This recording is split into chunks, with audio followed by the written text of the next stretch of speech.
I've taken a break, a well-deserved break, in my opinion, because your boy, with help from my helpful little elf, and I mean Christmas elf, not like Tolkien elf, managed to get the mattresses swapped out in the bed, and she's washing up all the bed clothing cloths so that not only will we sleep on a brand new mattress, but it'll have brand new, well, not new, but freshly washed linens and everything. It'll be exciting. Which she washes our bed sheets and everything probably twice a week, it seems like to me. At least once a week, but probably twice a week. She's weird like that. Now, one thing that's funny is because she's so short and this new mattress is so tall. I mean, I shouldn't laugh, but I might have to get her a step stool. That's all I'm saying. I may have to get her a step stool so she can get in the bed. Brother. How is my brother? I tried to call you last night. Well, I fell asleep early, like really early, and then woke up in the middle of the night, and then, yeah, that's the whole story. I'm going to the theater on the 7th. Oh, yeah? Yeah. Why? Conan the Barbarian is playing for one night. Oh, that's cool. Yeah. Yeah. Your boy Shadow freaking big timed me and Bear yesterday. Did he? Yeah, he did. What'd he do? Well, he showed up in the chat and talked, and we're like, jump in. And then, like, after like 4 hours, he's like, I'll jump in as soon as I'm done with this thing. And he never jumped in. Oh, jeez. And I ended up in the stream because the wife had cooked us dinner. And I'm like, damn, we got big timed. I had an emotional support animal for dinner last night. An emotional support animal for dinner. What? A rotisserie chicken. Oh. Yeah. That's my emotional support animal. Yeah, the wife bought me my favorite kind of ice cream, but I didn't eat any of it. Butter pecan. Even better. Pralines and cream. Praline. See, here's Shadow again. I don't know what to even think about him, homie. He ghosted your ass yesterday. He ghosted me, Bear, everybody for like hours. Shadow, why you ghosting people? That's okay though, because we had we were talking with what's it, Janet from another planet. Nice. Yeah, that's true. You got to take those calls. Yeah, I know Shadwell's gonna be jealous because I know how much he loves Arnold Schwarzenegger's Conan. Yeah, he does. We were talking about that. And the fact that they're going to be playing it in a theater, like, that's going to be badass. Yeah.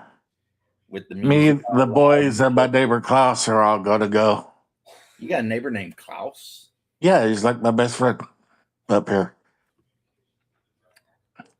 We hang out every morning and drink old man coffee, what our other neighbor, his ex-wife, calls it. Your other neighbor is Klaus's ex-wife? Yeah, they got a son together, so they live close together until, like, in 2 weeks, she's moving closer to Knoxville to her job. Yeah. Okay. Yeah, but they share custody, so. All right. Yeah. So Shadow sent me a link from the Red Room that's got the bunnies and burrows and Arduin stuff. Nice. Yeah. Bunnies and Burrows like Watership Down because if it is, that's just some horrendous shit. You know there is a Watership Down game. That's just some horrendous shit. That movie scarred me, man. I know, right? It's like and what's crazy is I remember they rolled the movie thing out, the AV thing out when I was in like third grade, right? And we were all like stoked because you know how it is when you're like in math class or whatever, but they roll the AV thing out. Yep. It's like, And you're all yeah. like, oh yeah, this is gonna be easy, man. No problem. Watership Down. It was like, what the fuck are you doing? You What know? did we do to deserve this Yeah, because they're like, torture? okay, so for the next X amount of period, classes, you're just gonna be here. We're all watching movies. And it's like, cool. And the teacher, it was you remember the one that had the fake butt? What was her name? Quackenbush? Yeah. Yeah.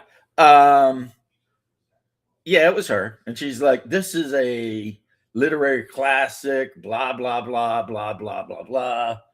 And we're like, cool. And it starts out with bunny rabbits, and you're all like, oh, nice. And then they all get Yay. buried alive and suffocated, And you're and like, it goes downhill from there, really. I mean, it's like, it goes from yay to, oh shit. Somebody get that bunny rabbit out of the freaking tripwire. oh yeah, the rabbit in the wire snare, that is the worst. What's up, Squirrel Hermit? Squirrel. And they're all trying to figure out what to do, but they're rabbits. They have no idea what a wire snare is. They're just like, what the fuck? And it's like, yeah, no. Dead rabbits. So look what I cleaned it up, Hungar. I haven't done the base completely yet, but oh, that's cool. You know why I might have painted something like this up? For the game, because there's no elephants in Hyperborea. I've already asked you this, haven't I? Yes, you did. Because there's no elephants in Hyperborea, and the streets are paved in blood. You ass. No elephants in Hyperborea, and your life's as good as mud. Right? It's like, yep. Welcome to the realm of Hyperborea, where even the good gods are kind of bad, and the bad gods are really bad. Like, well, it's not as bad as like Elder Scrolls, where they have the one demon prince who's like, hey, I'm whatever, the demon prince of grape. He's like, wait, what? Yep. So if you're a priest of that particular demon prince, you're just graping everything? Yeah, it's like is a holy ritual for you to run out and grape stuff? I'm gonna put this grape in your mouth. I'm gonna tell your family to grape you. Grape you. Over and over again. Yeah, grape those kids. We're like, wait a minute. Are you sure about this commercial? He's saying grape. He's the grapist. Our new soda comes with this grape whistle. How you doing, Shadow? Okay, could be better. I gotta correct you on a crap ton of things. Okay, should I call you Peter Gabriel? What? Big time. Okay, sure. Bigger time, me and Bear. First off, the Red Room does not put out Arduin or. Hold on a second. Whoever put it out, they're the ones who sent it to me. Or Barrows in Borderlands. Okay. Arduin is now put out by. Let me ask you. Name one threatening animal that lives in a burrow. It's barrows. Oh, okay. So you mean like burial mounds? Yes. Like the Kurgans left behind. Barrows in Borderlands, and you got to check out the cover. You got a freaking Solomon Kane dude shooting a laser gun at a velociraptor as a UFO is off in the background. So shit like the Hobbits got into in Lord of the Rings. Kind of, but way more freaking. Let's More, not more like focus on the Barrows. yeah. More, it's more like Thundar the Barbarian meets Solomon Kane meets Gamma World.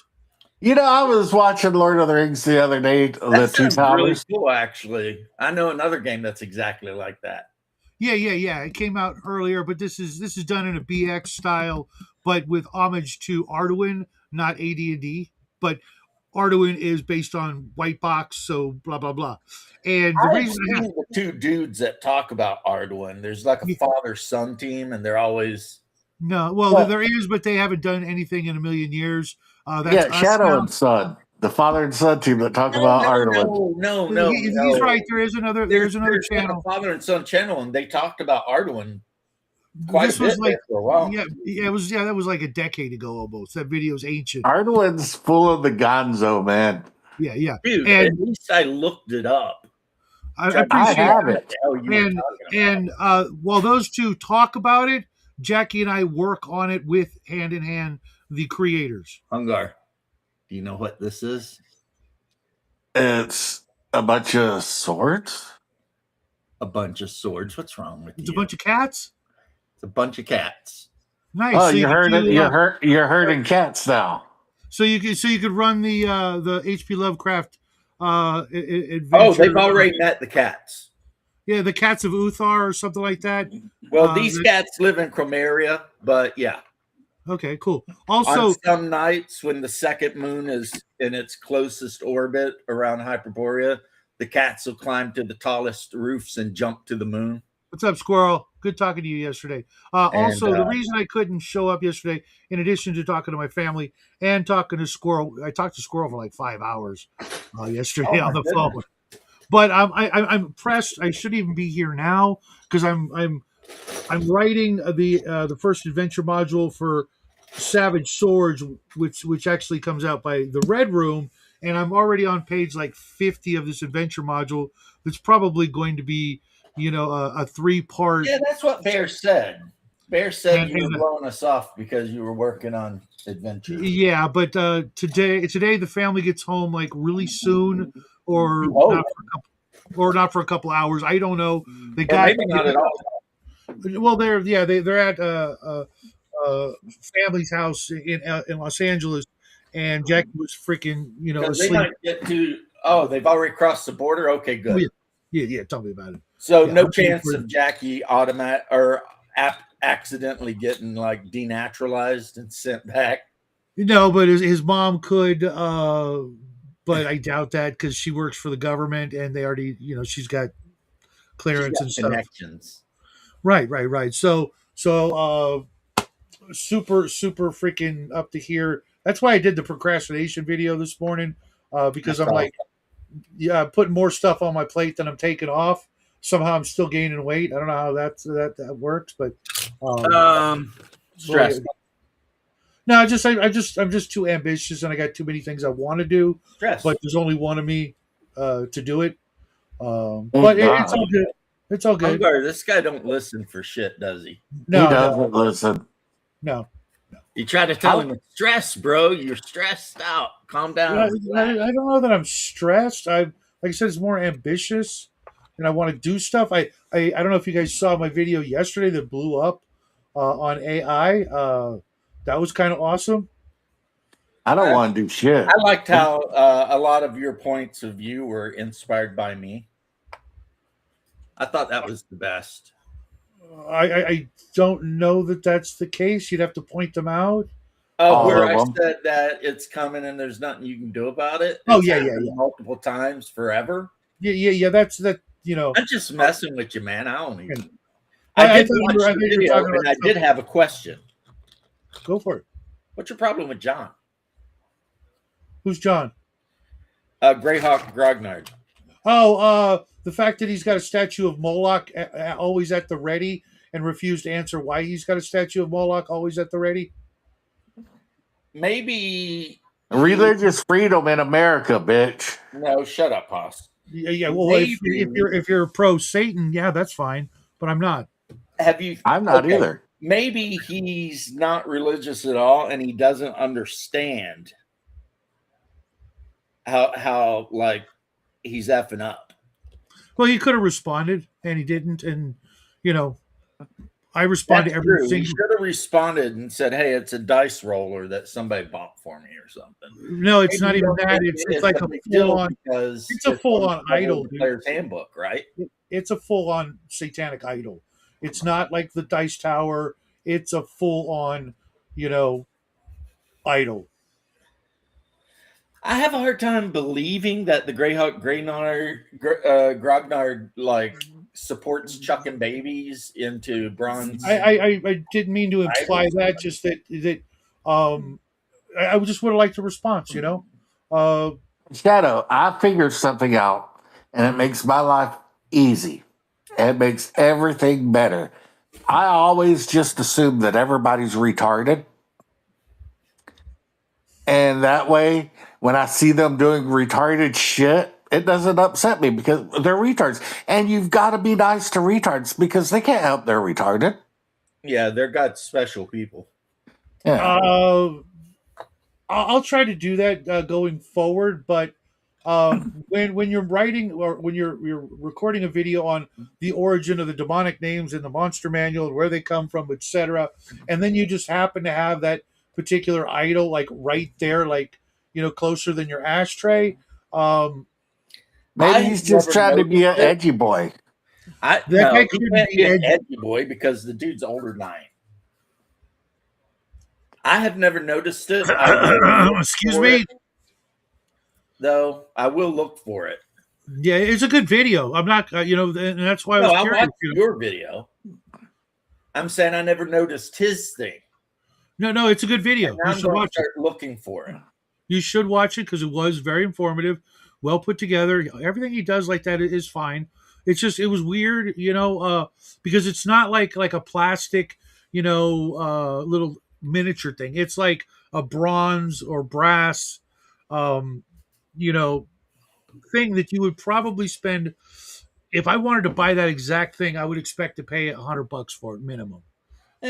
But then again, we can also give him the benefit of grace and say he bought it because it's on the cover of the AD&D Player's Handbook. But it's not the same thing. It's not. It doesn't even look similar.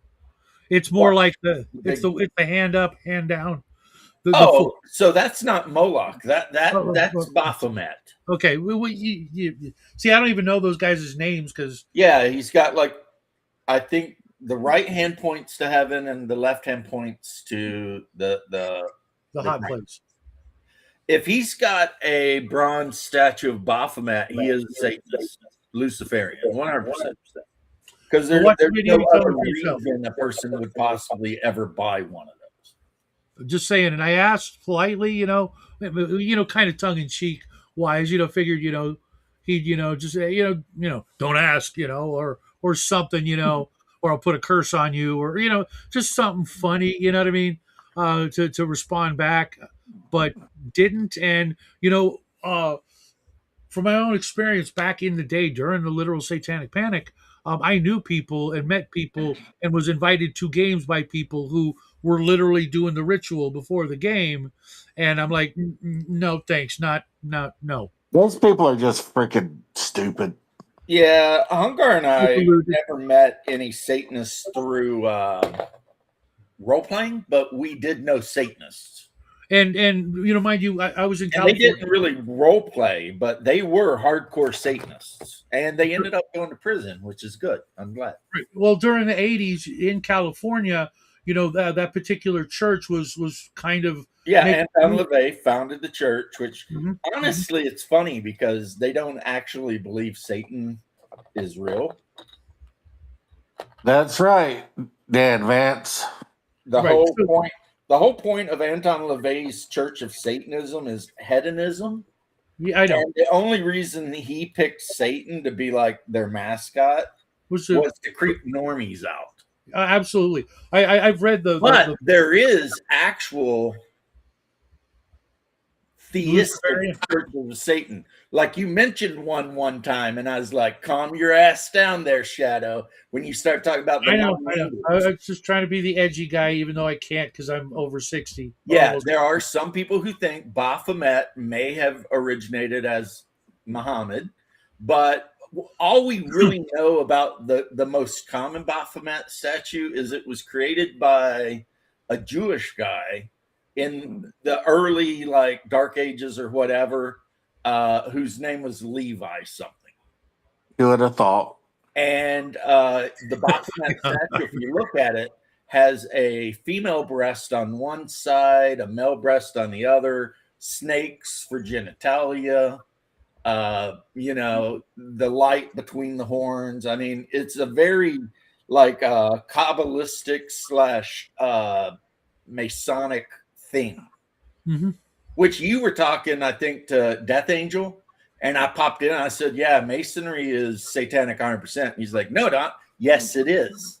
Yes, it 100% is. Yeah. That's why Jackie Masonry doesn't is want to be on that guy's Luciferian show. by nature. But I'm going to be on their show either this week or next because they're going to have well, they really wanted me on. They wanted us both on the show to talk about Babylon 5 and sci-fi and stuff like that. And Jackie's like, don't have the time, don't want to hang out with a Mason, and he doesn't know anything about Babylon. Oh, Jackie's that kind of Roman Catholic, is he? Good for him. Yeah. Because a lot of Roman Catholics have taken it to where now they're all like, oh, yeah, you can be a Mason. He's also like kind of. But the that's why Orthodox Church is like, you can't be a Mason if you're going to be Christian. You can't be a Mason. That's why we have the Knights of Columbus. Yeah, Jackie and I are joining the Knights of Columbus this year when he turns 18. And Jackie's also very disappointed at me with my video on AI. He didn't watch it, but he basically said I sold my soul to the devil. And I'm like, no, it's not like that because it's not that. It's not literally intelligent. Why would anyone think that AI would be the devil? That literally goes against prophecy. Well, because the prophecy is 100% clear that a man will rise in the east and be a peacemaker and blah, blah, blah. How's that got anything to do with AI? Well, probably because it's just a tool of Satan, or it could be. No, it's not. That's like idiots back in the day said mathematics was a tool of the devil and shit. When one of the main freaking Catholic saints, St. Thomas Aquinas, was a great mathematician and scientist. Yeah, God gives us him as a saint, though. Yeah, but God gives us mathematics and science, and how do you think all this shit is invented? It's from God. That's why you get these weirdos who say, oh, it's against God to get a blood transfusion. Well, if we weren't supposed to be able to do it, God wouldn't have told us how. Well, that's not necessarily true because sometimes it's other people speaking to you and telling you how to do things. Like Moloch specifically and Payman specifically, their whole deal is if you summon and appease them, they will give you forbidden knowledge. Yeah, look at all the things the supposed Nephilim taught mankind. So I get what you're saying, Hungar, but you're not all. It's like you're not 100% right, but you're not 100% wrong either. However, I mean, if AI is satanic, then computers are satanic. Well, they're easily used to perpetrate evil. Let's put it that way.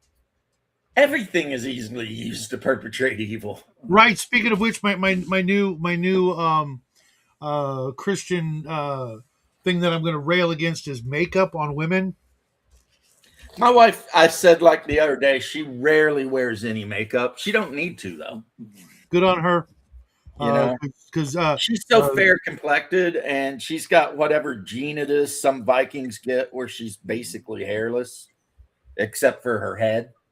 So, she's just a little blonde thing. But yeah, Dan Vince is right. They and some people try to argue that the Templars, when they got accused of worshiping Baphomet, they had actually converted to Islam. Both of those things are wrong because the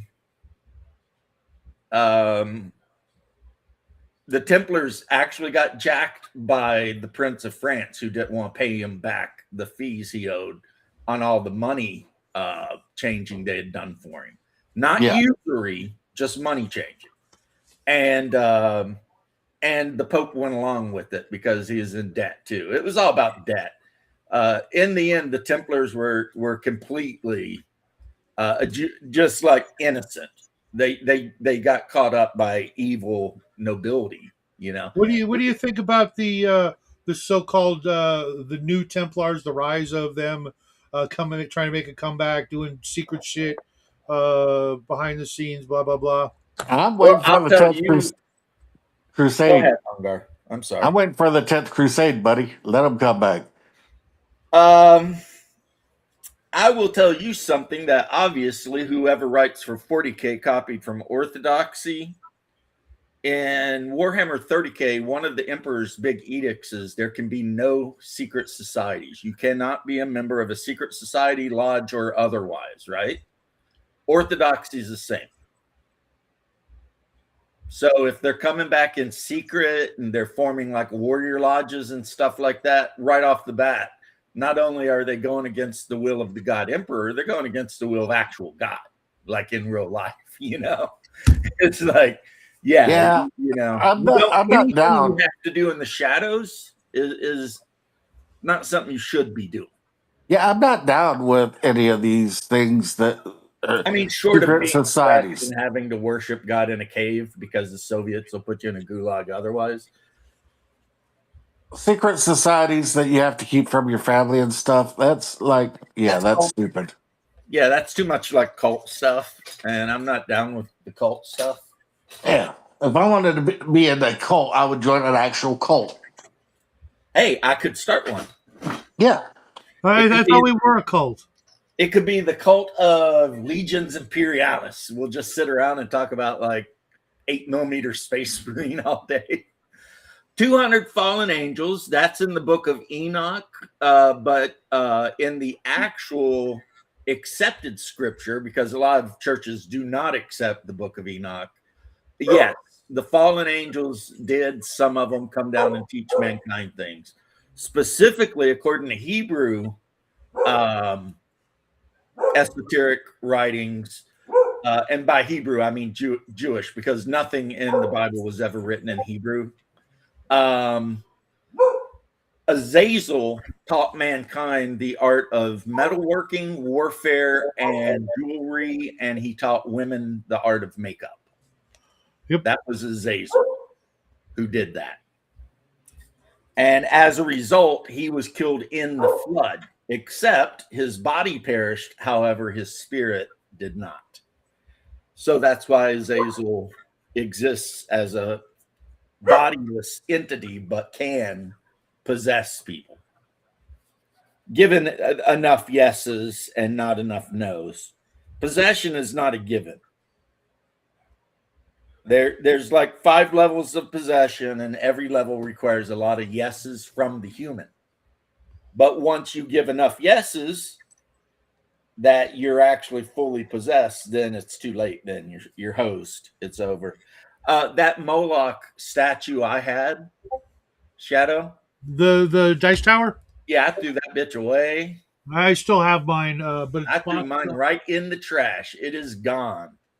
I threw it right in the trash freaking weeks ago. Like as soon as I found out that I wouldn't get like in trouble from the relatives that bought it for me, I was like, right in the trash. In the trash. Like, I mean, you can go online right now if you want and buy bronze statues of Pazuzu, Lilith, Astarte, Inkle, Baal, whatever you want. But my question is just like, why would you want to? Why would you want to? That's idolatry. And like on Miniatures Market, which I absolutely love, you can buy STLs to print out a actual statue of Payman. And if you don't know who Payman was, he was the main bad guy in Hereditary. You know, the more I mentioned quite often in the Lesser and Greater Key of Solomon, the Goetica. Mm-hmm. He is. The more don't buy that book, folks. Don't buy that book. The more I read and see online and stuff, I know God promised that he would never do another flood, but I don't think it would be that bad of an idea if he did. No. The next time will Gonna be be fire. when the homie comes back. You will hear the trumpets blow, and then Fire. it'll go the way it goes. And some people will be ascended to heaven. No, not a rapture, because that's bullshit. It doesn't exist. And and then it'll be horrible actually at first, and then it'll straighten out. But yeah, Question. when a third of all the plants, animals, trees, and all that stuff goes whoosh, that's going to be pretty devastating. Question, brother. Well, that's why they call it the years of tribulation. Mm-hmm. There will be years of tribulation, but then Did you ever find out about cremation? Yeah, Orthodoxy does not support cremation whatsoever at all. Damn. Damn. Roman Catholics, I believe, do though. They allow it. Okay. But remember, Orthodoxy is just Roman Catholicism cranked up to 11. Yeah, I'm It's fine like at 10. everything you believe, we kind of believe all the same things, basically, except we're more hardcore about it. I'm fine at 10. Right. I'm working on getting the reason is a lot of priests will tell you the cremation thing is not a good idea, is because when the bugle blows, you will come back in the flesh. And what happens if there is no flesh to come back in? Well, I figured that, God in his power would be able to just make the flesh anew. Yeah, I mean, what about all those bodies that are worm poop? There's nothing but bones. Dude, I'm not a priest. I barely even know anything. I'm just telling you the little bit I know. Like, but yeah, Scroll Hermit, though, yeah, you're talking about the Book of Enoch, which also leads into the Book of Giants and the Book of the Watchers. And all of which was 200 angels that all went evil and started having kids with human women. And, of course, the birth of the Nephilim would generally kill their mothers. And, and don't forget the whole reason that the flood even happened was because every creature on the planet basically had become genetically corrupted. But don't forget, those books are also not canon. Well, Genesis is canon, and it's the book every of creature had become evil all the time. Yeah, but the Book of Enoch specifically is not canon. Hey, what's up, Bear? No, Enoch. What the fuck did I walk in on? If you are, that's why I always wait and listen for a bit, Bear, to see what's going on. I did, and I didn't catch the drift of what you guys were bitching about this week, so I missed it. Sorry. All right, carry on. I was laying down some lessons on some ancient terminology, and Shadow was explaining himself, which now I need to double check, even though I trust Shadow implicitly. And but I also believe in trust but verify. First, we're talking about how Shadow was playing Peter Gabriel to you and James last night. Shadow Peter Gabriel because he big timed us, like big time. Yeah. So he explained he is on the phone with Squirrel and his family. They're coming back. So I was like, okay. And right, I'm trying to get some writing done. The writing part I could bitch at you about, but the family stuff and whatever I can't bitch about. That's beyond the bitching. I never realized how hard it was to make maps that look good, because I never actually cared. I just drew because I'm the only one who's going to see them, except like world topographical maps. That's different. I try to be a little more Yeah, making something for yourself is easy. X mountain, just a bunch of W upside down. Making something for someone else, that's where the pressure comes in. And mind you, I only made my maps on index cards, really small little things, but breaking out the Sharpie and the freaking magic marker and the pilot pens and the ruler and all, I was like, oh my God. But I had to do something. I'm sure Miguel's going to go, oh yeah, I'll just magic it up. By the way, how's your wife doing, man? I know she came home. How's she doing? She doing all right? Yeah. I talked to her yesterday. Good. She made gigantoid baked potatoes or something for dinner. Hey, Hey, Cody, yeah, what's Cody. up, buddy? How you doing? Cody, long time no see. But still, I saw him the other day. You would have too if you hadn't big timed everybody. Well, no, Cody hasn't been on camera in a while. Oh, not on camera, but he was in chat, so you know. He needs to learn to turn on his fucking camera again. He don't want to. I don't Yeah. care what he wants. Cody's my ride or Have die, you and he's seen been Cody? fucking He's really slacking on the handsome. ride or die lately. So I'm feeling a little fucking. I don't know. Cody's a afraid. handsome guy. Maybe he's afraid if he showed his face online, like it would cause problems with the female. I'm viewers. betting his job made him get a haircut, and he's kind of embarrassed. Red He's Hulk, just I tired would of all agree this with internet that. bullshit. Thomas Jefferson's first idea was landowners only, but that got shot down. Taxpayers only, maybe. I don't know. I will. Maybe I not will. taxpayers only, because some people work their asses off all year and they still just don't make enough that they have to pay taxes. So maybe the rule should be if you're on welfare, you can't vote. But if you're a hardworking person that just happens to be poor, yeah, you can vote. Because But I what if agree you're with like a really that. hardworking person, but you still don't pay taxes? I agree with that's that. super easy, man. Unless you break like 50 or 60 grand a year, you don't pay taxes. I agree with that, bro. But I don't think anybody in government should be allowed to vote. If you're in the government, you shouldn't be able to vote. Yeah. I don't know about that, but that's why my wife and I put so much money into our IRAs every year, is you can count the IRAs as deductibles, and then we end up not paying taxes based on that deductible, even though if we didn't put the money into the bank, we would have to pay thousands of dollars to the government. You see It's what I like mean? this.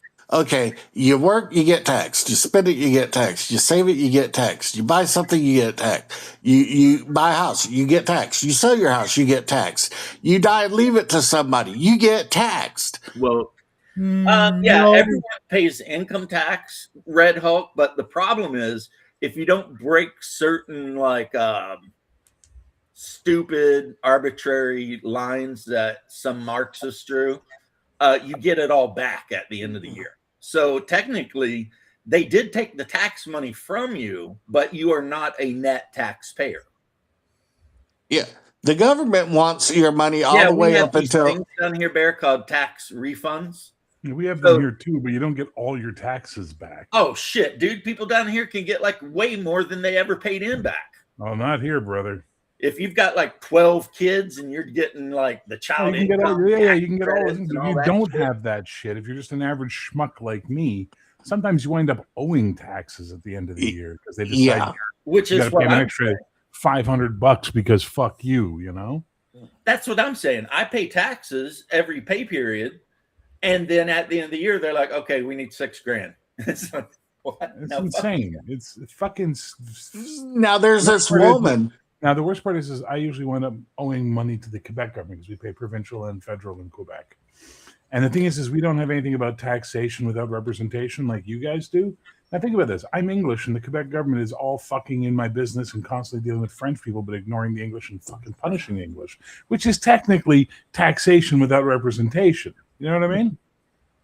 Yeah, So- all of the other Commonwealth countries really fucked up when they didn't copy our Constitution at least a little bit. At least There's a this little, woman. man. There, you know? There's this woman who's suing IRS because she found a loophole where you can claim your pets as dependents, Oh my god! and it sounds like she's going to win. And I'm down for it. Anytime you can stick it to the fucking IRS, fuck those fucking fuckers. Fuck those fucking fuckers. A new song by Hungar the Starvarian. That is definitely a good example of the many uses of that word. 'Cause Yeah, I think you just used it as like Me too, a Red. Me noun, too, an Red. adverb, a verb. I love it. Fuck those fucking fuckers. I mean, yeah, and no, it's crazy. Somalians have a IQ lower than retards, and they were able to scam millions of dollars from Tim Billions of dollars. Get it right, He- billions. He got out retarded by a retard. Well, No, funny he how might have been in. they had help from people with just above retard IQ. Well, yeah, Ilhan Omar was involved. But no, I wasn't talking There are about. plenty of Somalians who are not low IQ people. Stop fucking doing They that. are, but I dare you to. Yeah, look we up should just make fun of the percentages. inbreeding.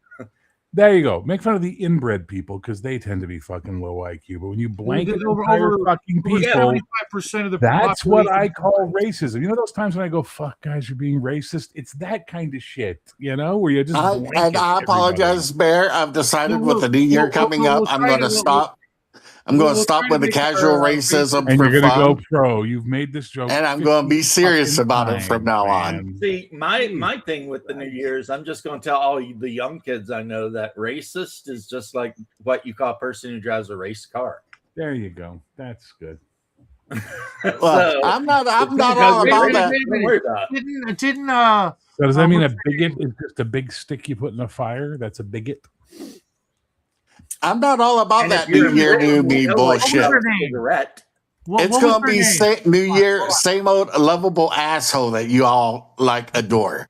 You know, And if you're in Scotland, you just call everyone a cunt, just Exactly. nonstop. or Ireland? yeah, who's that Haas, singer? you're a Bear, fucking help me out lovable here. cunt. Hold on. Let's leave it at that.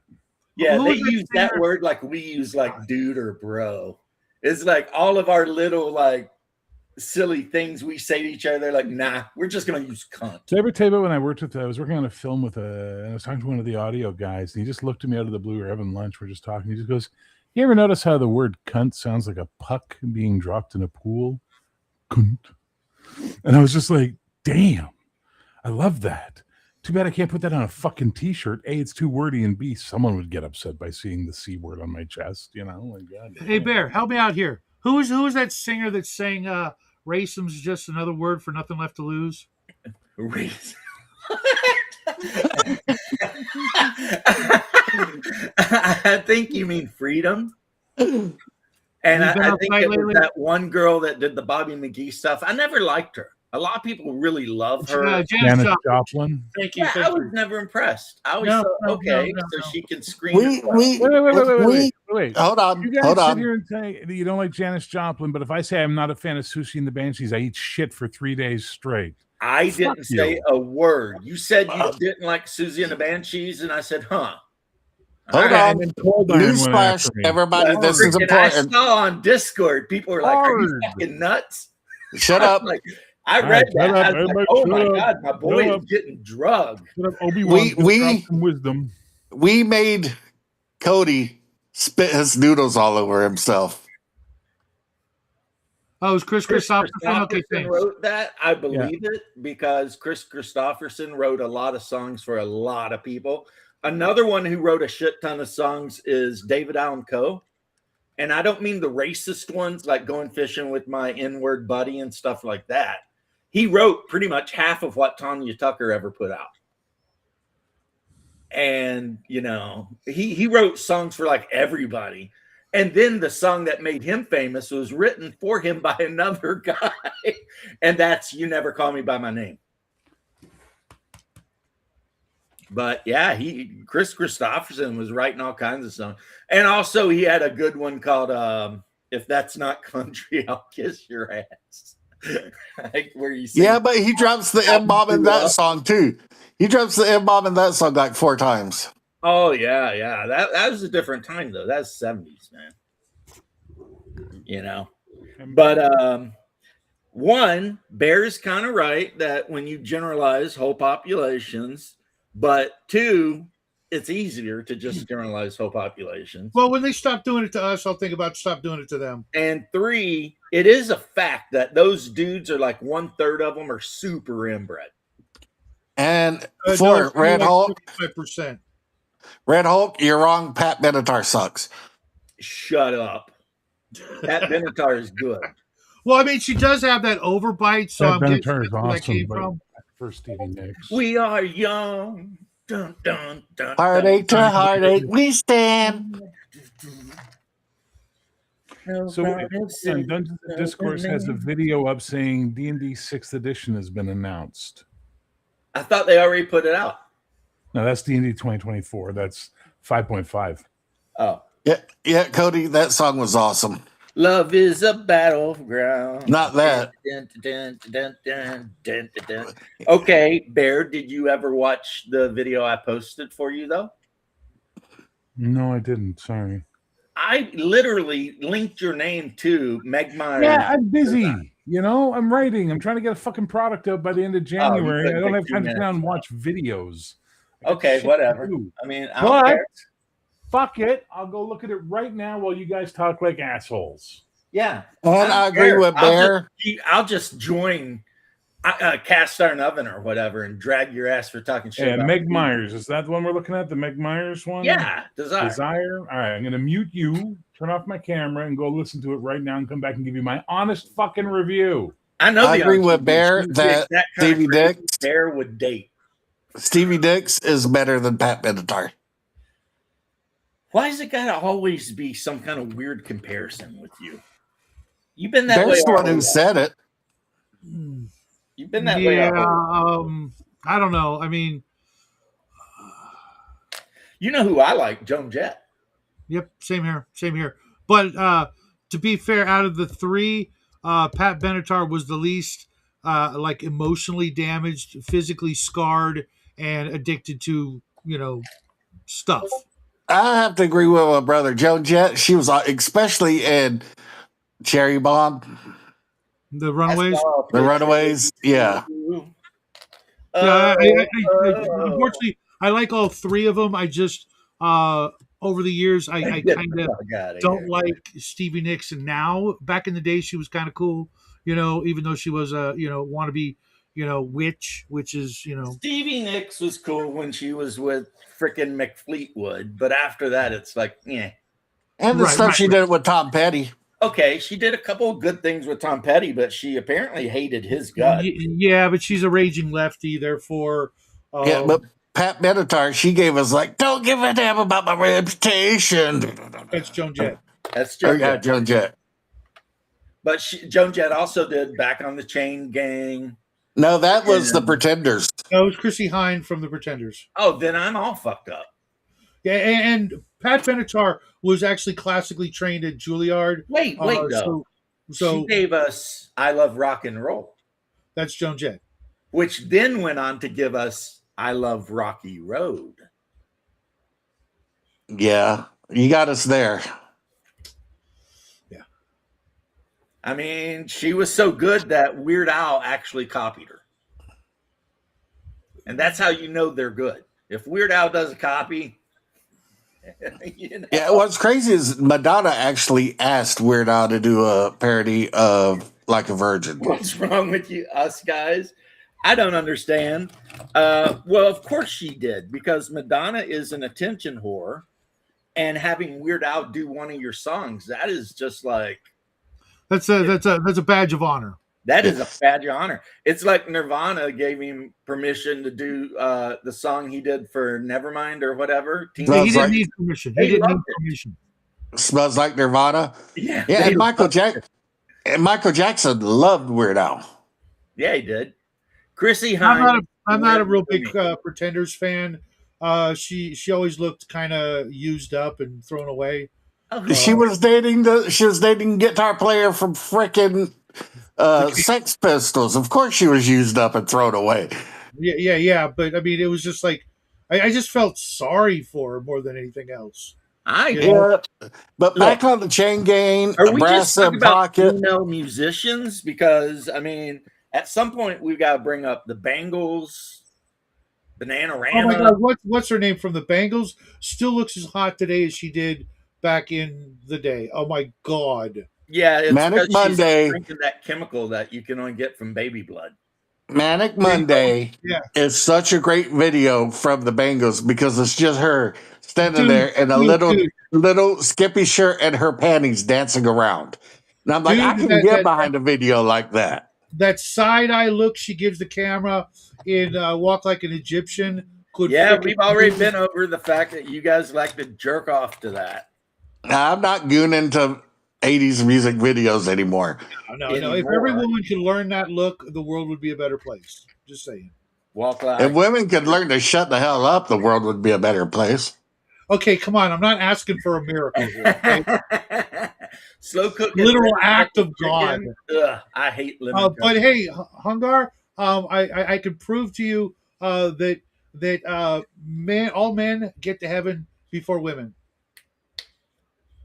Okay, I agree with Cody. Who gives a shit what she looked like? They made great tunes. Exactly.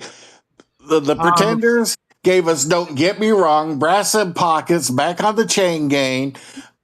So many good songs, but she looked like she was used up. You're such a freaking kind of like being like, I don't like anything by the Mamas and the Papas because Mama Cass was super fat. Hey, you know what? Mama Cass broke one of our chairs in our house back in the day. That's what I'm saying. Her appearance has nothing to do with the fact that the chick could sing, man. Yeah, but first off, I'm a misogynist and a sexist, and therefore women's value is. Why do you use these words? I don't even know what these words mean. All right, Bear, what do you think of the song? You would date her, Bear. That is the kind No, I wouldn't. He's fine. Everything about that 4-minute and 41-second experience was mid. The song was mid. The chick was mid. The video was mid. It was just the crazy was off the scale. Yeah, but she wasn't hot enough to be that crazy. Now, if she was a redhead or something, or a really smoking blonde, yeah, that crazy will draw you in. But average mousy fucking brunette chicks that are like a dime a dozen, when they're crazy, it's just like, bitch, go away. You're crazy. Damn, I need to shop where you're shopping if I can get 12 of those for a dime. Dude, come to Montreal. You'll fucking lose your mind. You know what they say? I totally missed. There are a lot of crazy hot chicks in Sudbury. There's an inordinate amount of hot chicks per capita in some of those towns. Montreal is considered far and away the town with the city with the most beautiful women in North America by most people who've traveled around enough. They come here and they lose their fucking minds. They come here in the summer and they're like, Jesus Christ, like their heads are fucking spinning. My buddy almost had an accident. We're driving down the fucking street and he sees some fucking smoke show on the other side of the street and literally just turned and looked. And I'm in the guy had to go, fuck, stop. And he had to hit the brakes because we were about to drive up someone's ass on the street. Well, get used to it while you can. I'm telling you, I've been to California. I've been to LA. I've done all that crazy shit. I've been to Pacific Northwest. I've been down south. Lots of beautiful women. I'm not denying it. There are beautiful women everywhere. Sure. But we're something else. It's like another fucking I wish they all could be Montreal girls. I did too, Red Hawk. It lasted 1 year. But Bear, the ability to actually see them in public is going to be a thing of the past. If we're not careful. Well, the Handmaid's Tale universe will be a benefit for all of us.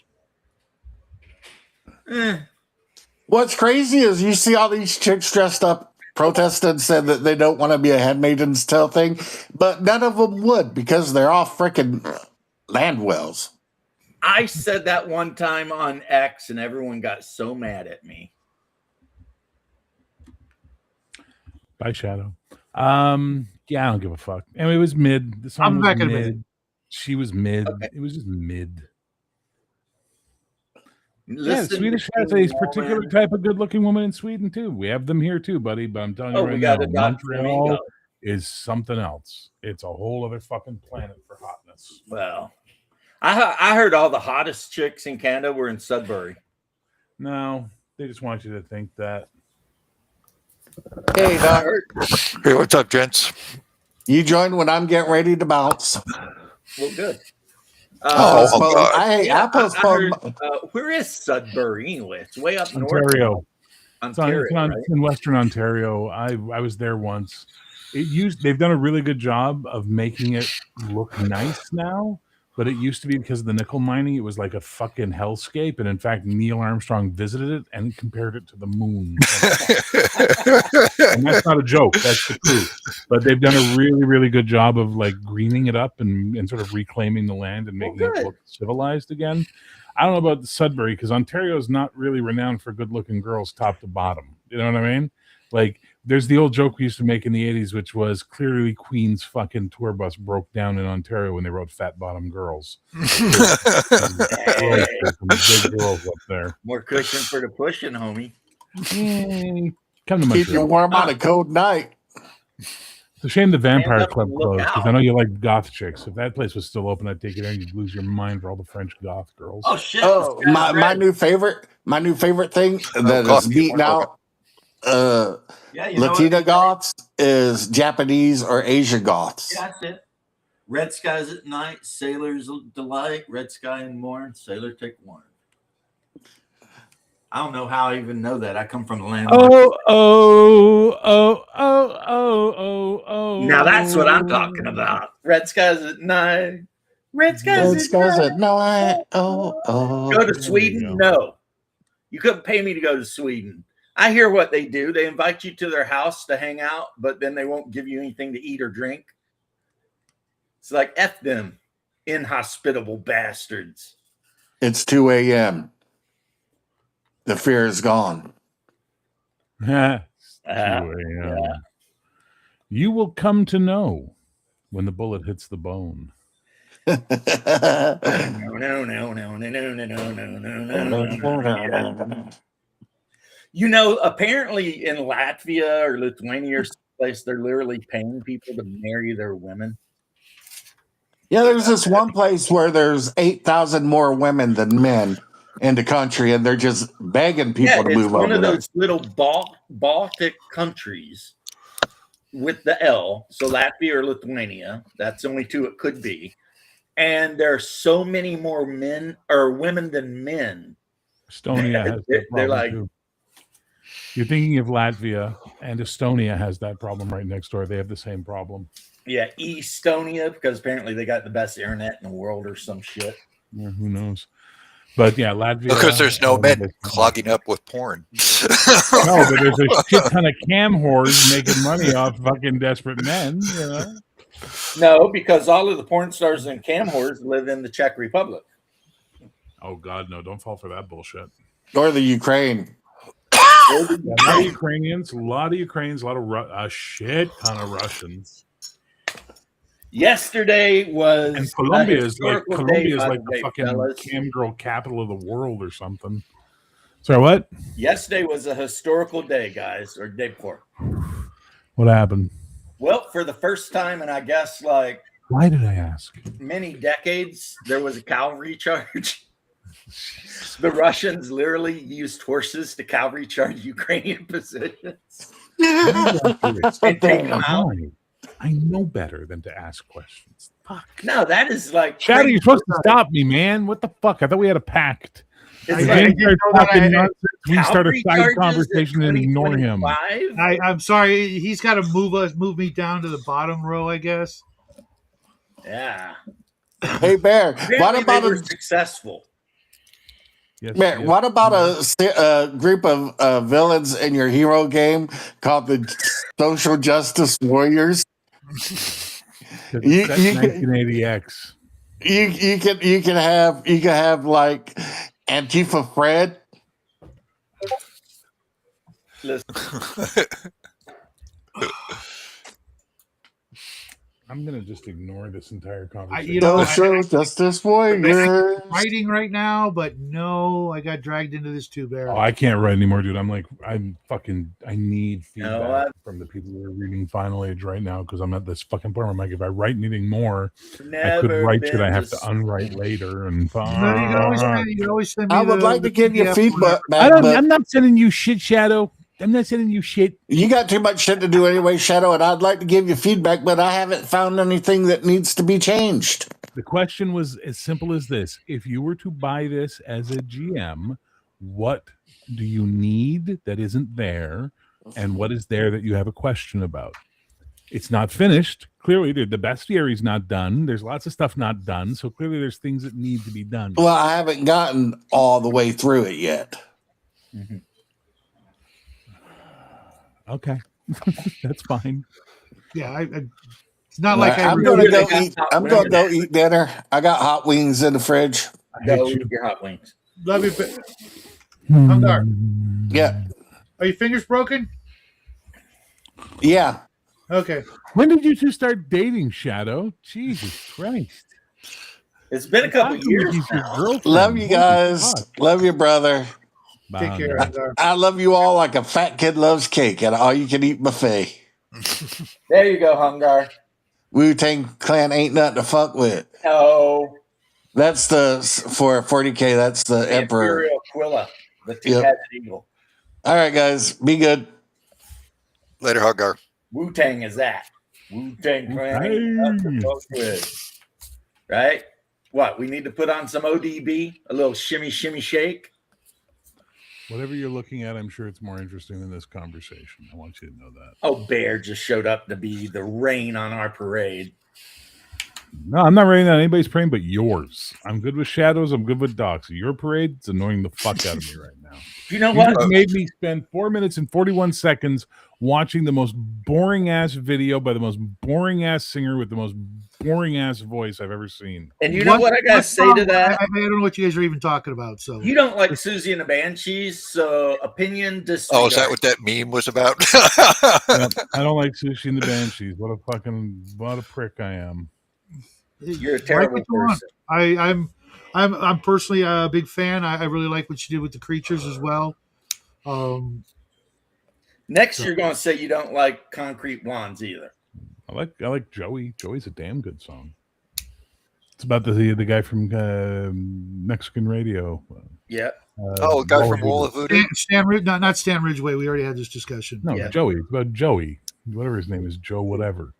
God, give me his middle name. How the fuck do I know? It's not like I hang out with him. I heard the rest of that album. It's actually pretty good. They're not a bad band. Like Concrete Blonde wasn't a bad band. I'm nothing against them. Four Non Blondes, on the other hand. Yeah, read my mind. Yeah, they suck. I got a couple of bones to pick there. Well, Yeah, I I mean- got the ways and means to New Orleans, and I'm going down to the river where it's warm and green. Oh my god, I haven't heard that song since the 90s. I can't Again, even no idea place what you're it. talking about. You guys don't know that song? I got the No. ways and means to New Orleans. It's Concrete Blonde. It's the vampire song. The vampire song by Concrete Blonde. Yeah. It's literally even called the vampire song. I've never heard them, or if I have, they didn't stick in my head enough to. If you heard that song, It's it was called stuck in your head. Bloodletting, the vampire song. Yep. It's during the Anne Rice revival in the 90s. Yeah, she's literally singing about going to New Orleans and drinking people's blood because she's a vampire now. Well, I guess that's what you do. Well, speaking of vampires, I watched last night the Buck Rogers vampire episode. And Oh my god, he looks so goofy. Oh god! But you know what? Erin Gray, when she goes all evil, was like oddly. Extra hot. Yeah, it was. Still, Have you been watching them in order, or did you just? Oh watch yeah, them? absolutely. Did you see the Marky Post episode yet? Yes, I saw that one. Holy fuck! That woman should have been legally banned from ever wearing bras because that. Fuck, Jesus Christ. Well, on the bright side, Pamela Hensley never wore one, and for A cups, she rocked that shit. And did you see the Jamie Lee Curtis episode? Yes, I did. She looked pretty good. She was always attractive. The whole show, fuck. Glenn A. Larson was the luckiest motherfucker in the world. He worked with the literally hottest women ever during his lifetime. Sorry, Mark Moreland. Mark Moreland was the guy from Wall of Voodoo that she sang Joey about. And I was going through the credits for Buck Rogers, and I noticed that what the hell? And I can't remember her damn name. The finest Catwoman ever is also on that. Thank you. I was just like, oh my god, is there anybody? I mean, the only non-hot woman in the entire career of apparently Glenn A. Larson was the one actress who played the deaf girl in that one episode of Buck Rogers. She was just like really, really, really, really just plain average woman. But holy crap, that show in Battlestar Galactica, I'm just going to have to go get everything he ever worked on. Okay. Just like, wow. Andre, have you listened to Mama Russia. It's a pretty good song. And then on my Discord, I posted that post-punk band with the kind of heavy set dude just wearing the shirt and the glasses playing the keyboard. Yeah, from like the 90s. Or actually it'd have to be the mid 80s because it was during the Soviet era. And you've got like the bass player and two guys on keyboards and the lead singer, and he's singing about looking at the sky and how the sky is stormy and all that.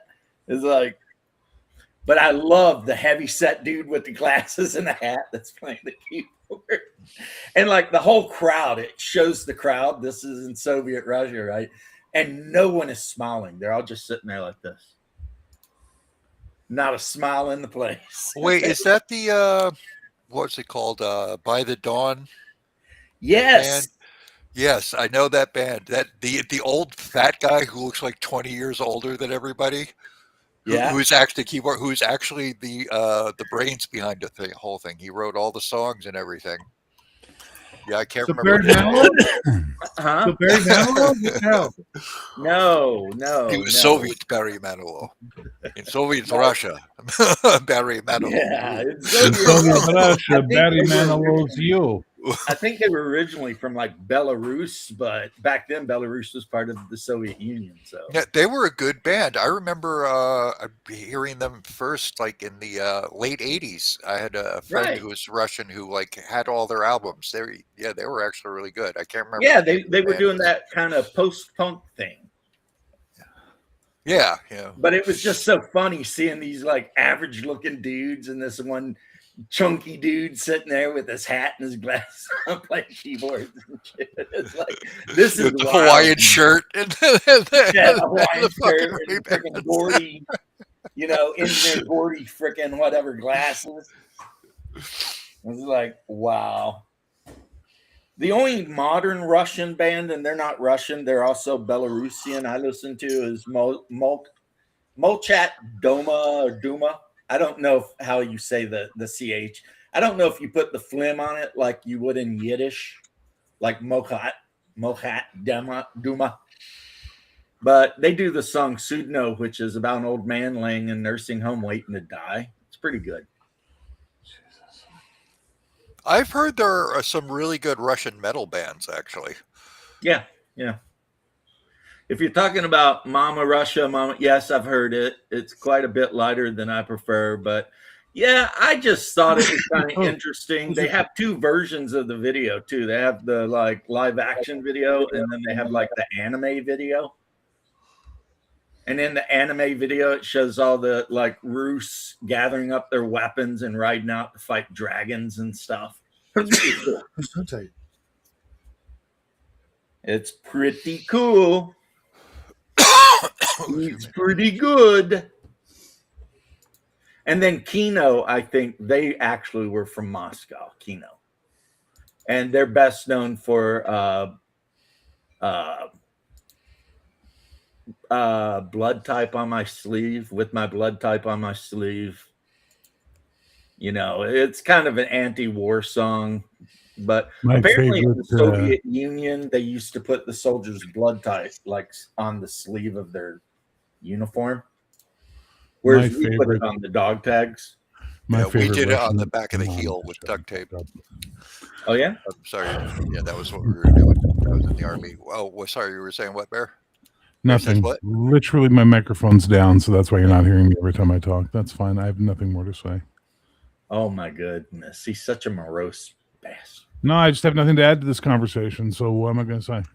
Yeah, when we went to war, you take one of your dog tags off and you lace it into the laces of your right boot. So if you get blown into bits, they can try to at least ID one of your legs.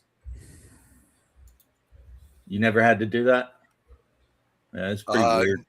Yeah, we didn't deploy, but that's one of the things they did. They had us do. They had this stitch this thing into the back of our boot in Korea. See, for me, Andre, I'm not probably ever going to be a fan of Russian metal, but I love Russian folk music like Otava Yo and stuff like that. I like there is I think a rock band that does a song called the Sky of the Slavs, and I like that one quite a bit too. Yeah. But and of course everyone loves the Polish dancing cow song. I am not familiar with the Polish dancing cow The song. whole song is just about a junkie who has no drugs, and he's freaking the fuck out because he wants some coke, but he can't find anybody with cocaine. Plus, he has no money. He's skint. He's like down to his underwear, and he's like, calling everyone he knows and trying to borrow money and do whatever he can. And he's like, at one point, he's like, I would settle for anything, heroin, hash, just anything.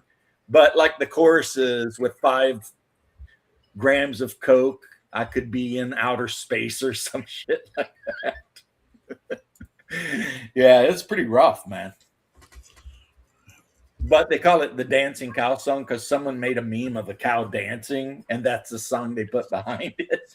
And since no one in America really hardly knows anything about Polish, including me, everybody just thought, hey, that's a cool sounding Polish song. And then you look it up. It's like, guy's literally just losing his mind, jonesing for coke. But now my favorite Slavic music, of course, is Serbian music from like the mid-late 80s. Oh my God. They were putting some bangers out back then.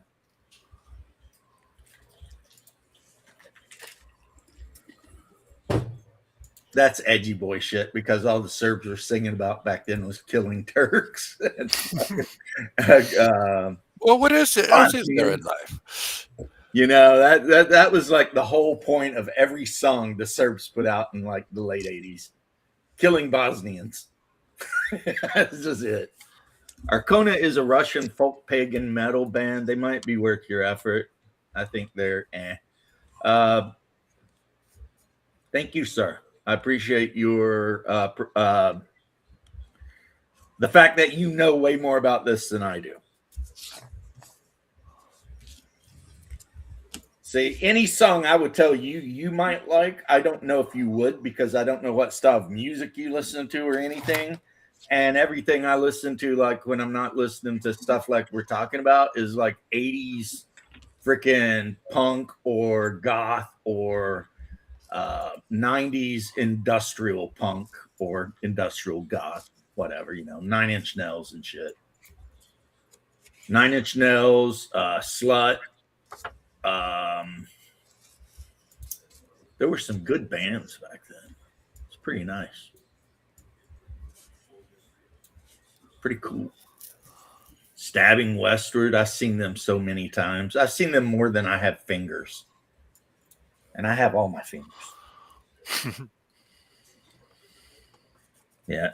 I cannot save you. I can't.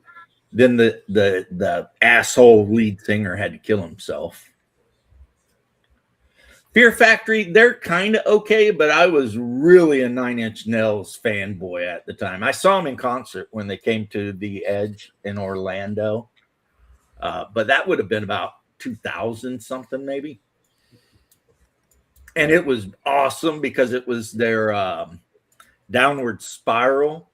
So you never hardly got to see Trent Reznor because they had the giant screen up and they were just showing like images and stuff. But every now and then the light would hit right and you could see Trent Reznor behind the screen. And so that's where you got like when he did Hurt, and it was showing like pictures of like animals being devoured by worms and stuff. And it's really some edgelordy shit for sure. But, and for the longest time, Perfect Drug was like my favorite song, which I'd only ever heard of it because I watched Lost Highways. And it's on the soundtrack to Lost Highways. And I'm still not 100% sure in Lost Highways if the guy's being chased by a demon or not. I mean, it's a weird movie, man. But yeah, you are the perfect drug, the perfect. I'm a huge fan of Every Day Is Exactly the Same too. That's one of Nine Inch Nails' later songs. Down, down. Alice Cooper, awesome.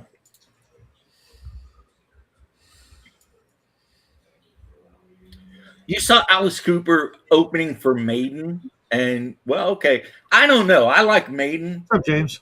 But hey, what's up, James L? I like Maiden. They're like one of my favorite metal bands, but Alice Cooper's pretty badass too. So I'd have a hard time picking. Like one of my favorite songs of all time is Alice Cooper Poison. I love that song. That must be quite the shopping center. Still not stoned enough for Seven Hills. Still not, yeah. And my favorite lyric in that song that I always sing to my wife is I want to hurt you just to hear you scream my name. It's like, and she's always like, what is wrong with you? And I'm like, oh no, something. Definitely something. Yeah, that was when Alice Cooper made his comeback. He's like 60 when he put that song out. You know what I mean? But my favorite old school Alice Cooper song is probably No More Mr. Nice Guy. You know, especially when he's like, I went to church incognito. Right? And then and then Father Smith, he saw me and punched me in my nose. Said, no more Mr. Nice Guy. Oh, I like everything about Alice Cooper. Alice Cooper, I know. Since I was like a teenager, I've known of Alice Cooper. I mean, that was one of my pop's favorite songs growing up. He loved Alice Cooper. So, I mean, 19 or 18. 19 is Hardcastle. That just everything What about about Poison? Freaking rocking, you know. What about the song Poison? I just said Poison is one of my favorite Alice Cooper songs. I didn't say that, sorry. But it's one of his old songs. When he did 18, he was like 18. And he was super drunk. He like fell off the stage and originally the tempo of the song was like twice as fast. But the producer is like, let's try something here, right? Do 18, but do it at like half the tempo, right?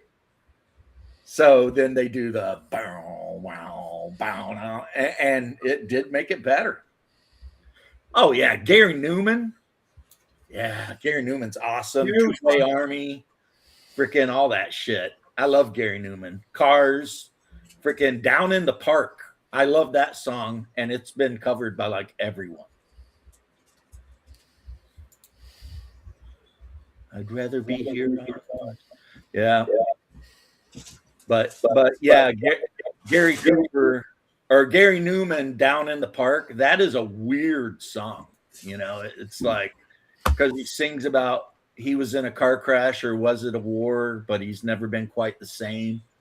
You know, and then Down in the Park where the nightmen watch and machines play kill by number.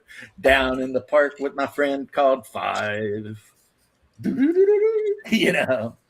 I was in a car crash or was it a war? I really been the same. Little white lies like I was there. And then, of course, like Marilyn Manson on their Lunchbox album did Down in the Park. And Foo Fighters have done Down in the Park. Shit. I don't know who else offhand, but like for some reason, that is a song people like to redo.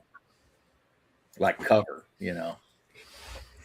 So Shadow will like this. That same aunt is friends with JJ French. He texted me once and sent my daughter a signed CD and pick. Nice. Yeah, I grew up about 5-6 houses down from JJ French back in the day. I don't know who he is. He was the lead guitarist for Twisted Sister. Huh. Not a band I ever really liked.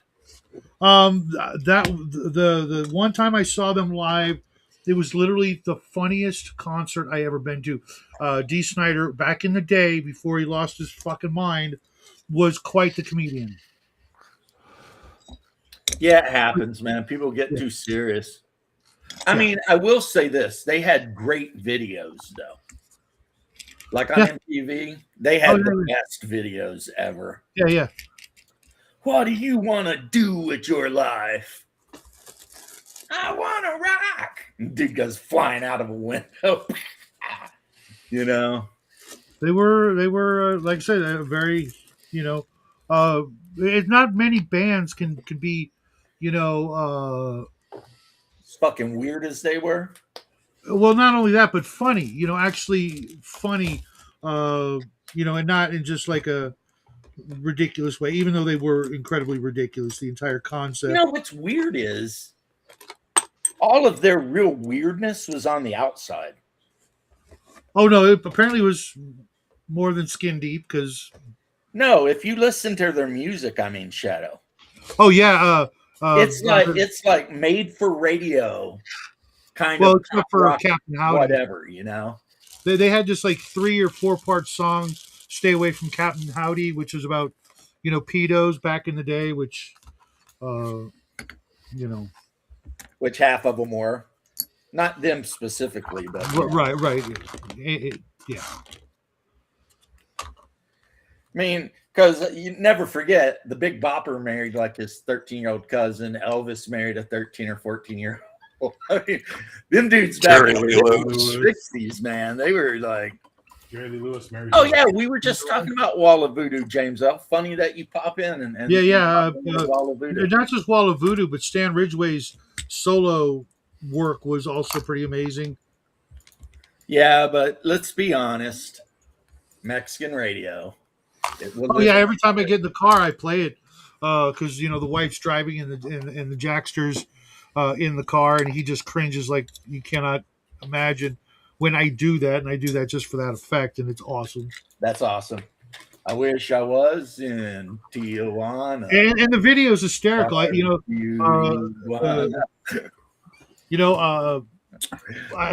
been to Tijuana numerous times, and especially back in the era. Then? No.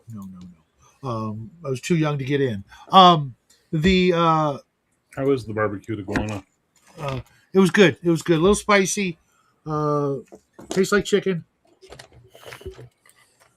Yeah, people in South Florida, like they got guys that's their whole job is go on golf courses and shoot iguanas, and then a lot of like Islanders or Hispanics or whatever will like come around and be like, "Hey, are you going to do anything with those iguanas?" And of course the guys are like, "Nah, man, take them." They take them home and they cut their back legs off, and that's what they eat mostly is the back legs. Because I guess, have you ever played Mythic Bastion Land? No, sir, I have not. I've heard of it though, because there for a minute, it was like the golden boy of role-playing games for like a little while. So James, what do you think now that he's done? Well, not done. That looks nice. That's scary and really, really big. Oh yeah. And the best part is in the cage. There's actually people's arms and heads sticking out, like trying to get out. It's going to be fun to paint, but I'm going to probably have to bring the primer cans inside for like 24 hours and then rush out real quick to just spray them because when it's cold, the spray paint doesn't work right. Which always made me wonder, do taggers take like the winter and autumn off? They must. Because I mean, spray paint sucks when it's cold out. But that's looked like an Efreet. Might be an it's an Oni warlord. Yeah. So there you go. Actually, it's an Oni warlord. No. I know. But here's what I hope. I hope the guys that he's captured manage to find a way to break their rusty cage. I do too. I was just looking on my phone to see, when Jackie and his mom are going to get home because they're going to be home any minute. But Google gave me this thing, what I listened to the most this year. My number one song, number one bands that I listened to, how many hours I listened to. Really? Yeah, it was kind of eye-opening because the song I listened to the most this year was Skate Away by Dire Straits.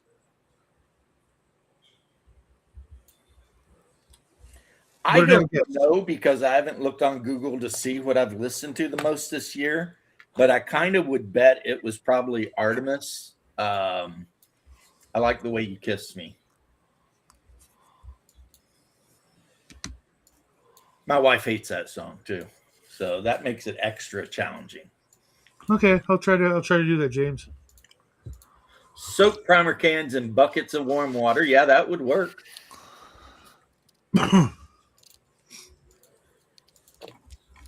Why are we taking advice from someone who obviously doesn't exist? James L is just an illusion, like the rest of Australia. Well, It's he can always click the link and join. It's like somebody's fever dream.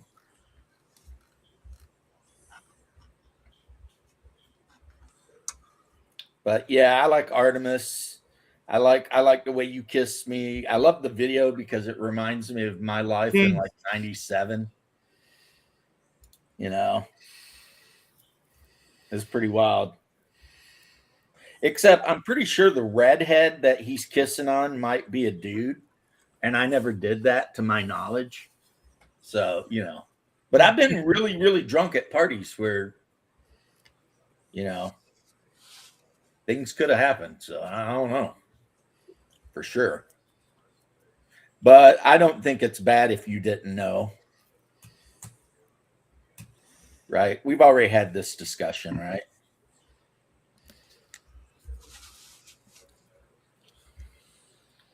Draw Still. DM Layer releases his game Alpha next week. 5e clone, not a 5e clone. I think it's called No Quarter Draw.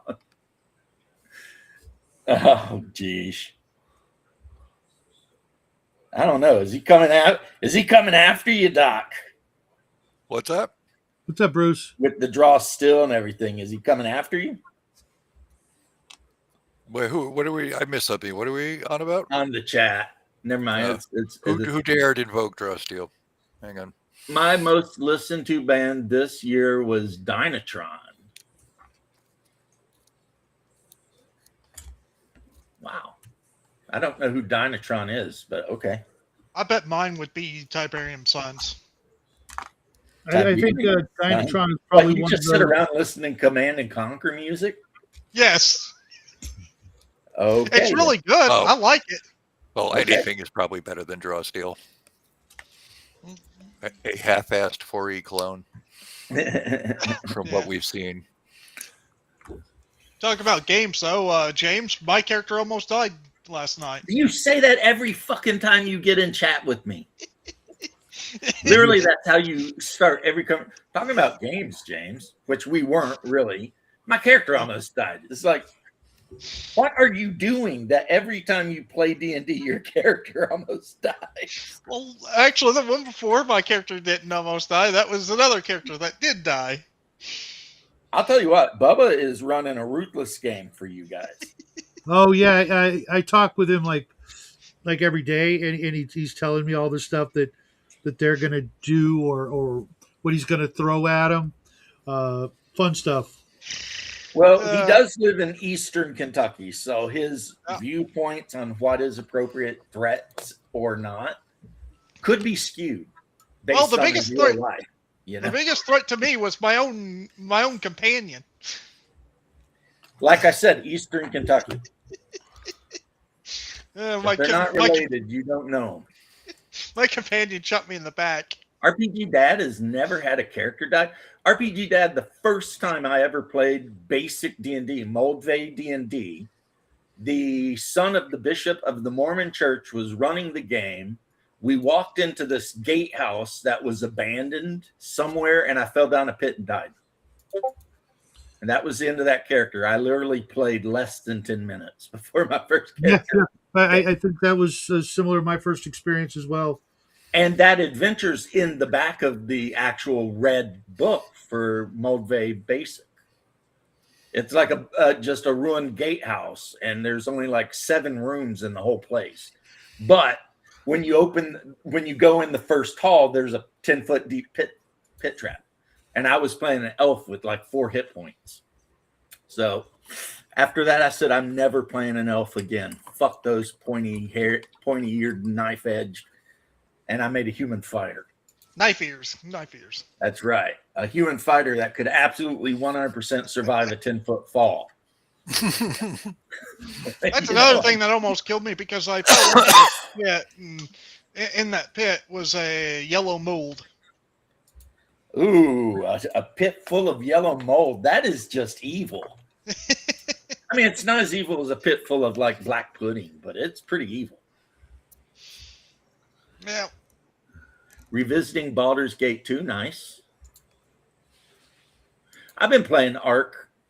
So basically, I've been playing a video game based around the imaginary country James L. claims to be from. You know, I run around with my rifle with darts, trying to shoot dinosaurs and not get ate by giant tigers, and you know, build a big giant steel tower house to protect myself from everything because everything wants me dead. A thief killed by a bee in the first hour. Dude. Go. That's funny. Oh, but Yeah, well, funny to you, but I'm guessing it was a giant bee, not just your run-of-the-mill anaphylactic shock kind of bee. maybe it was it depends. What if he had an allergy, right? He got stung by the bee and just died. Everyone's sitting around being like, oh my God, he's got evil spirits in him. What do we do? Because it's not like they would know what an allergic reaction is. Yeah, So and the cleric's losing his shit because none of his spells are working. Right. Like some sages like, quick, get a drill and drill a hole in his skull so you can let the vapors out. Wouldn't lesser restoration cure an allergy? I'm not sure. Come on, Timmy. Come on. Calm down. We're having fun here. Don't be the guy. I was just saying, I'm not sure. I was wondering. Yeah, I don't think allergies actually exist in D&D worlds. Yeah, what our character's gonna have to take, you know, have blood work done before they go out into the dungeon. Right. You know, it's like you make a character and it's like, oh, and by the way, you're allergic to dogs. Like, wait, what? That's not fun. Actually, I have that as, we're playing Harn, are we? Oh, okay. I have that as one of the weaknesses in my game. It's when you're outside in like wooded areas, you have to like make a check every day to see if you get like a penalty to stuff because you're like hacking and sneezing. Oh my God. I used to game with a guy who was allergic to like everything green that grew anywhere. Like he was allergic to grass. It's like I had that same problem when I was young. Civilization has failed because a person allergic to grass should have died. I literally had that those kind of allergies when I was younger, and fortunately, I got cured when I started working for the forestry department. Within the first week, I was in the equivalent of the sick bay or whatever you want to call it for like a week and a half, just barely able to breathe. And when you can only call it a sick bay if there's a super hot nurse with like a tall beehive blonde hair, do you? And a freaking tricorder and the woo device. Exactly. But that was the cure. That was the cure for it. After that like super exposure, I'm no longer allergic to any of that crap. Or actually, maybe even better, instead of the blonde with the beehive, the super large-breasted redhead with the hairdo. You remember her from Star Trek Continues? Oh yeah. No, I didn't see it. I had the worst experience with allergies when I was a kid. You know those scratch tests they used to give? Yeah, I had to go through all that too. I had one of those done, and it was like, oh my God, he's allergic to everything. They got rid of my pets. I wasn't allowed to eat anything. All this crap, and it's like, I'm not having reactions to any of this shit. What's going on? It turns out I was allergic to solution. I was gonna say, or the latex gloves or something like that, maybe. So furious. The woo Not for like 3 months. Is called a Feinberger.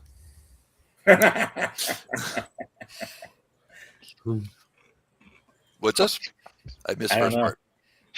In Star Trek, the thing. Never mind. Fuck. Oh, the chick. No, the chick No, the is woo-woo device. Janice Rand. She's not a nurse. She's affecting Captain's yeoman. But anyway. The chick in the blue, Didn't have a beehive. That's Majel Barrett playing Nurse Chapel. Nurse Chapel. Yeah, The she chick was. with the beehive is Yeoman Rand. And the device that goes is called the Feinberger. And in Star Trek Continues, the redhead with the giant boobs, I think she was a psychiatrist. Yeah, she was the first attempt at a counselor. Yeah. And somebody said she was dating like Maggio Fucking star, yeah. and I don't know. No, they were a couple. Well, Don't know if they still are, but they lucky were. him, man. Yeah, she looked like she was high maintenance. Oh, I would high maintenance my face right in there and just cover Yeah, up. I'm sorry. If you're that thick, you don't get to be high maintenance. Bear, you are contrarian. Not a contrarian. Jesus, I'm just You honest are about my contrarian. You taste. even told me you were contrarian. Just because you kept calling me once, I wanted to make you feel like you're smart. I don't feel smart at all. I feel kind of dumb. That's when I'm being a pedant to you. But you are definitely a contrarian. Not a fucking contrarian, you fucking hillbilly. I rest my case. You're a fucking hillbilly. I never denied it, though. Up there on your mountain thinking you're better than the people in the holler because you live on I the am side of the better. mountain. No, you're not. I mean, my family tree actually has branches and shit. But anyway. Do you like alternate? Like, do you have a schedule of who you're going to piss off the most, me or Shadow? And like, you just pick whatever. We don't know. We just show up on the day and find out that like today's Shadow's day, today's Bear's day. Well, I knew it wasn't my day because I hadn't been on in a while. You're getting a little No, bit of, I don't have a schedule because I don't even consider you guys in that way. I just do what I'm doing, and whoever gets pissed off, that's on you guys. no, you can talk that bullshit all you want there, Switzerland, but you actually do target. I do not target unless I feel targeted. Yes, you do. And you pick someone, and that's the person. No matter what they say today, you're going to give them shit. Nope. Now, you might not be aware you're doing it. That's acceptable, but you do it. I say again, sir, no. Okay, whatever. I'm a contrarian. There we go. Yeah. Andre. What would a contrarian say about being called a contrarian? I'm not a fucking contrarian. That's what makes fuck Bear so yourself. awesome. Everybody go fuck yourselves. There you go. There's your New Year's wish for 2026. Get fucked. I hope. Yeah, I Everybody- mean, Not Of the way course, you want only either. in the context of marital bliss, but still. No, I mean, well, get does it have to fucked be bliss? I mean, thematically. can it just be marital but not bliss? Look, I'm not going to say anything because anything I say is going to not be good. And I don't want to be that way to you because I've never met your wife, and I'm sure she's a lovely person. She absolutely is. She puts up You with have my to ass. but put come up on, with your she's a ass. fucking saint. Jesus Christ, she's either a saint or retarded. Are you can be saying both. retarded people can't be You can be saints? both. Are you saying that she can't be Saint Benny of the retards? I mean, she could be. Look at the novel by Dostoevsky, Ilyusha, who was the fool for God, was definitely on the lower end of the IQ level. But it didn't stop him from practically being a saint. And of course, I'm talking about Brothers Karamazov. Because, you know, some people aren't very bright, but they're fools for God, which is basically like being a saint. Kind of. My Bears Day decorations are still up. You know who would be like that? Would be like Forrest Gump. Yeah, but I don't think he was a Christian. I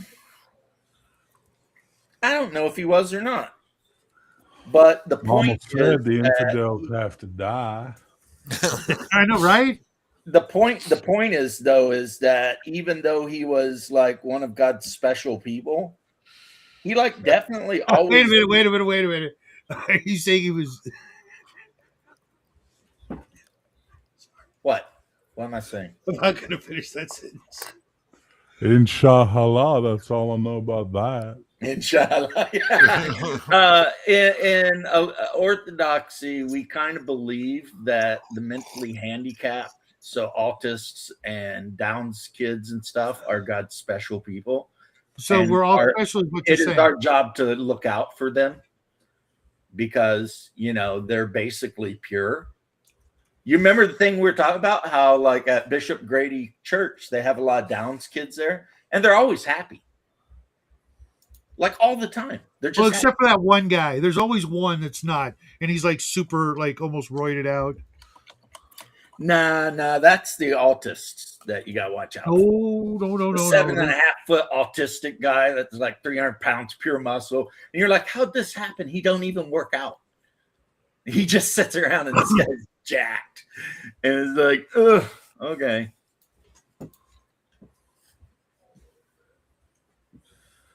Pious kings. Yeah, well, the thing is if you're the king and you're doing everything you can to be a good person, you may not necessarily be tarded, but you're acting tarded. Because if you're the king, you need to have like eyes on the back of your head and your head on a swivel and be ready to execute your freaking own, brother. You have selected regicide. If you know the name of the monarch who is being killed, press 1 now. Right, exactly. I mean, that was a different kind of time, but like, yeah, Let's see. Not your echo. Propagation is not my favorite, but I've never skipped it. Have you listened to Volcor X, The Loop? Oh, they're having a conversation about metal or something. And it's some kind of new metal, so I don't even know what it is. I'll just sit over here and listen to Limp Bizkit. I have no clue either. Well, we are both from the Commonwealth of Kentucky. I like metal, though. Just, I guess I haven't been keeping up with metal. And she showed I him like her metal. vagine, and she say, you no get, and then one day he break the Oh, bars. my gosh. He get. Fucking A. Yeah, but that guy I think is from Dagestan, which is south of Uzbekistan. And as we learned from that one SCTV skit, the Russians really do not like Those Uzbek bastards have drunk my battery acid. Hey, Yorgi, I bet these Uzbeks 10 kopecks I could get you to say more than 2 words. You lose, comrade. That was so great.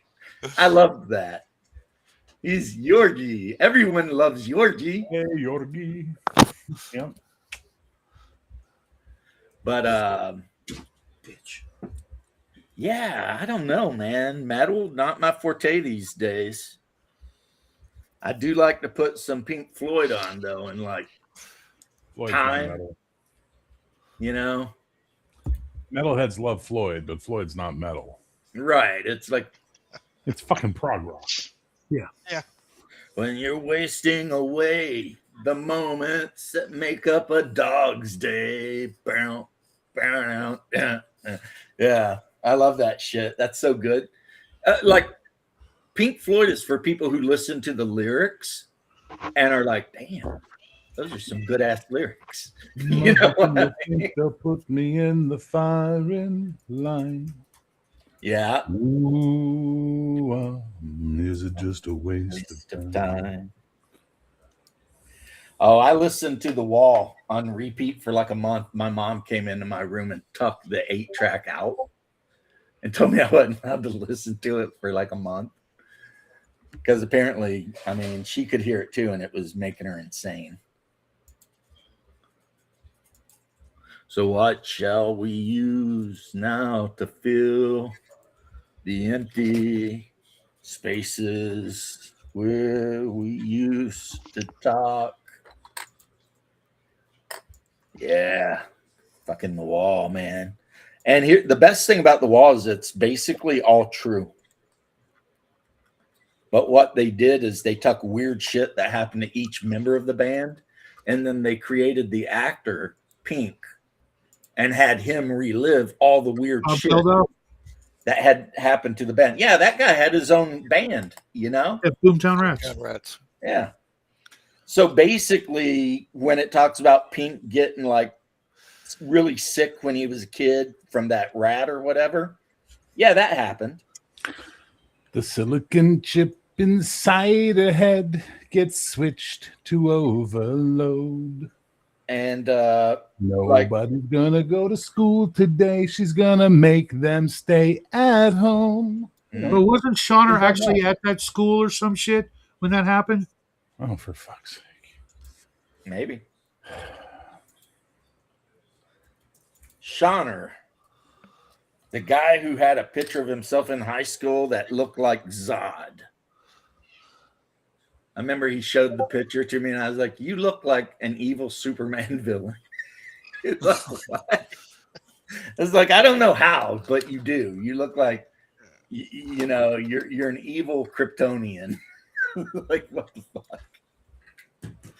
You look like you've buried people in the California desert. You know? Wasn't that in Colorado that happened? I can't remember now. Now I got to know. Oh, I don't know where that was.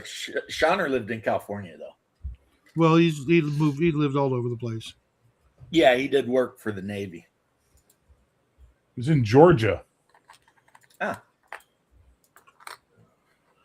Most of his family. That was in San Diego, Grover Cleveland Elementary School. That's where. I that's went where to a Grover Cleveland school. A school named Grover. That's where Shauner lived at the end of his life, was San Diego, Oceanside area. But I don't all of his think he family went to that school at that point in time. If it was at the end of his days. In fact, I come from Grover Cleveland's hometown. Do you? Yes, But we have three famous people from our town: Grover Cleveland, Joe Piscopo, and G. Gordon Liddy. So you must have been from like somewhere in Jersey. Yeah. I like the best line I ever heard about Joe Piscopo was that Eddie Murphy's success went to Joe Piscopo's head. Yeah. Very much so. I don't know. Joe Piscopo was amazing in Goodfellas, though. That's Joe Pesci. Yeah. Oh, well, I'm sorry. Joe Piscopo. You're talking the tall guy. Joe Piscopo was in Johnny Dangerously, though. He was good at that. Yeah. It shoots through schools. We all deserve a pleasant one, so make sure you enjoy it. I refuse. I refuse to enjoy anything. I'll settle for a cold one right now. You know, we're having a cold snap down here. It's like 55 outside. I'm at a beer, but that's okay. Oh, I got a beer in the fridge. If you were here, I'd give it to you. I also got a bunch of English cider. That might interest me more. Yeah, I'm Strongbow. going to start drinking again this year. Strongbow. If you like Strongbow. Strongbow. You get Strongbow in Canada. It's Scottish. Yeah, is it? Yeah. I don't know where it's from, but my wife likes it. Most women do. So it's a girl whereas drink. Me, I like Yingling. So Yingling is what Shadow nicknames his lady boys in the basement. Yinglings. I gotta get some Yingling out of the basement. Yeah, that way nobody even notices. They're like, oh, okay. That makes sense. Except, I don't know. Do they sell Yingling in California, Shadow? I don't know. I don't drink. Well, is it Chinese? It's from Pennsylvania. They sell it in Kentucky now, which makes sense since it's from Pennsylvania. So, literally, they sell it in Florida, so they have to drive through Kentucky to get it here. So, you know, it's like a New Year's resolution to start drinking again. Yeah, I need to make a mustache as awesome as his. Oh man. Yeah. You've got basically the shitty part of New Jersey, then the Pine Barrens, which is full of weirdos, and then the actual dairy and farm country, which is absolutely beautiful, but it's like nowhere near freaking the coast. So New Jersey's a weird state, and they overtax everything there. So, Yes, I'm glad not to be there anymore. yeah. Well, it's like Michigan. It's a state that could, under proper governance, be like absolutely amazing, but they just keep shooting themselves in the foot. You know what I mean? It's like, I don't know. If you've ever been to Michigan, you know what I'm talking about. Michigan is Oh, yes. beautiful, especially outside the cities. It is amazing. The UP is beautiful. Just watch out for serial killers, right? But it's just so poorly governed that it's just like, I don't know why anyone stays there, honestly. And a lot of people don't. They move to Florida. There was a time where pretty much like half the people I knew in Florida were from Michigan. But I couldn't say anything because I was from Kentucky. So it was like, was I going to be like, go home, Yankees? And they'd be like, well, you go home too, hillbilly. So it was like, okay, whatever. And hillbilly is apparently a slang word for Michigan farmers, not Kentucky hill folk. Like originally, but now just anybody that lives in the hills can be a hillbilly. But yeah. There used to be standards, damn it. Yeah, there used to be standards. And now just anybody can be called a hillbilly. Yep. My people have been in and around the Pulaski County region for 400 odd years. Maybe a little less than 400, maybe like 390. Crumata laughs at your overtaxing. Yeah, I get that reference. You made a Canada and a Conan reference at the same time. That's beautiful, Coco. That's why you guys had SCTV. I don't know what it is. Canadians are just funnier than Americans. I mean, my favorite Canadian or my favorite comedian is also my favorite Canadian. So there you go. I'll try not to take that personally. Well, I mean, okay, it's you versus freaking, Listen, I like Norm Macdonald more than I like Norm me. Macdonald. Okay, let's be honest. Well, you should like him. He's like a national treasure for your whole country. Except us Americans have kind of claimed him and made him a national treasure for our whole country too. Right. That dude is like the North American national treasure. Just everybody can agree on that. We all love Norm. I love that old interview he was having with Barbara Waters, and he was talking all this shit. And Barbara Waters is like, well, how do you think you're ever going to get a woman to marry you? And he's like, well, I do have a lot of money, Barbara. And she's like, oh. And he was so deadpan with the delivery. He's just like, well, I do have a lot of money. Did he ever get married? I think he did, actually.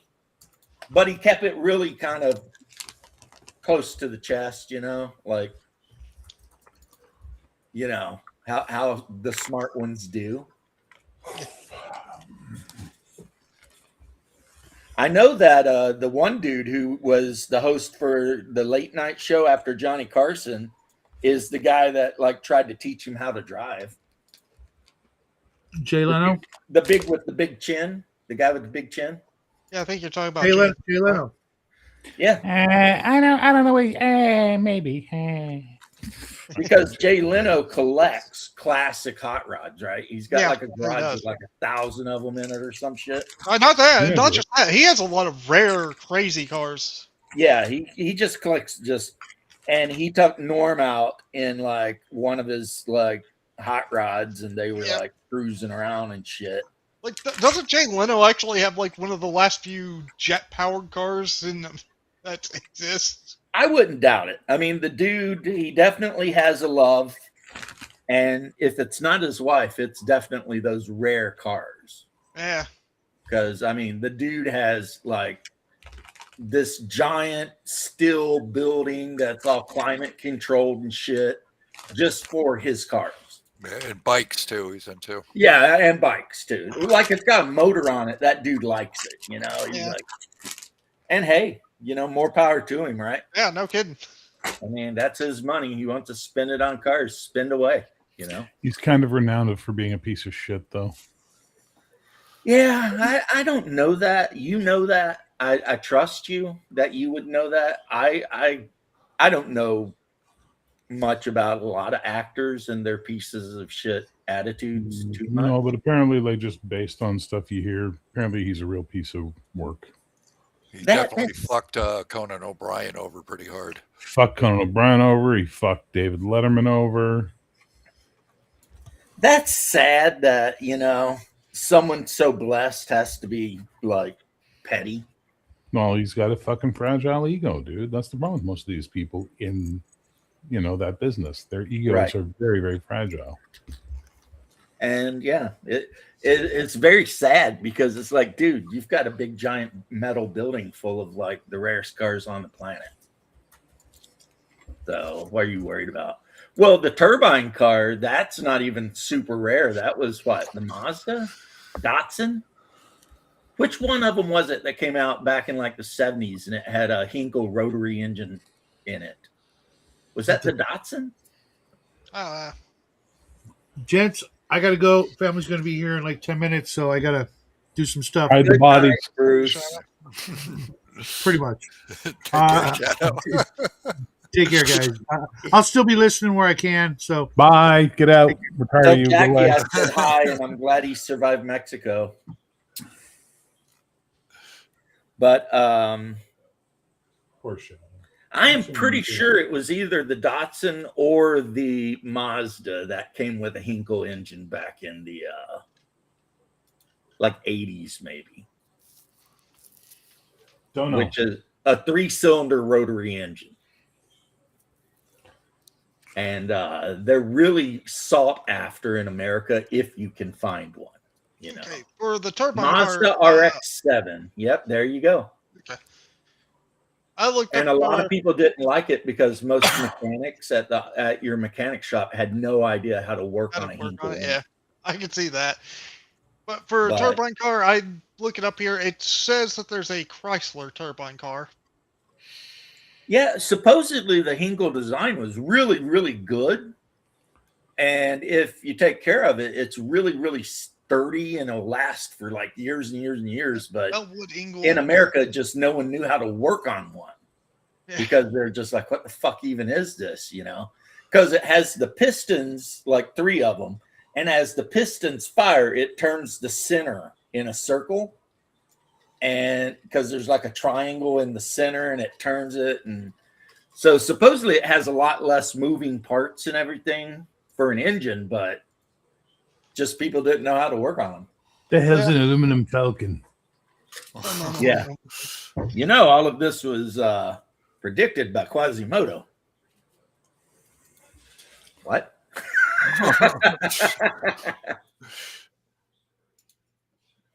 Uh-oh, Coco's ready for Sunday, Doc. Nice. Yay. Yeah. So I cut Timmy off before he could finish telling me how he almost died. Oh well, it was crazy. First I dropped into that pit, got nearly killed by the yellow mold, then got shot in the back by my companion. That took me What are down to friends 0 for? HP. What? What else are friends for? To shoot you. Yeah, she shot You me in wouldn't the want a back. stranger shooting you in the back now, would you? No, Yeah, I mean that's so. we were I was fighting. running a game of AD&D, and I had 10 players at the table, 2 of which were brother and sisters. They were a brother and a sister that were playing. And the brother ran to engage the dragon they were all fighting. and his sister was a ranger, and I shit you not, every round for like 4 rounds, she shot him directly in the back. Because you know how in AD&D you randomize who gets hit? Yeah. And every time she shot him in the back, and he was getting close to dying. I got 4 arrows in my back. It's like, He's starting to look like a pincushion. it was funny. It was Yeah. funny. Better be ready for Friday, Coco. You too, Doc. Absolutely. Best friend had one, a pain to get service.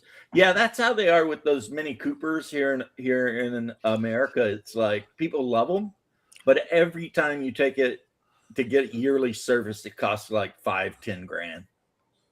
And it's like, why? I mean, it's a piece of shit little 4-cylinder, right? I could take my Fiat to get service, and they'd be like, that's going to be like $12.52. Be like, thanks, man. And away I'd go. But if you want one of those Mini Coopers, you're going to pay. And I'm pretty sure my Fiat Sport was way faster than those Mini Coopers anyway. That thing was a little monster. I had it doing 125 on the turnpike between Kissimmee and Orlando. And the thing with the Fiat is the faster it went, the smoother it rode. You know what I mean? It's like a little rough under 50, but once you got it up there, that thing was just had the button for the race car steering. So you could hit the button and it would change how the steering was. So it'd be more like a race car. What a great car that was. So sad that my pops got it completely totaled. But I knew it would happen when he took it to Kentucky. Because it's a manual transmission. And trying to drive manual transmission in eastern Kentucky, yeah, you're rolling the dice with your life every time you leave the house. Because, you know, unless you're really good at driving manual transition. He was not.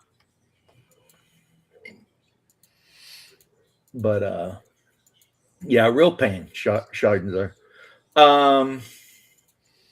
So anyway, I've primered these guys. I'm going to show them to you because they're adorable.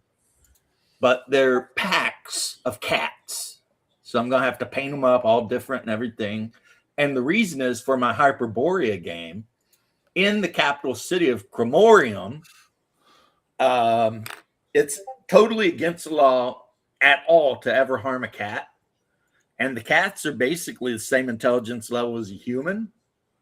And like once a month, when the second moon is close in orbit, they jump from the tall ceilings to the moon to do whatever it is they do. But then they come back later. So, yeah, I had to have these packs of cats. And if you're nice to the cats and you leave treats out for them and stuff, they'll help you sometimes. So, you know.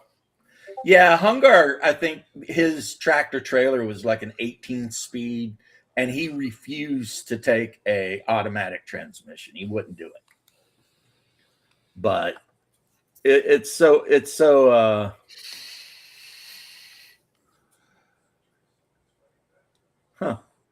yeah, now it's like I had to actually drive an hour away from where I live to find a auto dealer that had a manual transmission Fiat Sport.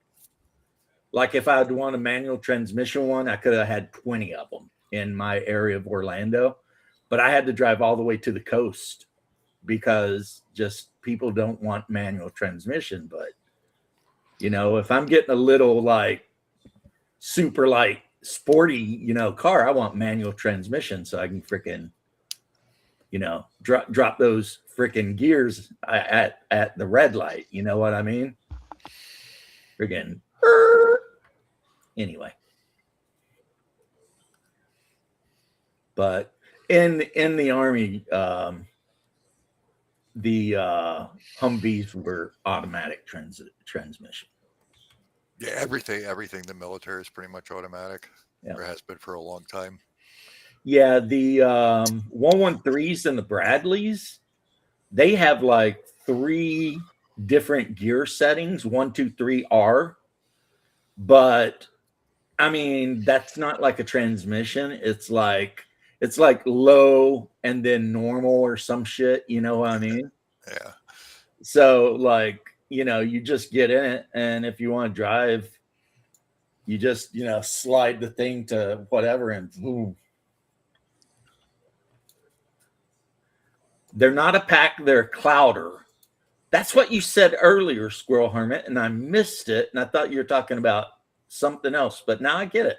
So a grouping of cats is a clouder. All right. Thank you. Appreciate that. I'll remember that. It's like 2 Pomeranians is a puff, and 3 or more Pomeranians is a tuft. That's like a true story. But I may have reversed whether it's a puff or a tuft. And it's for Poms only, not other dogs. But yeah. So Bear's staring grumpily at what he's working. I'm watching a video.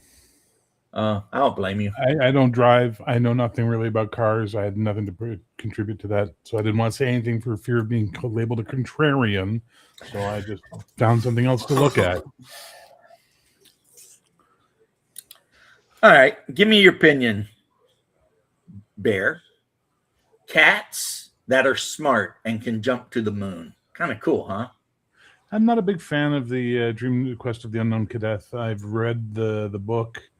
And the only thing I ever liked, there was a guy did a fantasy version of it called Pagana that was pretty interesting.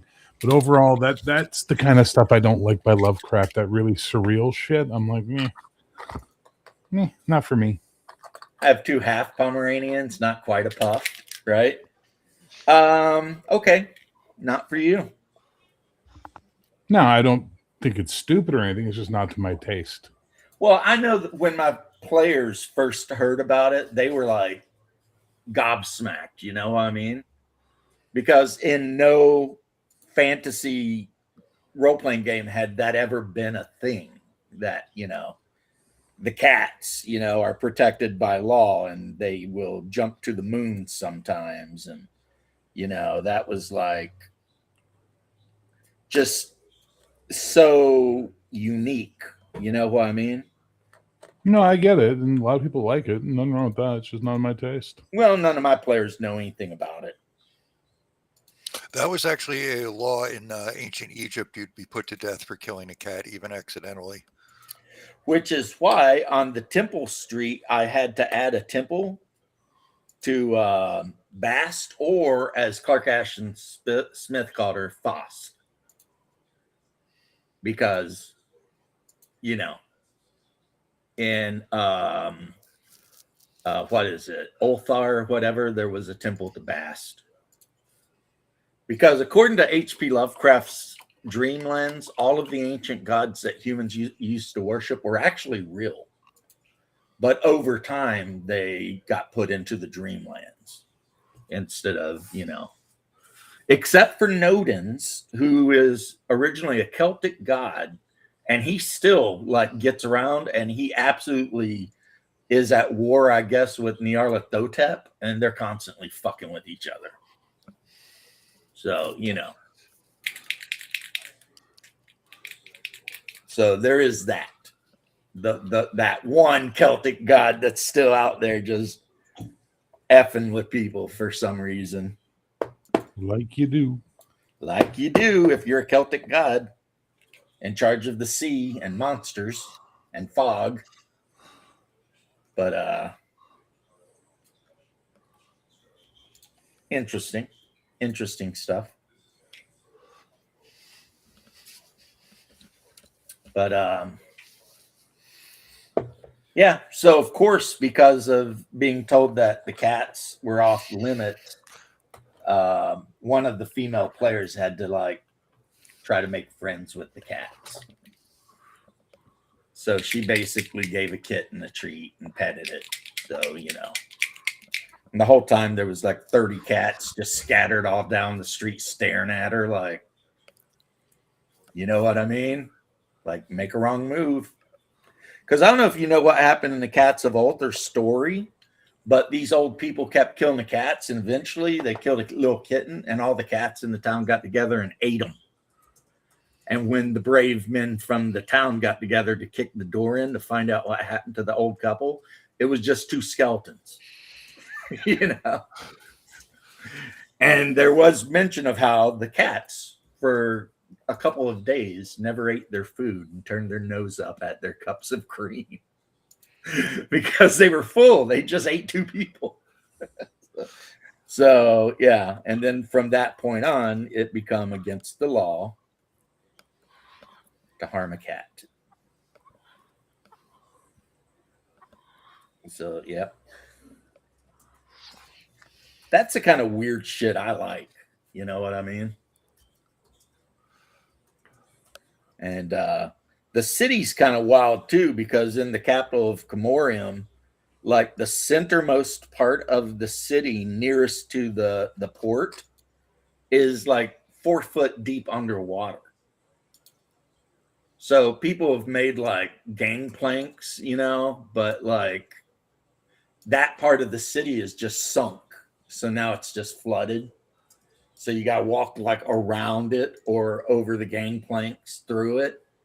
And of course, you know, there's probably things in the water that want you dead. Right? So interesting stuff. And they haven't even left the city yet. That's without even leaving the starting area they were in. They've got all this stuff they can be involved in. Very cool.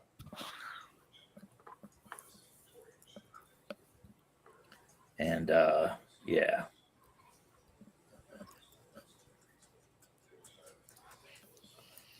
But yep, paint some of these cats orange so that I can do some stripes. Paint some of them black so that they look like Misty and the Bogan. Beans. And the other thing I got today is also cat related. They're saber-toothed tigers, because saber-toothed tigers are a thing, not only in D&D, but especially in Hyperborea, because half of the realm of Hyperborea is tundra. Yeah, I just find that weird. Well, it's the North Pole, man. Yeah, but there doesn't have to be. So all of the warmest areas are either in hidden valleys where they're kept warm by weird magics, or on the coasts. Yeah, but you know what tundra looks like? Yeah. There's no forests. Yeah. Yeah, that's north of the taiga.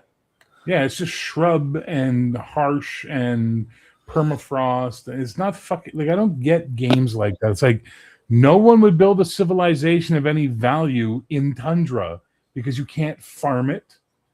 You know, you can't provide food. There's no digging wells because tundra usually sits on top of bedrock, which is why you don't get trees. You know, like it just doesn't make sense. Well, I've got some great news for you. No one makes towns in the tundra. Well, then However, where did you say it's all tundra? No, I said the center part near Mount Vermithoen. Yeah, it's mostly tundra right there. It gets colder closer to the center of the hex, warmer towards the outside. Now, like the plains, they are going crazy. Are inhabited by some tribes of Eskimo, and also by some tribes of Yakut and Klin. I never pronounced their The what? name right. The Squamish? I'm not even going to. And I don't know. Chase Anybody know what he's talking about? Because I'm lost. No, he's in and out too much on me. Yeah, okay. So we're all having the same thing. Yep. Connection issues. See if it comes back.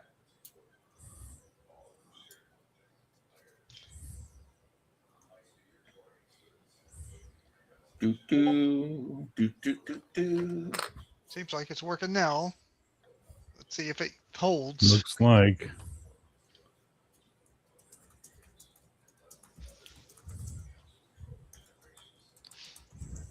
Tlingit. Yeah. Coco, you're 100% right. I don't know if you can hear me, but you're 100% right. Yeah, we can hear you now.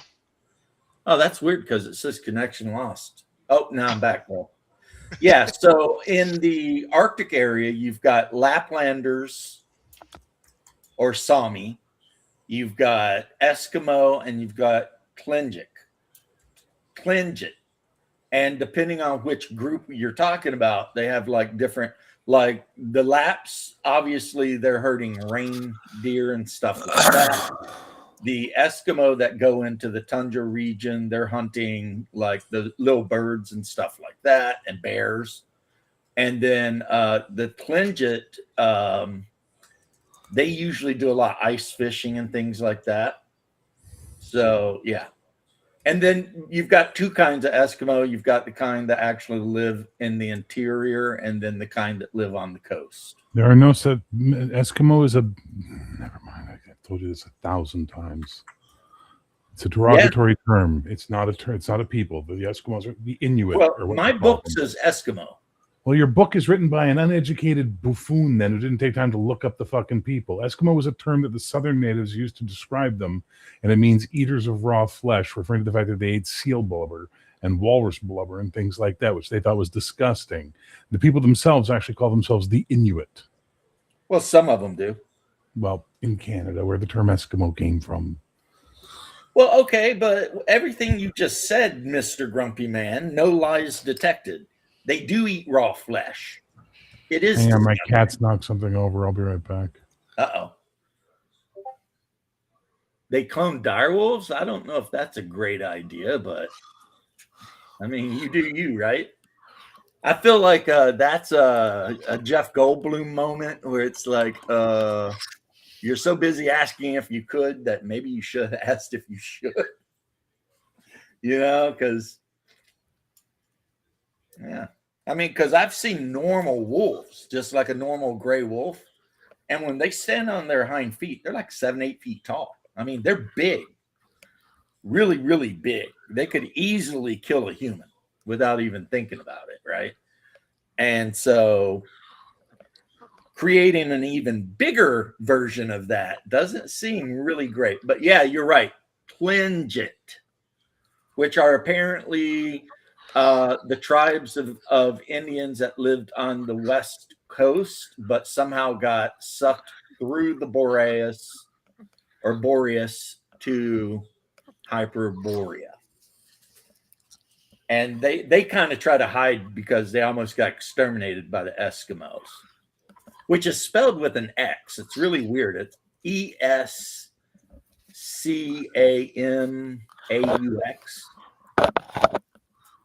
So, and then of course the Laps are just Finlanders. They're just Finnish people that live out in that area and chase reindeer around. So, and yeah, all the Eskimo in Hyperborea come from Greenland. Every single one of them originates from Greenland, which is why they're Cthulhu worshippers. But they kind of keep that on the DL. They're not notably hostile to non-whatever, though, unless you're, a Finn or a Tlingit. They don't like them, but if you're like some other kind of human, like Eskimo tribes will trade with you, the whole 9 yards, They just, for some reason, had an issue with the other guys that lived in the cold areas and tried to wipe them all out.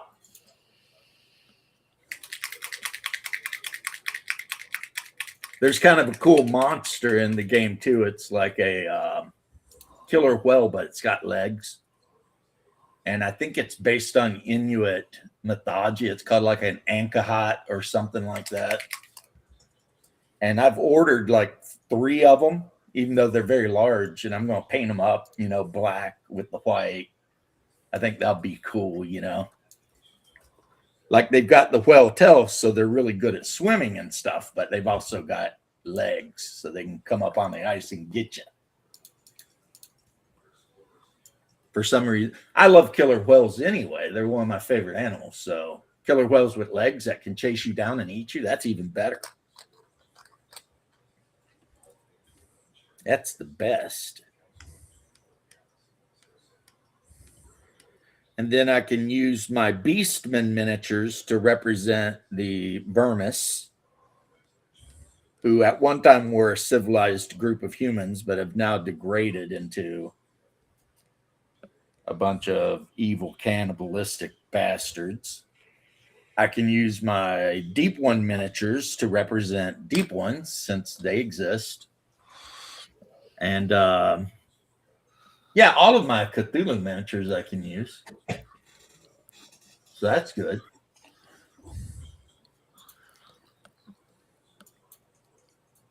And I've been painting up cultists too, because that's a big part of stuff. So, like, this is one of the cultists I've been painting up. I went with a red and a black thing because he's the cult of Thamagoan, who is like the god of murder. So I thought, yeah. Actually, I read in the book and it said his colors were, like the ones that worship Yog-Sothoth are the cult of the Silver Twilight, and they actually wear material that's silver colored. And then, of course, Cthulhu worshippers wear sea green or blue or whatever, And worshippers of Shub-Niggurath wear nothing, because they do all their rituals in the buck naked out in the middle of the woods. I was willing to tolerate the demon worship, but that is just too far. Well, I mean, think of the children. Yeah, don't think of the children. Because do you want them out in the woods seeing naked people? I don't want them in the woods seeing naked people. We need to pass a law. Here's the thing. One of their big rituals is they all go out in the woods, build a fire, say their prayers, and maybe some of the dark young of Shub-Niggurath show up. And then they dance around in very lewd ways, and then they have incestuous sex.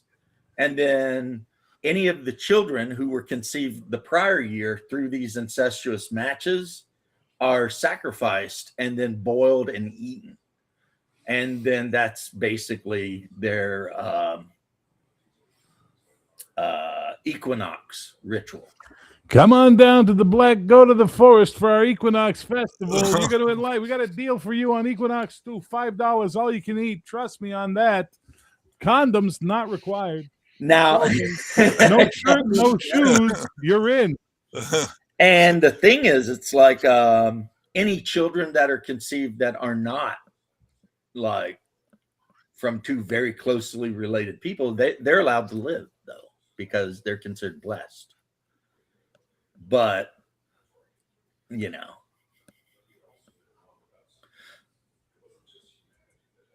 a pretty good football team in the late 70s, early 80s, badum-dum ching. I didn't know that, actually. The Edmonton Eskimos. What do they call them now? The Edmonton, they got another name now. Yeah. But yeah, man. It's just interesting stuff. Is what I'm telling you guys. Very interesting stuff. And apparently there's a lot of gemstones in the mountains near the tundra. So people try to set up mining concerns, but it always ends really bad with like everyone dying.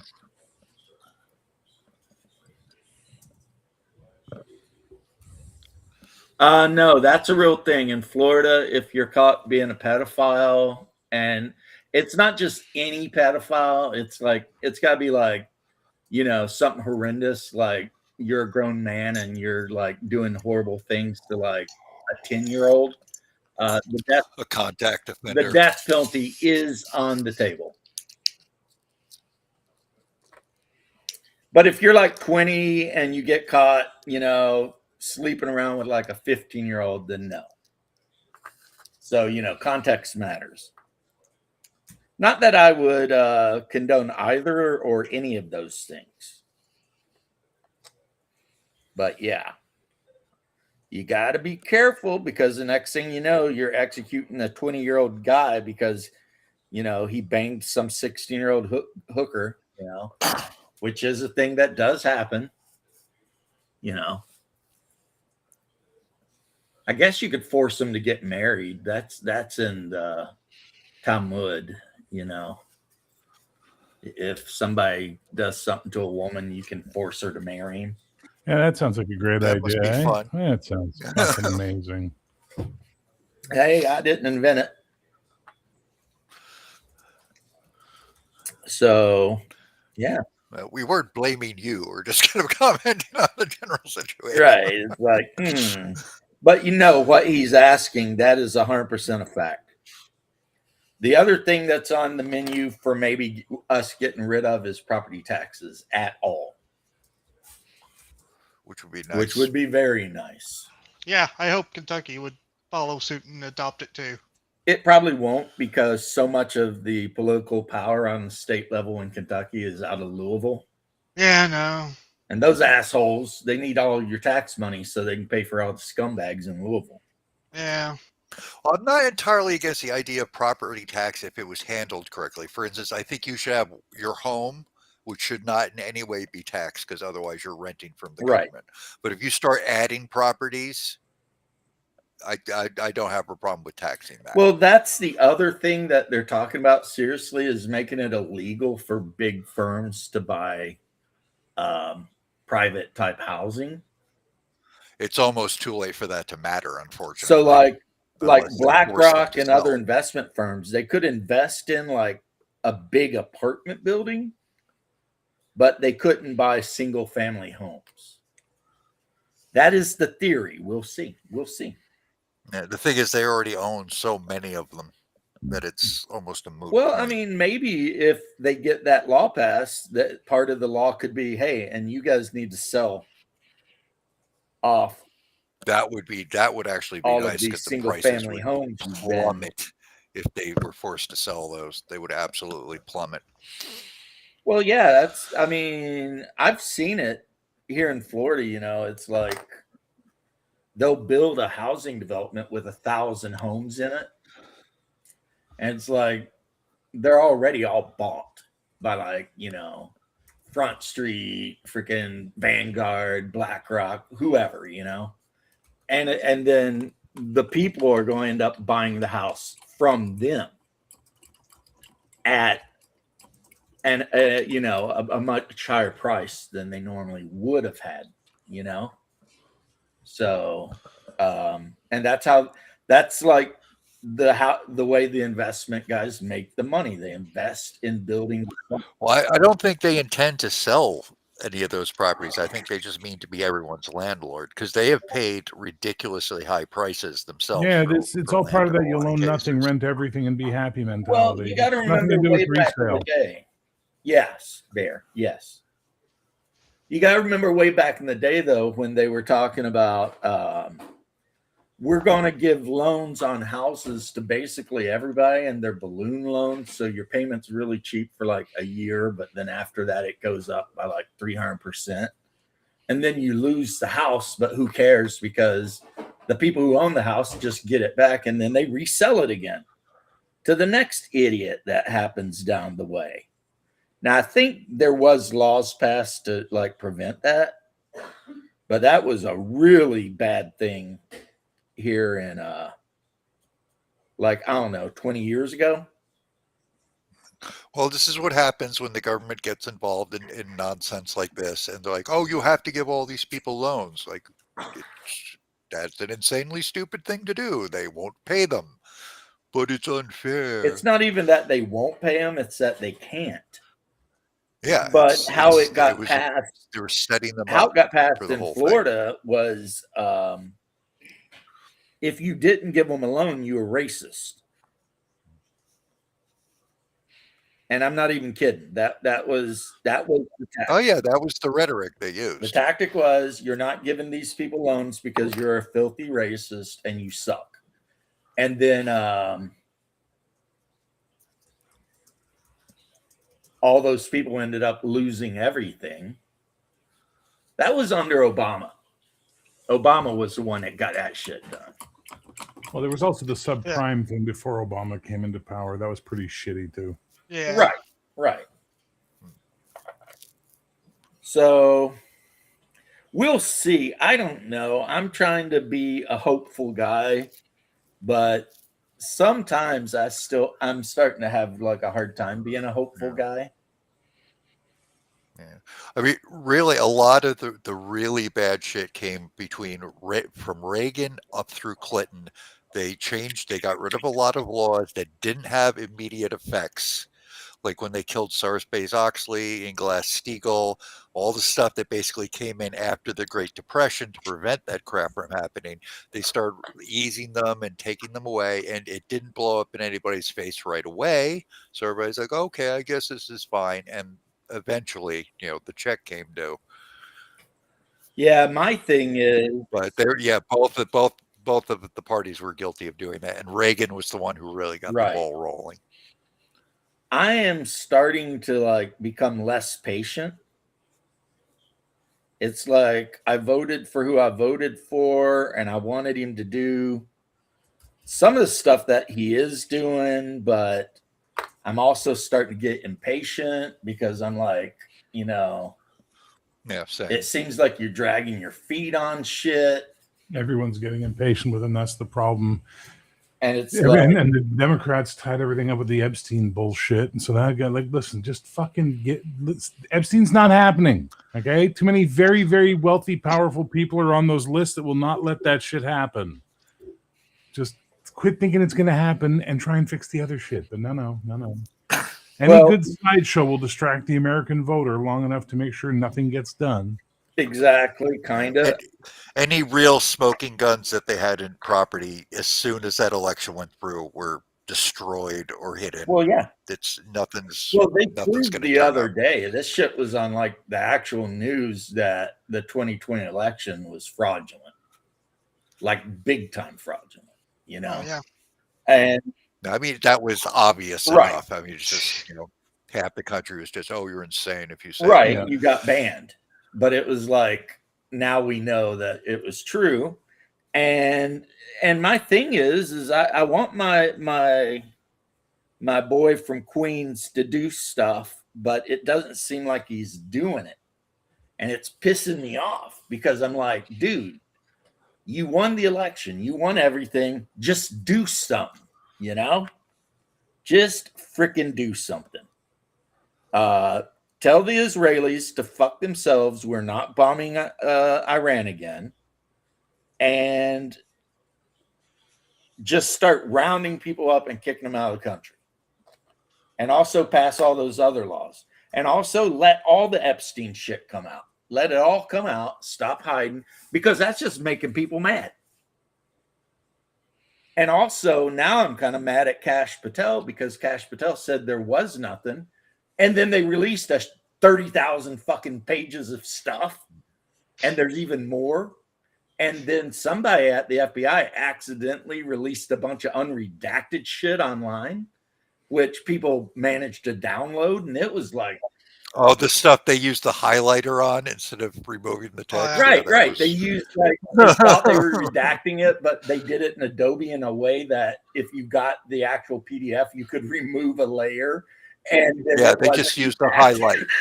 Yeah, they just used a black highlight. And some people are even claiming that was probably a whistleblower type situation where just some dude at the FBI was like, fuck it. I'm putting this shit out there. But here's what's more likely. I bet it was somebody who didn't know what he was doing. Yeah, it's a coin toss. Yeah, it's a coin toss. It could be a guy that's sick and tired of all the bullshit, or it could just be government ignorance and inefficiency. Occam's razor applies. Government inefficiency. Well, I mean, I'm not. Yeah, I'm not. I can't argue that. You know what I mean? So, but yeah, I'm definitely not trying to be a black pill kind of guy, guys. I'm not. But it's like, I'm just like, come on, man. Everybody wants you to do these things. Just do these things. And the whole,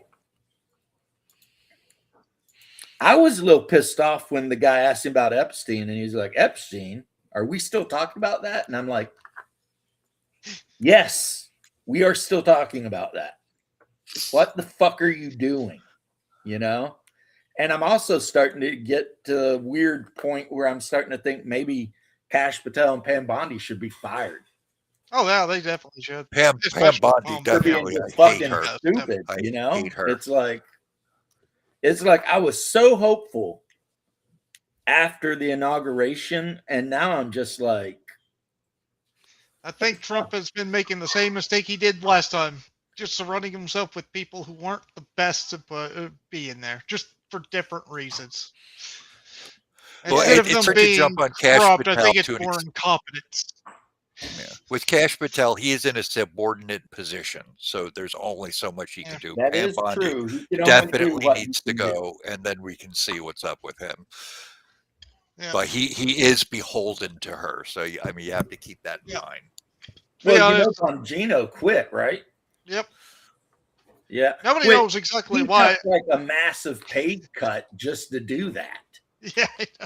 Because his podcast was making millions upon millions of dollars, and he went to try to help out, and then now he's all like, "Nah, I'm out." Yeah, but Yeah, also Bongino quit. I do kind of think that he kind of hurt his reputation doing that too. Who? Bongino. Bongino.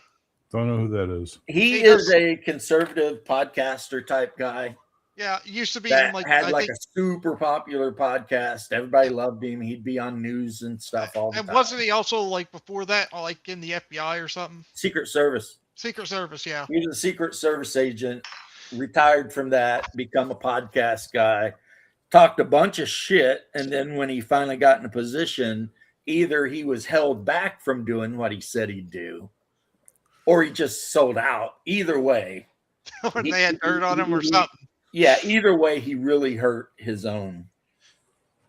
His own reputation. Yeah, like he destroyed his reputation, right? And so we'll see, you know. But you are right about the Kash thing. Doc is right. Kash is someone who works for someone else. So they need to maybe get rid of his boss and then tell him, get out there and start making shit happen or you'll be next, you know. Because yeah, this shit is crazy, man. Crazy. So yeah, but again, not trying to red pill, still keeping faith, still hoping, but I mean, there's things to be happy about with him, but there's also good criticisms you can have of Trump. right. I think you're going to see people like me who were like hardcore in that particular corner. As time goes by, will I ever vote Democrat? No. But I'm becoming less and less a fan because it's like, okay, you got your second shot. You don't got to worry about re-election. Do something, you know, just make some shit happen. And then I'll be happy. You know, like if somebody doesn't get arrested within the next month for all that shit in Minnesota, I'm going to be really mad. Aren't they doing some raids now on that? I hope they get them walls. When I say somebody, Timmy, when I say somebody, I mean somebody that's an elected official. Yeah, like Tim Walz, because he's pretty like much Walz or implicated. Ilhan. Yeah. Or one of them, somebody. Yeah, Bondi said it was on her desk and then it was nothing. It was bullshit. Yeah. Right at that point is when she should have been gone. Oh yeah, she The should have only been guy picked in first Trump's place, really. government that I still love, like with all of my heart, soul, and PP, is Marco that Rubio. bald bastard. Oh, Who? Rubio. No, Rubio's No. okay though. Like, I mean, he's not Rubio. terrible. little Rubio, but that dude turned into like I Yeah, like he's the way doing he a lot talks. better now. he grew up. I like when boy. people He grew up. when people come at him. I love the way he goes. That's real fucking nice. They broke the law, so that's why we're doing this. What about Yeah. that constitutional right? They're not citizens of the United States. They have no constitutional rights. Moving on.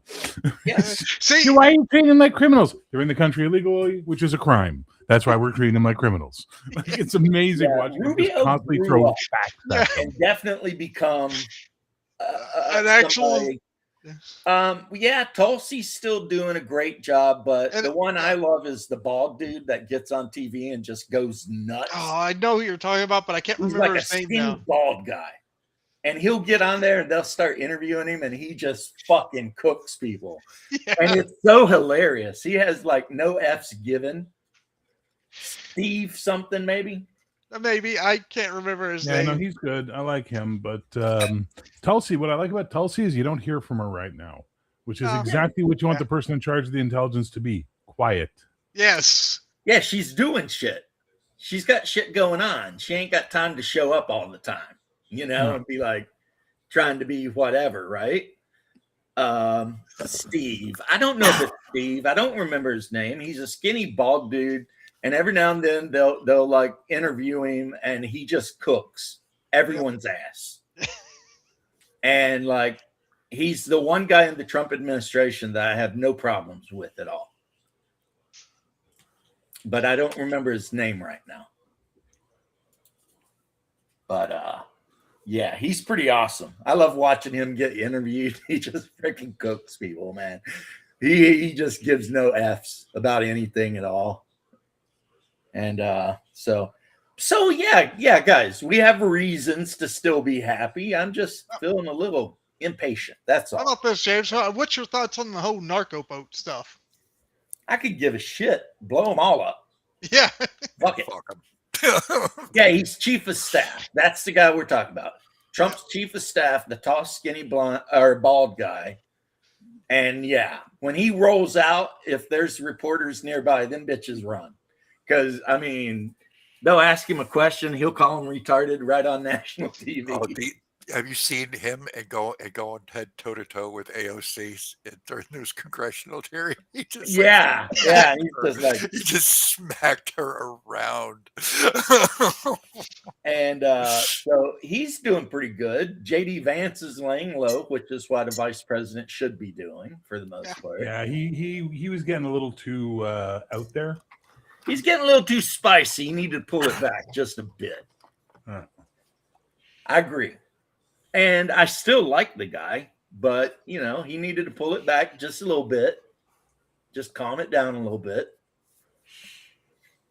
Oh, man, did he piss the British off? Oh, my So- God. They fucking deserve it. But Oh, I definitely do. Well, at this point, the whole EU and Britain is hating our guts because we basically have told them to go F themselves.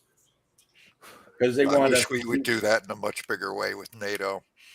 Well, they keep wanting us to finance that freaking bullshit in Central Europe, and we're not doing it. Or Eastern Europe. Yeah. And Instead, we're not doing it. We told them to do it. And now they're all like, oh shit. We should Like- just retract it. This is a Western Hemisphere thing. You guys can go Yeah. fuck yourselves. That's I've said that forever, man. Instead, Trump wants to just stick to more our side of the world type of stuff. I would like make a deal not with bad. Italy so that we can keep like some naval bases for the Mediterranean because basically we're the ones that Well, enforce Italy the trade Italy routes. wants to leave the EU anyway. Yeah. I mean, and you've You know, seen keep- what they Keep did naval to the base there and Romanians. close everything else. It's like the dude that won the election in Romania and the EU just rolled in, been like, nope. You got to redo the election because we don't like who won. And it's like, well, who rules Romania then? They've done that a EU? lot. They did that to Ireland on a couple things where they like Yeah. nullified Yeah. referendums and stuff they didn't like. And then they get mad at Poland because the Orban or whatever just tells him to lick his nutsack, man. He is just like, they'll be like, Poland, you need to stop doing shit. And Poland's like, yeah, fuck you. Yeah. Go. Like, what are you going to do? Invade me? I have the largest army in Western Europe. It's like at this point, because Poland has bought so much shit from America, they could probably conquer continental Europe if they really wanted. Who's going to stop them? Germany? Them dudes are doing like military. That's right. They're doing military exercises with broomsticks. You know, you're effed up when you're military exercises. You got to use broomsticks, right? Yeah. Meanwhile, Poland's buying like all of the high-end shit we'll sell them and bitching that we won't sell more of it to them. Yeah. You You know, know? I hope that are we actually selling them Abrams, or is that not allowed? Oh, they're starting to sell Abrams now. Yeah, we're selling Abrams is to like is Poland, which old. is why Okay. Poland gave away all of their Warsaw Pact equipment Okay. because they were but I think we're selling them F-35s. I know we've sold them a shit ton of missile batteries, and They need to put. I mean, you wings. name it, Poland's buying it, man. They need to don't bring even back give the a winged shit. Hussars in their M1 Abram tanks.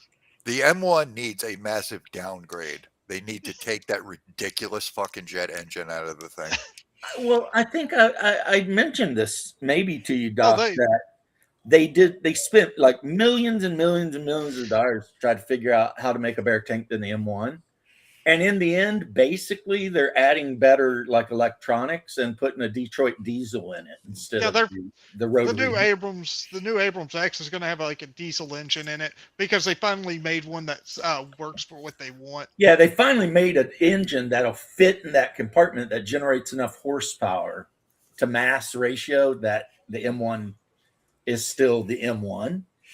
And also because it's a Detroit diesel, it's going to be like super easy to work on. And instead of having to burn kerosene, it'll burn diesel, which will be super better for range, you know?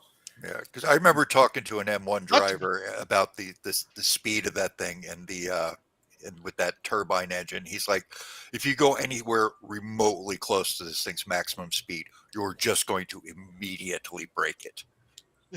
Just instantly. Well, in the Get desert, 100 the yards problem and with the them engine is will blow out. the turbine would suck sand in, and the sand would abrade the blades in the turbine until there were no blades. Yeah, the diesel will definitely be better if you ever have to go to the desert again. Well, diesel's good because the tank will get better mileage. Yep, that too. Because I mean, but dude, when I was over there, we had like Charlie Company 464 attached to us, and they were constantly pulling engine blocks out of M1 tanks and putting new ones in because just operating in the sand destroys the turbine engine. Well, when they had that first big tank rush, something like, and this was like everything was like perfectly maintained at this point. There was you're no talking about enemy air cover, perfect logistics, and like 40% of them didn't make it. Right, because sand just eats those turbine engines up, man. Like our Bradleys, we hardly ever had to work on a Bradley because it's got that big Detroit diesel in it, and the Detroit diesel is actually in an armored case. You know what I mean? So to work on the engine of a Bradley, you have to take like 100 bolts off across the top and remove an armored plate. And then it's like an armored box with the engine in it. Right? So keep the air filter clean, and that bad boy don't give a shit, right? And that's what they're doing with they're supposedly adding some kind of laser point defense system to the new M1 too. Oh, that maybe because that'll automatically detect drones and just shoot them down. Yep.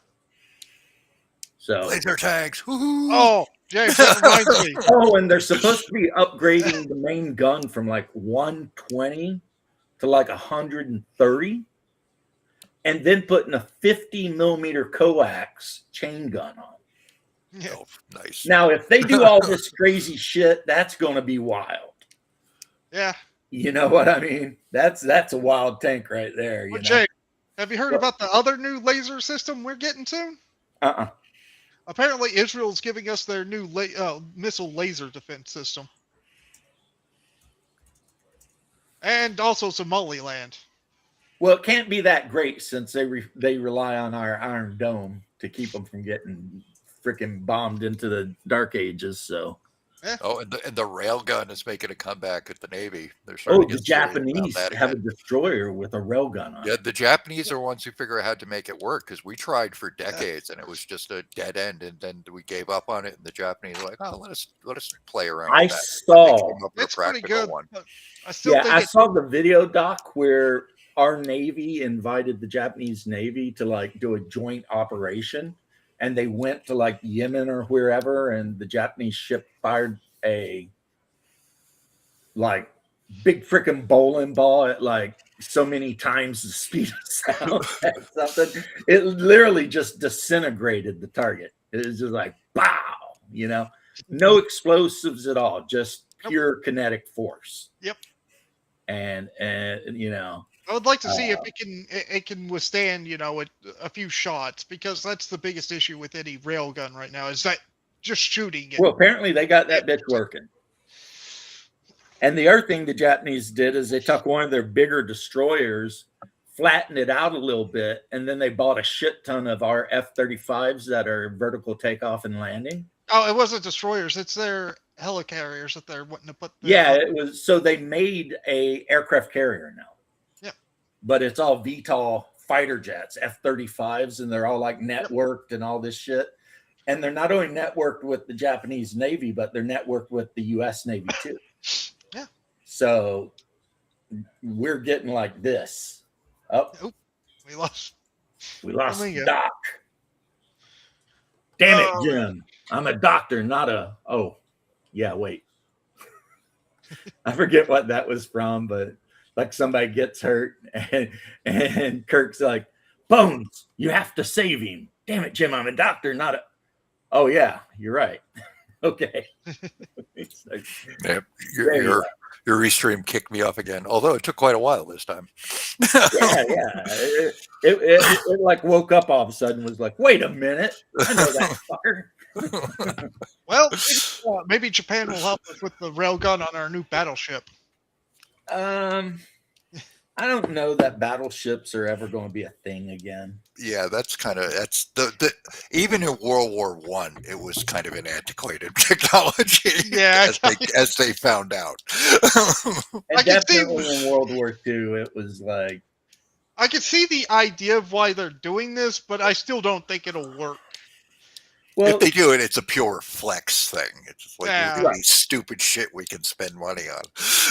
Right. We're just showing off at that. I mean, it basically is just like a giant missile carrier, but the missiles that they're planning on putting on there are not the best to put on there either, because they want to actually have it like with nuclear missiles, and you just don't do that with a giant battleship. Well, why you do that with a surface vessel? I don't know. You don't. Many boomers out there floating around. It's like. Yeah. It's better to have them in subs, because subs, they can hide. There was talk for a little while of a submersible aircraft carrier. Japan they were fucking around with. That would have been. No, Japan did build 3 of them. Yeah, the Japanese were super involved with that shit. Yeah, they built like 3 of those subcarriers. They could carry 3 like little planes, and we found it before it made it over here. So I heard you guys talking about being ready Friday and Saturday and stuff like that. What's going on? The Ravens Gather is picking back up after a long hiatus. So we're picking that back up on Friday. There's going to be 5. There's 5 more in that before we wrap up that campaign. And then in February, we are starting out Empire of the Golden Swan. Nice. What is that? That is the new campaign. Set in it's actually set in the campaign world that I've basically been running in some form since high school. Nice. Yeah. You're kind of wrong. It's actually within the range of like a World War II era battleship. Shut up! We're talking about something totally different, Timmy. I'm sorry. Sorry, I don't mean to yell at you, bro. But you're like silence. You're like seriously like a whole couple of topics behind at this point. Shardens are just wrote something about it. I gotta correct it. It's Yeah, like I was wanting to hear what in the hell these two are doing this weekend. go 'cause ahead, I heard Doc. them I'm talking sorry. to Coco about. Oh, and we got this Friday. We got the Warstar Gunstar Colossus. Invictus. No, Gunstar Invicta, Invictus. Invicta. That's right. Because Nice. looking What's for that the going to be? Colossus. Is that going to be Valorous or? No, it's Battlestar Galactica. Oh, cool. Yeah. But based on the 78 classic goofy shit, which is cool. And It I'm was cool. plunging, I'm digging deep into 70s and 80s sci-fi to steal ideas for it. Nice. And of course we okay now, Tim. What are Yeah, you I'm doing very this? psyched And then for the that. Wednesday after that, we're going back and picking up Valorous Shield of Veil. That's going to be fun to get back into. So nice. So Tim, what you doing Saturday with Bubba? It was Monday on Bubba's games. Oh, so you got a while. Yeah. You got any other games coming up? This Sunday I have one, and the Saturday game's gonna start back up in the middle of January. So Sunday, are you playing the vampire? No, it's not vampire. It's the one where I'm playing the cleric. Oh, okay. It's the 5th edition one. Okay. Okay, so Shadenzar says it's not actually technically a battleship. Trump just called it a I'm battleship. saying It's that he's more of wrong. a cruiser. I'm thinking he's wrong on the tonnage on that. I don't care. I'd rather talk about role-playing games. Because I looked at the tonnage in the Iowa. It's definitely not that tonnage. That's bigger than the Yamato. Yeah, still not really. And it's like maybe one day you and I can sit down and argue about this kind of shit. Maybe if I ever re-download World of Battleships again or whatever. World of Warships. Yeah, but until that time happens, I just whatever. And I was pretty big in the naval stuff because of World War II. No, you're a weeaboo. You're just pretty big into anything the Japanese built, and unfortunately, Not just Japanese. It all sucked. Not just Japanese. Well, American. I have some bad news for you, German. James. Yes. If it wasn't for the Yamato, Earth would never have been able to defend itself against those evil aliens, and the wave motion cannon made it even better. Did anyone see the live action version of that? Rangers. You know what's crazy is I What was think that, would work. What? Not with the Yamato because it's all rotted and a coral reef now, right? Yeah. But if you were to take somehow one of our, like the Iowa, and seal it up and everything and put engines on it, and somehow get it into orbit, it would probably work. Well, right off the bat, the somehow get it into orbit thing is a bit of a hurdle. There's maybe that part when you turn on those engines and everybody's slammed into the bulkheads because that's how gravity works. And guys, I was just saying a star. You were talking shit. Just admit it. You were talking shit. Admit it. Besides, you don't want a big, heavily armored thing in space because basically, if you get hit, you're dead anyway. So why waste the weight? You know what, guys? You're not as cute as you think you are. Okay, I was wrong. I just want you to know that.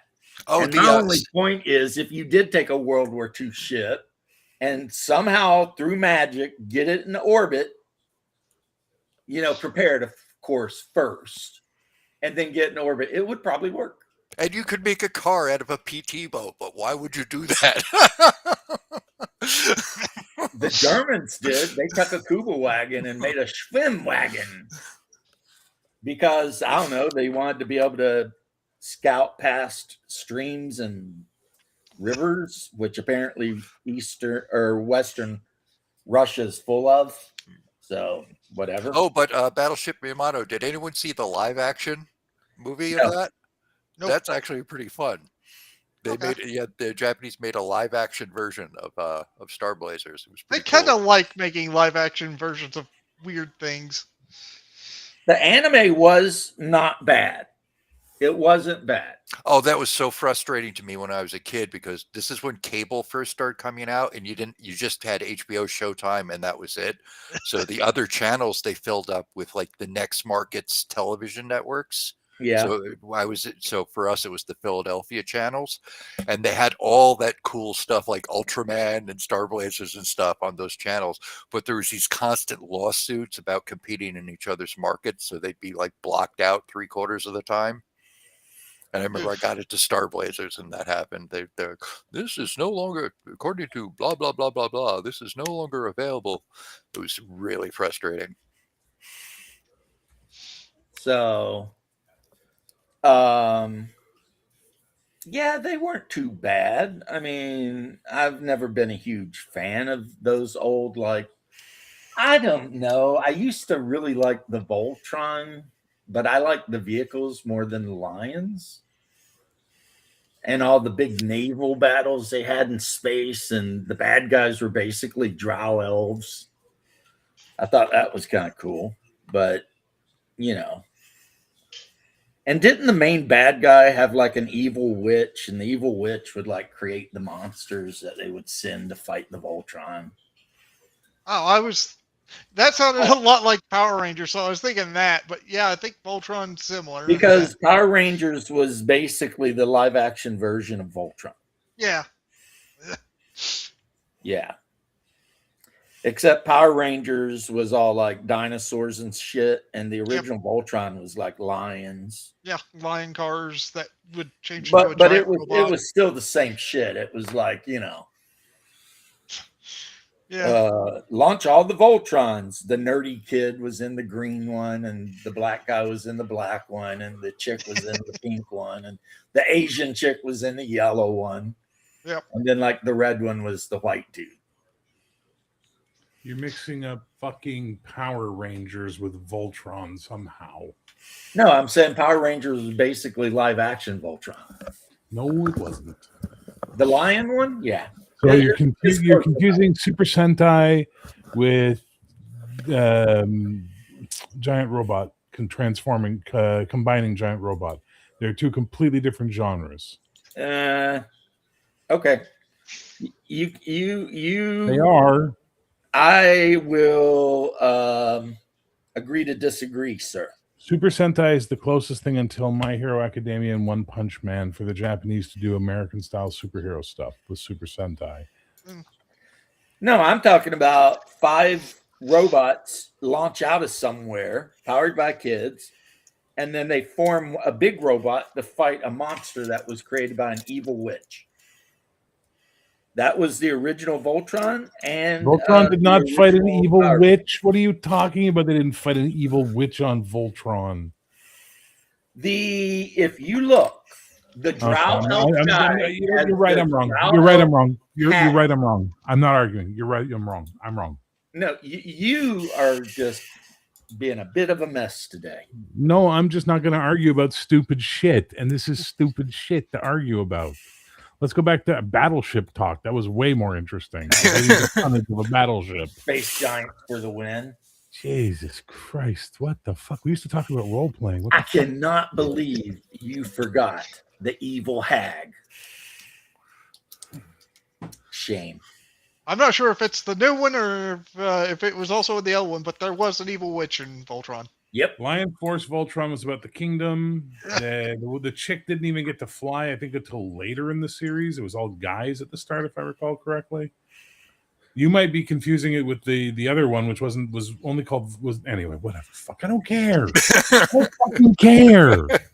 Jesus, you care so much. Jesus Christ, I don't fucking care. That's the problem. You care too much. No, I don't. Yeah, you say that, but I think Milady does protest too much. What did I say during the entire fucking battleship conversation, the entire fucking dog tags, blood type conversation, all the other shit you guys talked about? I had no cars. I said nothing. Zero. In this case, I pointed out something that I think is very different and is not the same, and we got into this point of the conversation. Now I don't want to fucking have it anymore. Because I'm not emotionally invested in fucking Voltron. Thank you. Well, I don't get it, because Look, you do you. I'm not gonna fucking argue with you guys about this shit. I just remember when we used to talk about role playing and it was fun.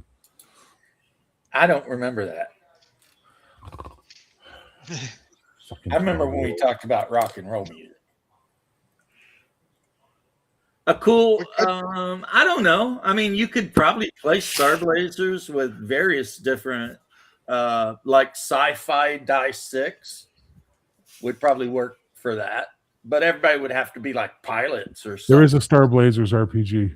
There is? I Yes, didn't look know it up. that. Huh. I would have thought, well, maybe you could do it with I don't Big know why Eyes I'd be on Mouth. surprised. There's a Goblin Slayer RPG, so. Yeah. I mean, you know. It's called Star Blaze Adventures. It was Star Blazer Adventures, Cubicle 7 in 2008. Oh, no, that's the one based on the British comic Star Blazer. Hang on. Where's the one that was based on that? I think there's a Fate one, maybe. I can't remember now. I can't remember. Did they call it Star Blazer or Battleship Yamato? That I can't remember. Yeah, because I've heard it called both on occasion. Star Blazers was like the English translation version. They changed the name of the ship to the Argo. Drive-through RPG. Hang on. Battleship Yamato from Sharon Press. This product has yet to be reviewed or rated. I don't know what that is. That doesn't look like it. Okay, let's go back. I remember they were talking about, maybe it fell through. Maybe it died. Who knows? Yeah, they changed things with localization because, like, the dad, I think, of one of Dragon Ball Z's female character in Japan was called Mr. Satan. Yeah, that was true. It was, and then they changed him to like Hercules or something. It was Hercule. No, I'm wrong. It was only the British comic called Star Blazers. They made an RPG out of, so I'm wrong. There is no Battleship Yamato. Oh. Sorry to get your hopes up there, Timmy. Yeah, I don't really care. Oh, did you hear about the? I'd probably just use a different system. Part of the new cultural laws in Japan. Any product that goes out of Japan, they have has to be any translation has to be approved. Oh yeah, because they're so pissed off about American wokesters changing the language of animes. Yeah, pissed them the fuck off. They're like, nope. Now the best anime, as far as for localization, is definitely the Ghost Hunters. Ghost Hunters, yeah. That one. That was the funniest one. You always got the one woman. She's like, "Will you accept Jesus?" And the kid's like, "I'm Jewish." Well, that's okay. And then on top of that, they're fighting ghosts. King Kong, run! Yeah, when the one kid's running and they're like, run faster, run like there's a big black man behind you. Well, he's not racist. And the kid falls down and he's like, well, he's not racist. I mean, that shit was just out of control, man. They were just literally just like, yeah, we're gonna do some shit. Why do all principals look like lesbians? That was a good point too. When they find the picture of the principal and they're like, why do all school principals look like lesbians? Yeah, and you've got the one like super religious chick that's always trying to like convince everybody to become Christian. One of my favorite lines, it's like ching chong ching cow. Oh wait, that's Chinese. Yeah. I mean, that is like they just whoever the voice actors were, they just did not care. They were like, yeah, we don't care. We're just doing shit. And that's what they did too. Yeah. It's pretty funny. So well, they had to redub it in Japanese. Oh, yeah. We lost James. Yep, there he goes again. It's like, oh, the Jewish kid on Tinder looking for a date. I hope this one ain't a boy again.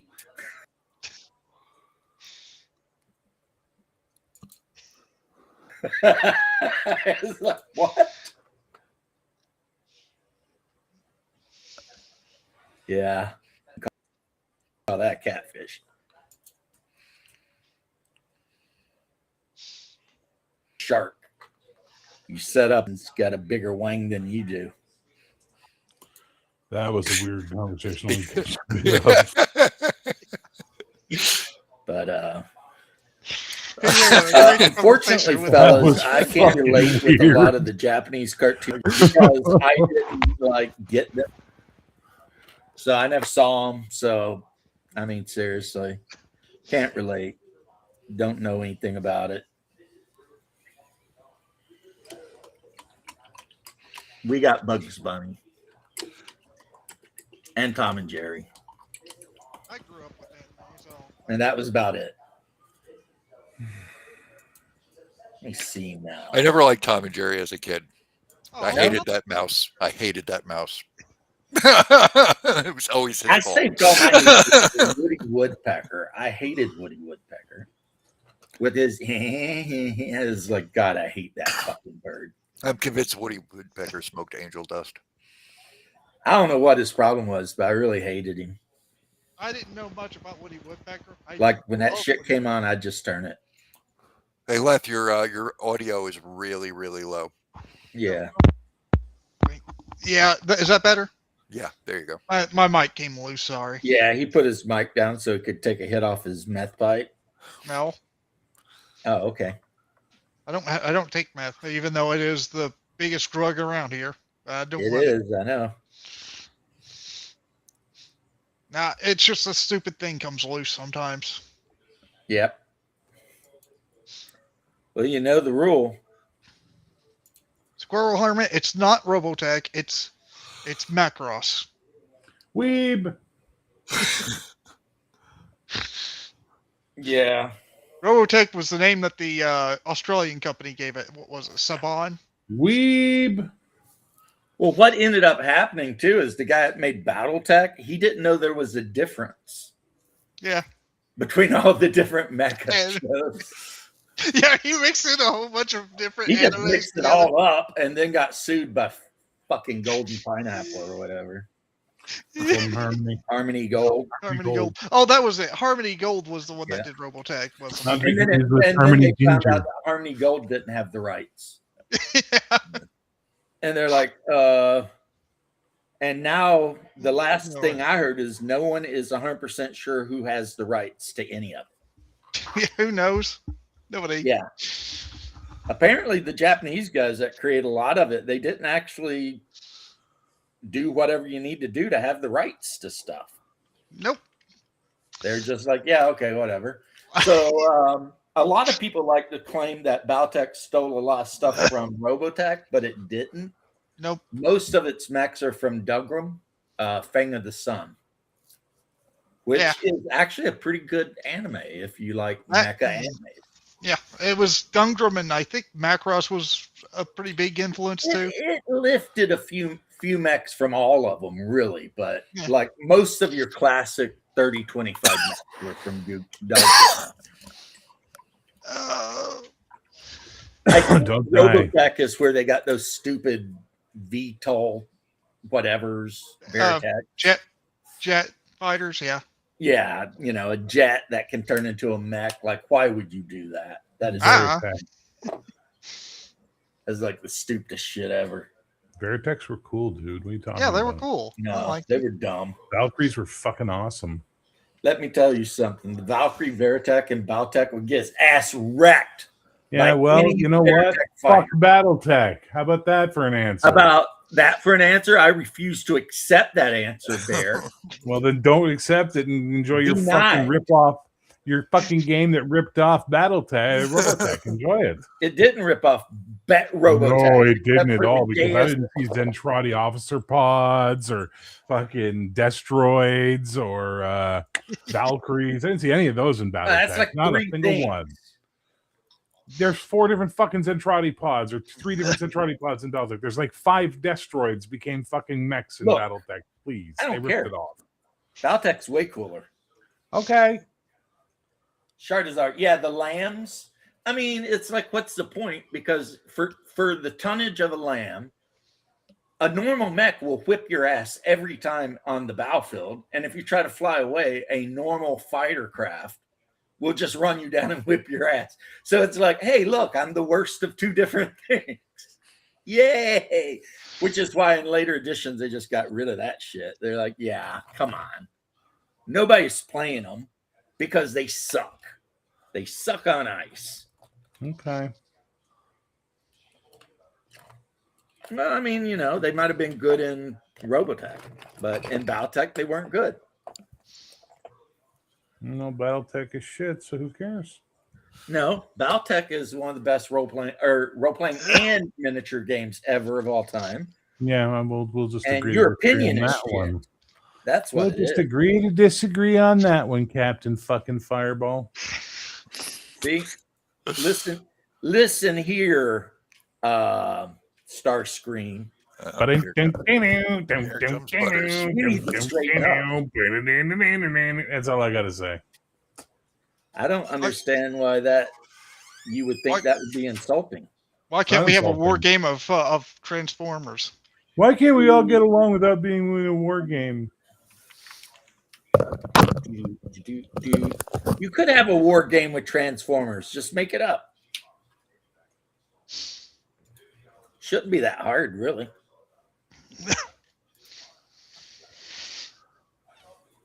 Right? I And guess. then for objectives, you could have like energon cubes. But Veritech are the best. Squirrel Hermit, you're smoking crack. Right? He knows what the fuck he's talking about. No, I don't think he does. You just don't like it because he disagrees with you. No, people are allowed to disagree with me, and I'm allowed to tell them they're smoking crack. That's the way adult relationships work. Okay. They disagree. I say you're smoking crack, and then we move on to Hyperborea. Jesus Christ. I take it all back. I take it all back. James, I got an idea for Battletech's your. the greatest thing ever. I'm so sorry. I don't know what I was thinking. Battletech is I am unfit to suck the toes of Battletech. It is so good. To suck the toe. Wait, I think I'm we've not all fit learned to more spell about bears than Battletech we wanted to. Foot actuators. Get it right, buddy. I'm not worthy of actuators. being a heat sink. Veritech is the best. Yes, I do. So fucking what? What is up with you guys? You all sound angry with life. Stop bringing me down. No, James, I got an idea for your Hyperborea game. Let's hear it. I have the players fight big bad Beetleborgs. Why do you invite Timmy on this show again? Just out of He curiosity? just started showing up like years I was ago. going to say, and because never it's went getting away. really like we got to do something about this. Because the kids, like an intervention is fucking necessary at this point. Big My bad- character almost died. I gotta go. Big bad Beetleborgs. What the fuck is Big going bad- on in Eastern Look, Kentucky? he's from the Great Commonwealth. I feel like a little bit of kinship. All right. I never picked on him before. That was tasty. I could do that more. See, unlike you, I try to get along with Kentuckians. For some I get reason, along most great with Canadians seem to hate Kentuckians. you. Listen, motherfucker, I get along just fine with Kentuckians. Yeah, but Canadians seem to despise you for some reason. I know. Only Canadians from out west, though. It's really funny. It's weird. It's The like Canadians from Eastern Canada like me just fine, but the ones it's out like west you guys are "Fuck like that brethren, guy." and they're like, I hate bear. It's like what? Yeah, it's like what the fuck, man.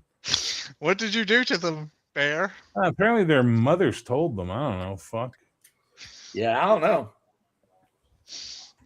And then I mean, everyone's favorite Canuckistanian Condor. He really does not like bear. Oh, he fucking hates me. Yeah, he's like I am not even on that guy's list compared to bear. I am so far down the list, he don't even know I exist.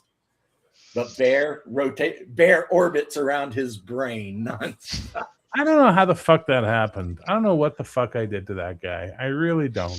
Do you think it's because he's Canadian and he's mad at you because you're Canadian, but you don't agree with him? I've never even had anything to disagree with him about. And the only time I ever addressed the guy was when he came at me.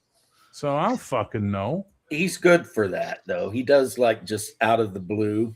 like sneak attack. Yeah. You know, you're minding your own Self-harbored business, me. and then it's like sneak attack. And it's Yeah, like, but you're everyone's great past friend did that too, and I think that's a piece of shit behavior. well, okay, Shawner. The people Shawner was a dick to people, with dude. Shawner were people who didn't understand Shawner. Really? I didn't understand Shawner. I'm sorry. I didn't understand how I didn't understand Shawner when I had him on my fucking show 3 times on the panel because people said, don't be no Shawner. I was like, no, I'll give him the benefit of the doubt. And then after that, he does a 3-part hit series on me. Fuck that guy. I'm not speaking of the dead. I respect that he's dead and, rest in peace. And hopefully he found the fucking happiness he was missing in life. But I did not start that fucking fight with Shawner. He started that shit with me. Yep. For no fucking reason. Yeah. Yeah, that all makes total sense. And as for the other ones, not Condor, but the other ones, it's because of that fucking 4D bullshit that went down when 28mm decided that I was being disrespectful to fucking 4D when I was actually reacting to something Justin said. And he decided not to take the answer as truth and then just went on fucking talk shit about me non-fucking stop. And then 8Mobius 8 went and called me a control freak and then got mad that I banned him because he was like talking shit about me on 28mm chat. And I was like, fuck you. You don't get to fucking talk shit about me and then hang out in my fucking channel. Get the Hold fuck on, out though. of You here. said a name, and I don't know who that is. Who? Which one? 4D. Who's 4D? 4D gaming style, the one they were all fucking preaching about a year ago, and they became a fucking cult. And all Cody and I said, Max? all Cody and I said was, this sounds a little elitist, and it has fucking culty feel to it. Like, you know what I mean? Like, you got to be careful, guys. Right. And then, Yeah. oh, we were the fucking devil on, and then Cody, of course, everyone loves Cody. So I just got to be the focus of all that shit. I gotta go. I'll see ya. Yeah, there you go. See, bye, Timmy. See ya. Everyone loves Cody. Watch out for the big bad Beetleborgs. Cody is a smooth talking big bad that guy. Cody's a good fucking guy. Yeah, right? Really That is. song, Coco, your arms are right. Don't bring me down. Bruce. Don't bring me down. No. But anyway, so you know what? They can all go fucking eat a bag of dicks as far as I'm concerned, because I'm at the point now where if someone fucking hates me, that's an indication of their fucking brain power, not my fucking behavior. And scroll I'm Hermit, good. Christ is king. Oh, That's bless how I you. see it. But anyway, thank you. Do you understand now? Do you understand? Do you get the picture? Can we never fucking talk about this again now, please? No, we're going to talk about this more. Maybe not today, but at some point. See, I handled it the right way. If he did anything involving me, I would do a thing immediately back involving him. And if he did any other thing involving me, then I would just keep doing it until Yeah, you'd I was have trying to videos do that were like de-escalation. 6 reviews in a row. It was like Inception, it's like and for some reason he liked me. But he did block me at least 5 times. But then he unblocked me too. So Whatever. But I do remember what you're talking about. The 4D thing. It was him and Max Bovine and those assholes. They're all talking about, you guys don't know what real role playing is. It's like, what the fuck are you guys even talking about? And then Max stopped hanging out with me and decided to be a fucking silly Frenchman. Yeah, whatever. And 28mm, Rick, I knew the guy by his first name. He stopped hanging out. Oh, speaking of people I wouldn't mind seeing hit by a bus. Rick? Oh, yeah, I don't like him at all. That is so wild to me because he just never seemed controversial at all to me. I don't know, like he just fucking refused to even listen to Mr. Max when Mr. Max told him, you've misunderstood the situation, it's not what you think it is. And then he just continued to fucking be like a dick about me and attack me and say shit about me. And everyone, you know how this is. The fucking minute someone says something about you on YouTube, you get 18 fucking private messages on Discord going, did you see this video? They're talking shit about you. No one does that for me. I always find no one talks shit about you. Like somebody will be like, hey, that Condor said something about you. And I'll be like, when? Oh, like in September? What? No. Okay. Whatever. I mean, it's too late now, but I guess, yeah, because people don't hate me as much as they do you, Bear. No, I'm keep trying to tell you this. You're always like, everybody likes you, Bear. I'm like, no, they don't. Well, I like you, Bear, even though I you appreciate that. I like you too. I like you very much. That's why I come and hang out. I don't come and hang out for the fucking witty repartee of you pissing me off and getting me all stressed out. Trust me. It's been pretty witty, though. You like that Hyperborea thing, though. You like Get fucked twice. it. But yeah, I'm so fucking done with like this shit. I don't give a fuck. You don't like me. You think I'm a bad person. A, you're not paying attention, and B, that's your fucking insecurity. Well, why would anyone think you're a bad person? Like, because I trigger their fucking insecurities. Because I remind them of their dad that used to beat them. I don't fucking know. Their dad. I don't fucking care anymore. Oh my They all god, go fuck themselves. You know, it's like, well, fuck it. You know, like I'm just so tired of this shit. I'm pretty sure Rick is older than you. I don't give a fuck. All right, fine. Like, why are you fucking making me relive this, James? Why? Because I'm evil. Yeah, that's true. Lawful evil. Yeah. The lamest of evils. Like they said in a particular song by a band that you didn't like, even though it was done by another band first. Am I evil? Yes, I am. Am I evil? Yes, I am. I don't know what that is. I don't. Well, Metallica did a remake, but I think it might have been the Sex Pistols first. My mother was a witch. She was burned alive. Feel better? Bitch, don't want to see her face no more. You feel better? You got that off your chest? You know, that's young, angry 16-year-old me listening to, you know, Am I Evil? I also was a huge fan of Sex Pistols. Now, Crispy, I've had no problem with. Sorry, Daryl. Crispy, always been respectful to me. Never had a problem with him. Phil the Thrill, same thing. We can talk. There's no issue there. Mr. Webb and I are friends, you know.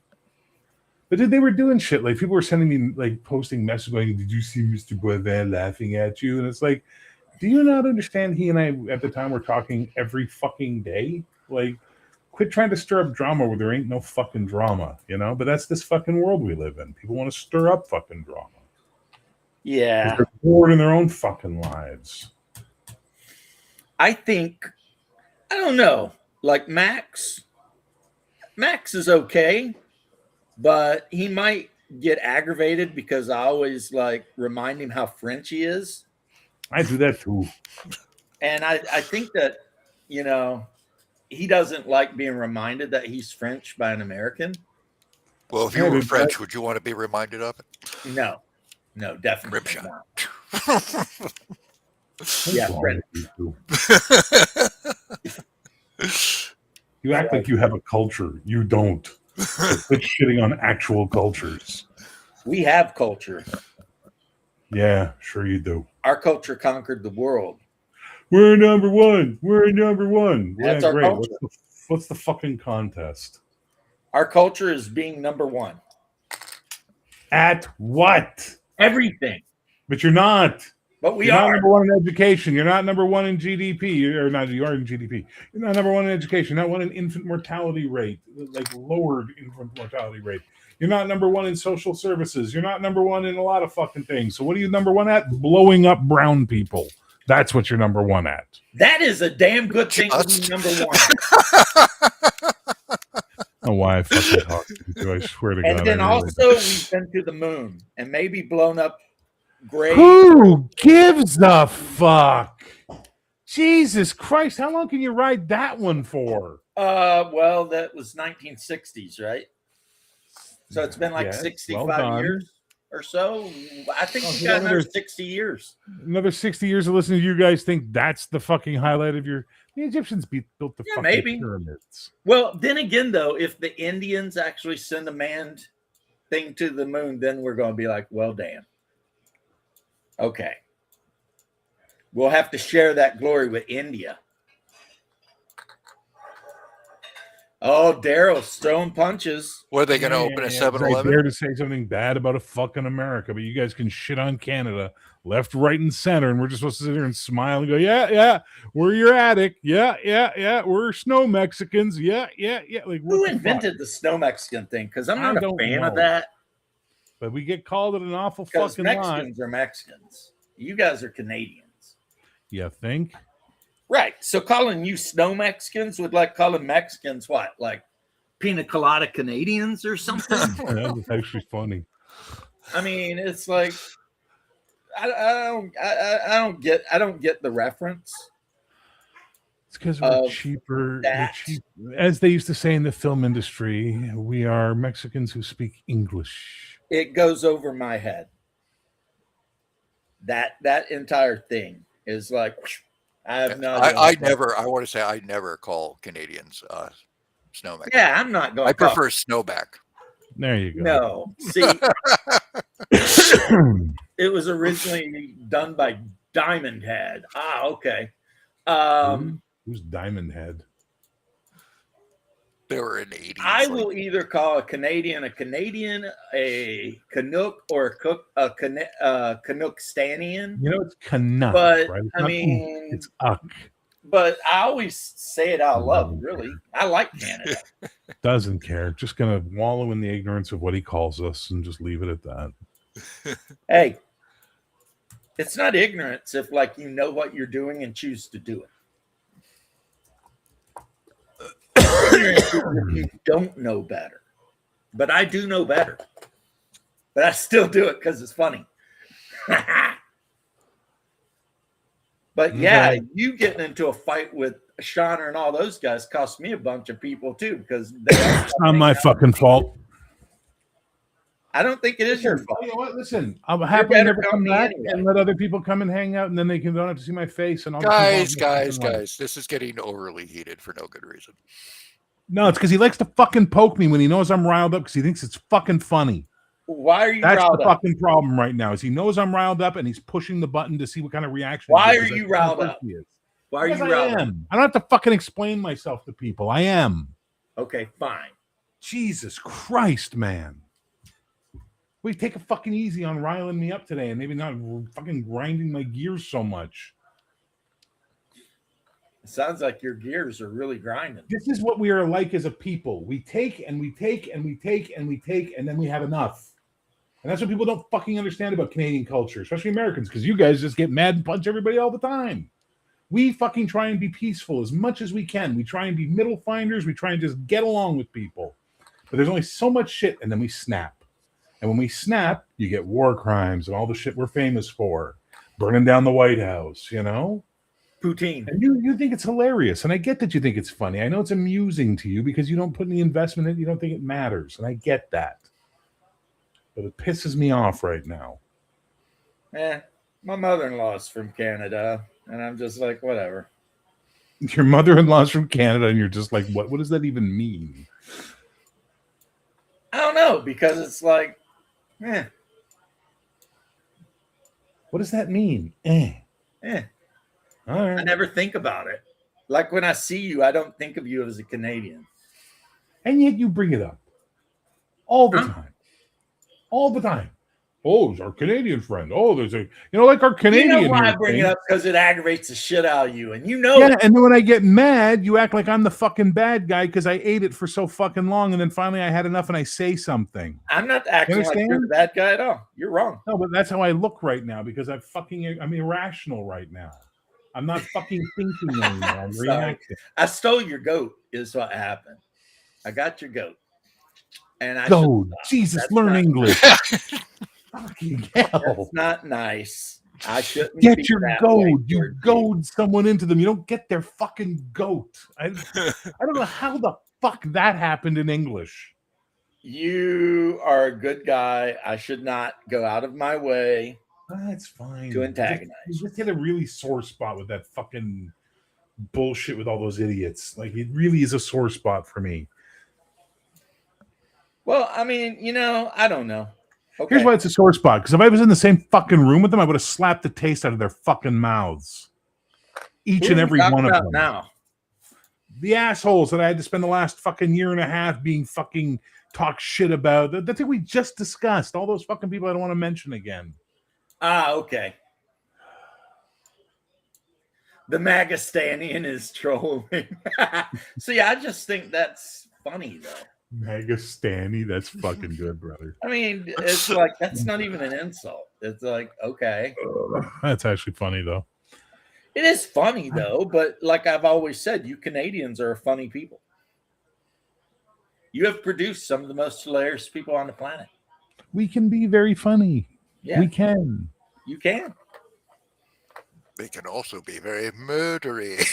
Yes, we can. Fuck. Well, We I can be will say this. exceptionally murdery. I had no idea they had made you so angry you actually would have committed. So let me ask you a question. I'm not. No, I'm calming down. No, I'm calming down. But let me ask you a question. If you were being attacked by about a half dozen different fucking people over nothing, and painted as this evil fucking person, and having comment threads and videos made about you, would at some point in time you just go, you know what? If I was in a fucking room with you, you'd be fucking figuring out how to drill a hole in your neck to breathe with a pen.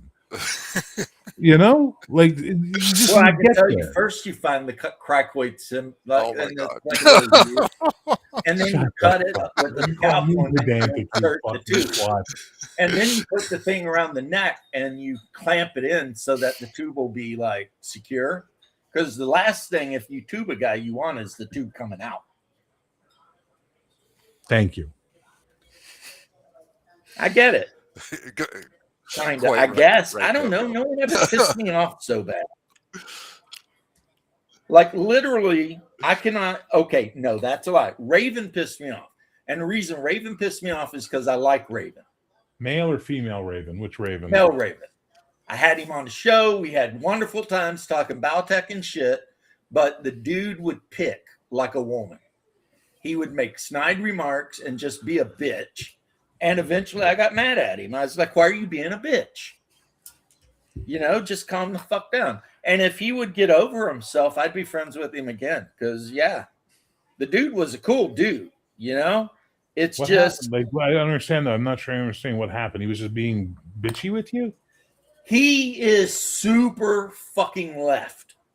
Okay. So anything, anyone, including me, said that was even the remotest, like, right, he always had some shit to talk.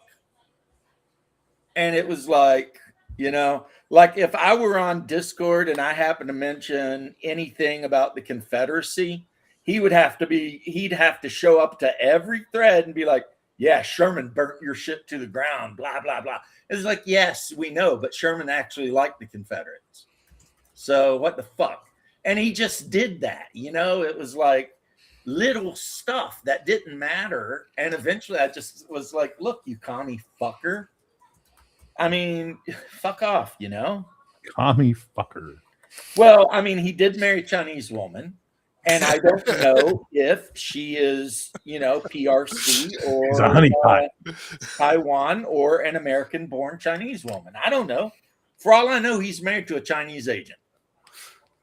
I have no fucking clue. But That's fair. he was a cool dude. It was like if we were talking, dude, we played Baltech against each other online. We were pretty tight, I thought.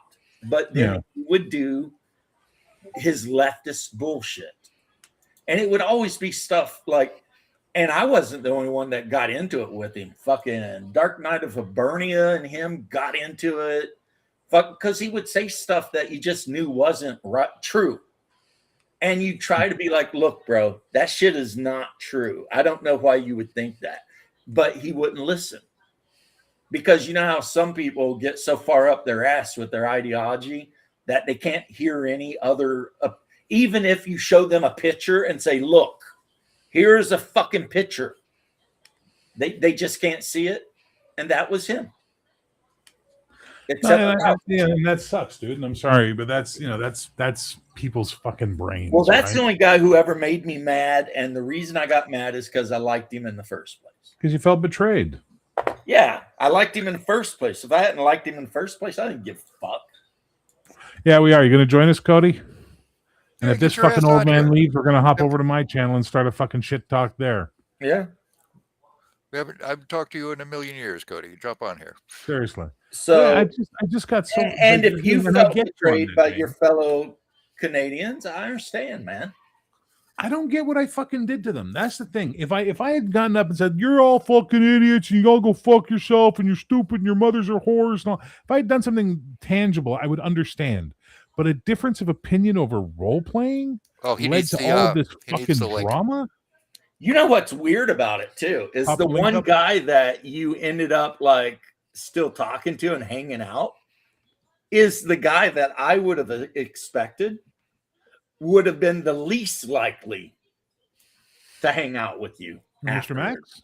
Max. Max, Yeah, but because Max can be pretty hardcore. You know what I He can mean? be hardcore, but he's the one thing you understand. He's Canadian, like he's Eastern Canadian, French Canadian, and I understand their process of thought. I grew up in this fucking province, but the thing is he's not an irrational human being, Right. and he doesn't invest his identity in these things, and that's all I can figure is, and I could be wrong, but all I can figure is that people like Condor DM and these 4D guys, they invest their identity in this fucking shit. It defines who they are. So if you disagree with the philosophy, you're now disagreeing with them. You're now judging them. You're now against them. And that's something I won't do. I'll tell you what, my biggest problem with Max is his disrespect for the letter H. It's like, come on, man. Nah, I have no problem with Max, actually. Before I even ever hung out with you or anything, Max used to be very much a regular on here with me. And then when he did the 4D thing, that's when they all kind of drifted away. But I didn't give a shit. You know what I mean? Yeah, I hear you. Like I made fun of him and joked about it and shit. So, and the worst part is, dude, like, and I think the thing that pissed me off more than anything was I just had this nice little channel. We all got along. Everybody fucking was polite with each other. And then this shit, all this drama flew into it. And I blame, and I tell him this to his face, I blame Max Liao. Because once I connected with the fucking Legion of Myth crowd, that's when all the drama, the hate, the bullshit, all the garbage started. Yeah, I used to just make up drama. The link is in chat, Cody. I used to make up drama with Max. Like I'd make videos talking about Legion of Myth being a bunch of bitches and shit. But he knew I didn't mean it. So then he talked shit back and then we'd see who actually took it serious and like who sent messages to whom. And, you know, like L was the worst, boy. Do you remember L? Because that was his only name, L, the letter L. He was like this really old dude, and he was like, hated me. He fucking hated me. Huh? Oh my God. L fucking hated me. L would always, if somebody said something about somebody, L would be the first one sending a message being like, hey, so-and-so said something about you. And it was like, I don't know if he was just kicking back, enjoying look at what's that, happening? Lord humongous. Hey, Just Cody, walk away and I spare you lives. But leave me that fat tank of gaz. Yeah. Be still, my dogs of war. Be still, my puppy. My dog of war. Yeah. Right on, brother. How you doing, Right Cody? on. I am doing all right. How are you guys doing? I think we're all going through menopause. Yeah. Yeah, that's what it sounds like. Not really, though. You're just bitching about cunts on the internet, which is... You know, Yeah, you like were I there said, for I all never of it. took any of them personal, so except for the one guy who I thought was a friend. Yeah. And I have a friend that's like as left can get. And he used to come to the house and play at my table all the time, and we never had a problem. The only reason he doesn't is because he got cancer, so you know he can't really leave his house because his immune system is destroyed. You know, for the first time ever, I accidentally opened a Condor video the other day. All he did was rant and complain. Yeah. And he's on this new kick where he's like saying he's not going to like have sex or anything because he's trying to like save all of his semen or something. What the actual fuck? I don't know. Dude, I would say he's one of yours, but I'm pretty sure he's from like Newfoundland or something. He's from Nova Scotia, and he's Okay. clearly a product of fetal alcohol syndrome. His eyes are pretty far apart. And that is one of the ways you can tell. The thing I find most disturbing about him is that weird, like, cha-cha he does whenever he's talking. He's like walking back and forth towards the camera.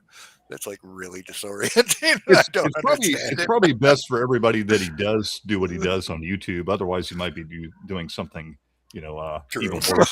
That's true. Canada does not have a lot of serial killers, and there's one that we might have saved Canada from just by letting him vent in front of the camera. Yeah, just let him ramble about whatever the hell he rambles about. It's all cool. Nobody pays attention anyway. Who actually watches that shit? Someone must, but then again, he's always complaining that he would have a lot more viewers if only like people who don't like him would stop making his viewers go away or something. Like he attacked Double D for that. He's like, he'd probably have a lot more viewers if he had a fucking point. He wasn't that crazy. Now, I will tell you some ancient lore. There was a time when Condor actually did videos about how to run AD&D. And they weren't bad.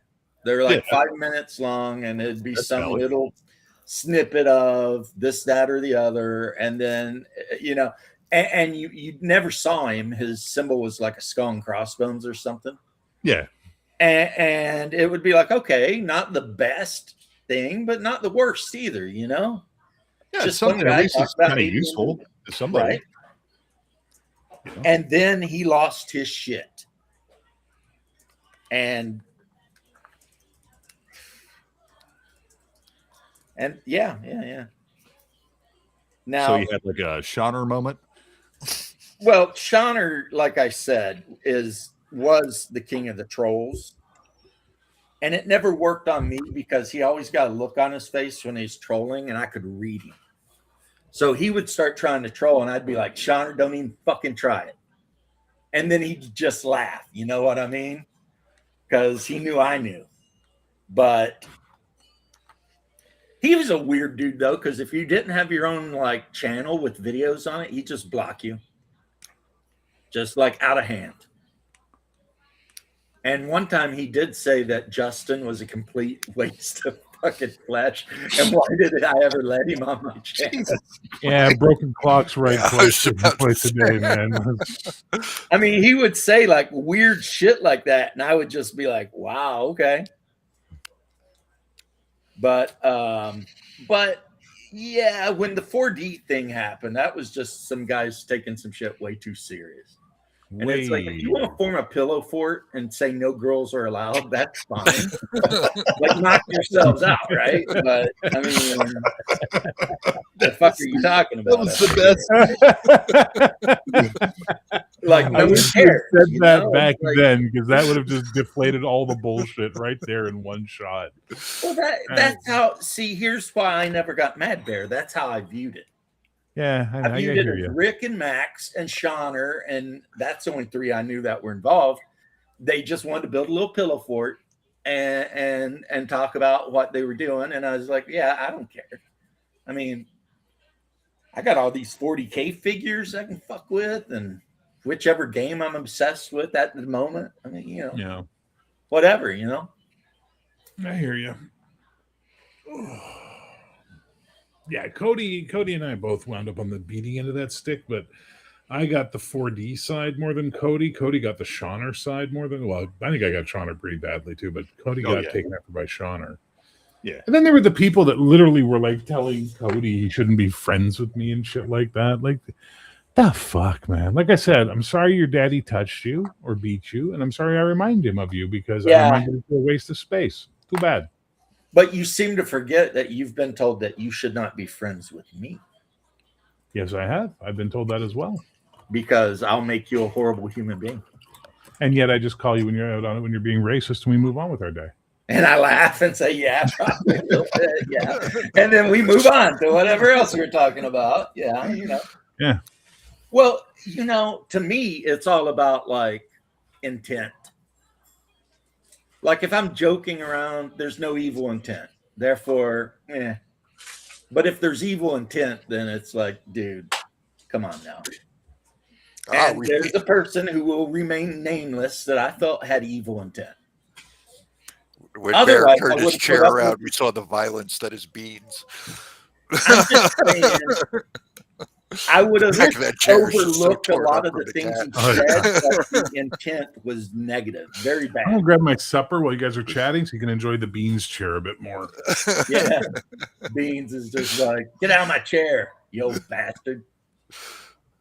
They're just waiting for him to drop dead so they can eat his fingers and face off. They're going to as soon as it happens. Like kitties have a waste not want not philosophy of life. That's what cats are, man. They're like, hey, I love you. You were great, but now I'm going to eat your face. Yeah, it's like Mary Provost. Y'all know that story about the silent film actor? No. She was a silent film, a really famous silent film actor. And then, of course, when like a lot of those silent film actors, when the talkies came around, right? They kind of lost their job. Yeah, they weren't good at that, at talking acting. So they lost their job. She was one of those. She was really famous during the silent era, and she kind of went under when talkies came around. And then she got really poor and hung around in Hollywood or whatever. And she was really old, and she died alone. And she went like a week before anybody noticed she was dead in her apartment, and her dogs were eating her when they found her. Ooh. Yeah. And of course, Nick Lowe wrote a song about it, which is really good. She should have had hounds. Because a good blue tick, something like that, you could die and that thing will just lay next to you and die too. Well, yeah. She probably had some little floofy dog, and it was they definitely were. I actually think they were. What do you call them? Little wiener dogs. What do you call them? Yeah, Dachshunds. Yeah, she had some of those little, like, may as well be a cat dogs. Yeah, and they ate her. But you get a good hound dog, a good coon dog like that. Them things are so loyal. It's like. No, you're probably right. Like there's certain kinds of dogs that are so loyal. Even if they were starving to death, they'd probably die. They just lay next to you and die before they would ever. You're probably right. But unlike Brazilian soccer teams. Unlike Brazilian, they will eat you. But to be fair, I'm not going to judge them because I don't know what I would have done in that place. It's like starvation or eat somebody's frozen buttock muscle. What are you painting on there, James? I am painting clouders of cats because I've just been informed that a group of cats is called a clouder. Yes. So here is a clouder of cats.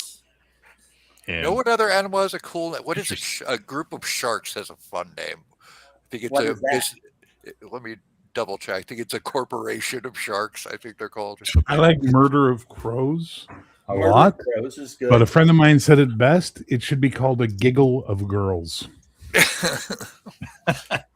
And then, of course, you've got a Congress of Baboons. Oh, no, it's sharks are a shiver. Something's a corporation, though. It was funny, whatever it was. I can't remember what it was. Like I said, Pomeranians are toughs or puffs, depending on how many. So you guys are talking about dogs and people dead. I don't know if you were talking about being dead and they found them a week later. What was that? Yeah, I was telling them. I don't know if you probably know that story about Mary Provost, the silent film actor that was eaten by her dogs. And that's super rare for dogs to eat a corpse. They have to hate you, I think, because dogs will chew through a door to get free once they're locked in too long. Where cats will just fucking go, well, you stop, it's not breathing. Cheeks and eyeballs. Let's go. That fucking Yeah. cat. Yeah. The cats are just all like, waste not, want not, brother. Let's do this. Right? But He fed us when he was alive. He'll be food now that he's dead. Moving But on. to be Yeah. fair, He'd want it this way. to be fair, Bear, it was a Dachshund or two. Oh well, Dachshunds are piece. Never mind. So they were German dogs, Well, there you go. so they already had an They already had a little bit of that Sig Heil in them. Man. Yeah, they were getting on board of that train way early. Yeah. Oh, she was only 40 years old when she died. She died of alcohol poisoning. It'll do it. Yeah, that'll do it. I was Maybe trying the to dogs see were which drunks. dogs it was. I'll put money on she treated those dogs poorly if she was an alcoholic. Probably. Yeah. And they decided, we're just going to eat this bitch. Catch a buzz. I went to high school with two guys that bought like liquor off of somebody in a jar, and they drank it, and one of them went blind and the other one died because the idiot had like filtered and distilled the alcohol through a radiator. And it turns out that if you don't do that because the radiator fluid will stay in there forever, like it coats the inside of the copper. Yeah. Yeah. And nowadays they have like more like better radiator fluid that won't kill you like instantly. But like 20 years ago, radiator fluid would just kill you dead. The Russians had a big problem in Afghanistan because they banned alcohol because they didn't want to offend their Muslim allies. So the guys were drinking like the brake fluid from tanks and shit. Right. It was good. Apparently, they had a huge number of casualties from that. Well, do you remember that in the 90s and the early 2000s, they had that massive heat wave in Moscow? And they had like an insane amount of alcohol-related deaths because people were drinking vodka to cool off. Which is like not smart. No.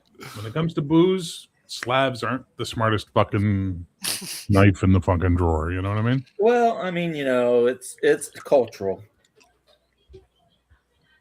That's a word for it. Well, okay, Bear. It is considered the height of rudeness not to drink a shot if someone pours you a shot. So what do you do if you go visit your father-in-law and he just sits there all night pouring shots? You drink until you die because, I mean, it'd be rude not to. So they're just hosts either way, right? On my personal list, not dying actually comes above being rude. But during the Soviet era, they were saying that your average Russian drank a liter of vodka a day. I don't believe I That went was out. on average. So you figure a lot of them weren't drinking any vodka, and some of them were drinking 2 liters a day. When I was in Korea, I dated this Russian girl named Natasha because that was one of the 3 names that Russian girls have. That old, Yeah, Natasha, Julia. Svetlana. And I got her a bottle of Russian vodka from the PX, and we went out. There was this Russian restaurant in Seoul, so and I poured her a glass of vodka. Right, I poured myself a little glass of vodka, and I set the bottle down. She pushed the glass away and downed that damn like a liter minus 2 glasses of vodka. And I remember just watching in stunned silence, like no good can come from knowing this woman. And I was right. So you married her and brought her to the United States. I always warn people about dating Eastern European women, but no, people don't listen. Not that I warned you; you didn't know, but well, I knew from that moment. Russian women will make the effort. I've noticed they'll like try to sort of go, you need to shape up and stop being an idiot. Fucking Romanian women, the first sign of weakness, they're gone. Yeah, they're like, nah. Like they go from lovey-dovey to fuck you so fast. It's incredible. They go from lovey-dovey to jumping on their gypsy wagon and getting the fuck out of town. In minutes flat. Fuck, And if not lucky, boy, they might put a hex on you on the way out. All I could hear in that moment was like Cher. Yeah, Cher. Yeah. Gonna jump on my gypsy wagon. This turned out much better than I thought. I'm very happy with my meal. Well, fucking think about V, right? The Romanian guy does podcasts, right? He sounds just like Mario. Like when he's doing a podcast, he's like, "Hello, it's me, V." Kind of does. Because he's Romanian, so the Romanian language is close to Italian, not any Slavic language. And when he speaks really like high tenored. I like the way he goes, like, I don't know what they're thinking, these guys, but they're crazy people. And then at some point he'll say like what you said, and then he'll be like, and then I'm like, and his voice will go way up, and he'll like extend the vowel. It's like, and then I'm like, what's going on here? You know, He's a smart dude. He has medical and law degrees. Oh yeah, he's a genius apparently. But I watch his show. Obviously, I watch enough that I can, you know, kind of ridicule his accent. But man, that guy. Yeah, him and Arch are buddies, or sometimes not, frenemies. Just depends. Yeah, I got tired of watching Asmongold. Asmongold is okay, but I don't know if I'd want to watch it like every day. You know, like, yeah, and Metatron's just getting way too fucking arrogant these days, so I've lost interest in watching him. Yeah, I used to like Metatron a lot, but he's gotten really pretentious the past years. You know, the arrogance makes sense though, because I think he originally married an American woman and moved to America. Yeah. So there is a little bit of, you're in America now, get real arrogant. I like the history stuff he was doing, but he's like all hung up now on these like weird web dramas. He gets into weird stuff, and he also gets into stuff now that he really doesn't know that much about. Like he is a really knowledgeable guy. I don't know what his credentials are, but you can tell that he's really passionate and knowledgeable about history and things like that, and he knows a lot about it. And when he's talking about history, it's really good. But when he starts going into other topics that he doesn't really know anything about, it's it can occasionally not be so good. I got into him originally because I was into HEMA. Right. He was a HEMA guy too, so that's why I started watching his videos. And that was a long time ago. So yeah, that's how I originally got into him. And I really enjoyed like his original stuff. And then when he was just doing like history videos and all that, that was really good. My only problem with his history videos is he keeps going on about people's pronunciation of Latin. It's like, motherfucker, you don't know. No one knows what Latin sounded like. Stop. You know? Well, that shit drives me nuts anyways. I fucking hate it when people, get really insane about language and pronunciation and stuff. It's like, man, look, there's different dialects. There's different accents, you know. What? I've never ever picked a bone about that ever. No, yeah. It is. That it is. Guy is constantly correcting and I'm like, dude, I'm from Kentucky. Leave me alone. Yeah, exactly. Not an excuse. It is an excuse. You mean Kentucky? I mean, it may not be a good excuse, but it is an excuse. Man, Asmongold. Did you guys? No, the problem with Metatron is he recently, like the last 6 months, has been on this weird, I'm going to prove this guy wrong because he said something, and it's like, dude, just do what you used to do. Tell us about the Roman legions fucking somebody up or something. Yeah. That was cool. Good shit. You know, when he was doing all that, or when he'd do like HEMA videos, like, you know, knight versus samurai and shit like that. That was cool. That's cool. That's fun. And I didn't mind when he yelled at the one chick that claims the Russian Empire never existed. I was like, yeah, somebody needs to hospitalize. Yeah, I never minded when he tried to put people in their place. You know what I mean? But now he's just like, and Bear's right.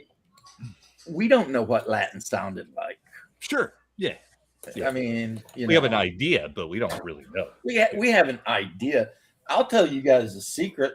No one knows what Hebrew sounds like. Sure. And anytime the Bible mentions anyone talking in Hebrew, they were actually speaking in Aramaic. Yeah. Yeah. So modern day Hebrew is not anything like Hebrew because the people who recreated that language have no fucking clue what Hebrew sounded like. Yeah. I like picturing Romans speaking like Flatbush Italians from New York. Hey, get over here. Hey, I'm walking over here. You motherfucker. Well, depending on what part of Rome they're from, because there might be a part where Hey, it's like Flavius, Queens. check this asshole out. You know, you got like one hillside, they're all like Queens, New York, you know. Like, hey, gabagoo. Fucking Romans. Asmongold is I've always kind of liked that dude. He's just because he's just who he is, you know. Mm-hmm. But I mean, I don't really care that much about his content, but I have watched his videos from time to time. Mm-hmm. I stumbled across this weird thing though. He always like ends up in my algorithm for some reason. I never fucking hardly ever watch this guy's stuff. He probably ends up in everybody's algorithm at this point. I mean, he's got like 100 million followers or something. Yeah, he's a huge YouTuber. But I was watching this video, and these other YouTubers that are friends with him basically went to his house, and it was like absolutely a fucking train wreck. Have you seen this shit? Well, that's why he sometimes refers to himself as the Roach King. Oh, dude, yeah. But it was insane. Like his roof was caving in. And like he could literally not move in any of his rooms because there were just piles of fucking trash everywhere. The house was literally falling apart around him, and the guy's a millionaire, you know? Yeah, he's multi.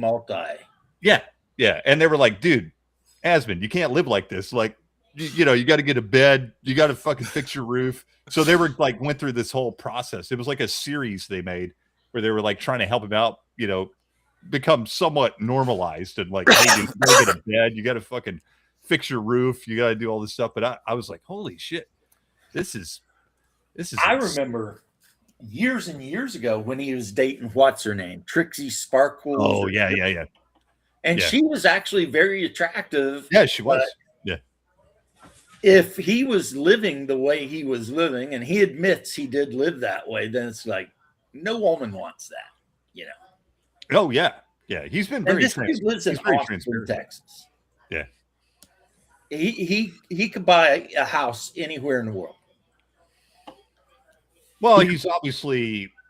I think he's a little insecure, obviously, and that's his parents' house. That's his parents' old house. So I think he feels comfortable there. He's one of those people that's, you know, he feels comfortable in his space and doesn't want to change and leave. You know. So, and that's fine. I get it. You know, I get that. But Pink Sparkles was her name. You know, he does. One thing I will say about the guy is he don't lie. No, that's one thing I like about him. You know, one thing I like I said to start off with, one thing I really like about him is he is who he is. He's very transparent about who he is and what he's passionate about. He doesn't pick any bones. Like he's not playing for the camera. Like he is who he is. I like that. So, James, you got me so riled up that my mic auto fucking dropped its levels down. Like, that's how mad you got me. Well done, sir. I think I'd be proud. I apologize, sir. No, never. Listen to me. Never fucking apologize for being you. No. Just be you. I apologize. If you weren't my friend, I wouldn't have taken it. I would have fucking turned off and I would have walked away. Listen. I'm not a great person, okay? You're fine. Sometimes I'm just mean. You're fine. Sometimes I enjoy inflicting pain. Well, that's because you're from Kentucky. I don't think that's why, but... No, it is. You Kentuckyites have a problem. Sometimes I worry I'm a bit of a sadist. I think you have convinced yourself... to keep me in... With all due respect, James, all the shit you've told us, you've convinced yourself that you have emotional connection issues and all this bullshit. But I know that's not true because you give a fuck about people. You give people second chances. You love your wife. So obviously you do have the ability to connect emotionally with human beings, and therefore don't worry about it. Hey, I'm a people person over here. No. Oh, Rein it in there. hold that shit down, Kaiser Lily. No fucking way you are on any fucking planet. You're a people person, Hey, unless it's eater of people person, and then yes, I would absolutely go with you on that one. you know, I used to, but like they say, fake it till you make it.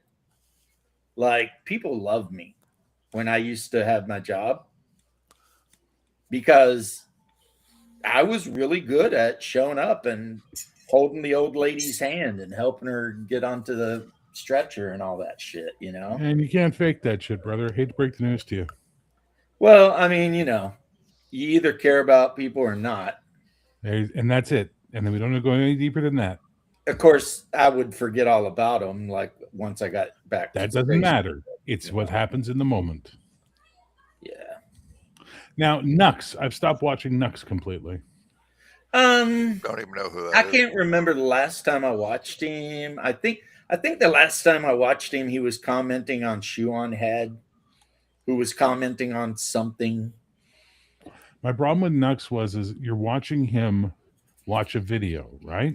Mm-hmm. And then the person will say, so tomorrow at the store, there you go, right there. That's the store. Oh yeah. And then he'll talk for 15 fucking minutes. And it's like, Nux, we don't know what the fuck this person's talking about that you're so fucking riled up about. Maybe let us hear them talk for a bit and then get riled up. I don't know. And he used to be better for it, but lately he's just become like interrupting Cowman. It's really fucking weird.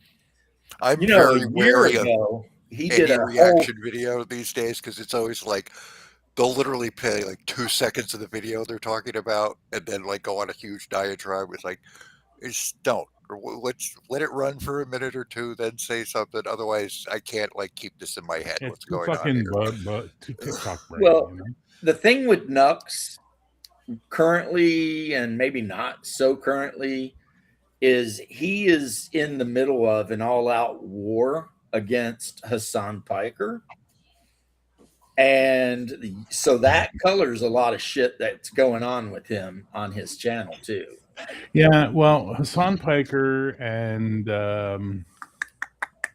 Candace Owens and all these fucking Cenk Uygur, they can all fuck off. Andrew Wilson can join them in that fucking fuck off bus. Hey, you leave my brother in Christ alone. I'm going to talk about your brother in Christ. I'm tired of You his are shit Andrew too. Wilson. Andrew Wilson, I'm tired of his shit too.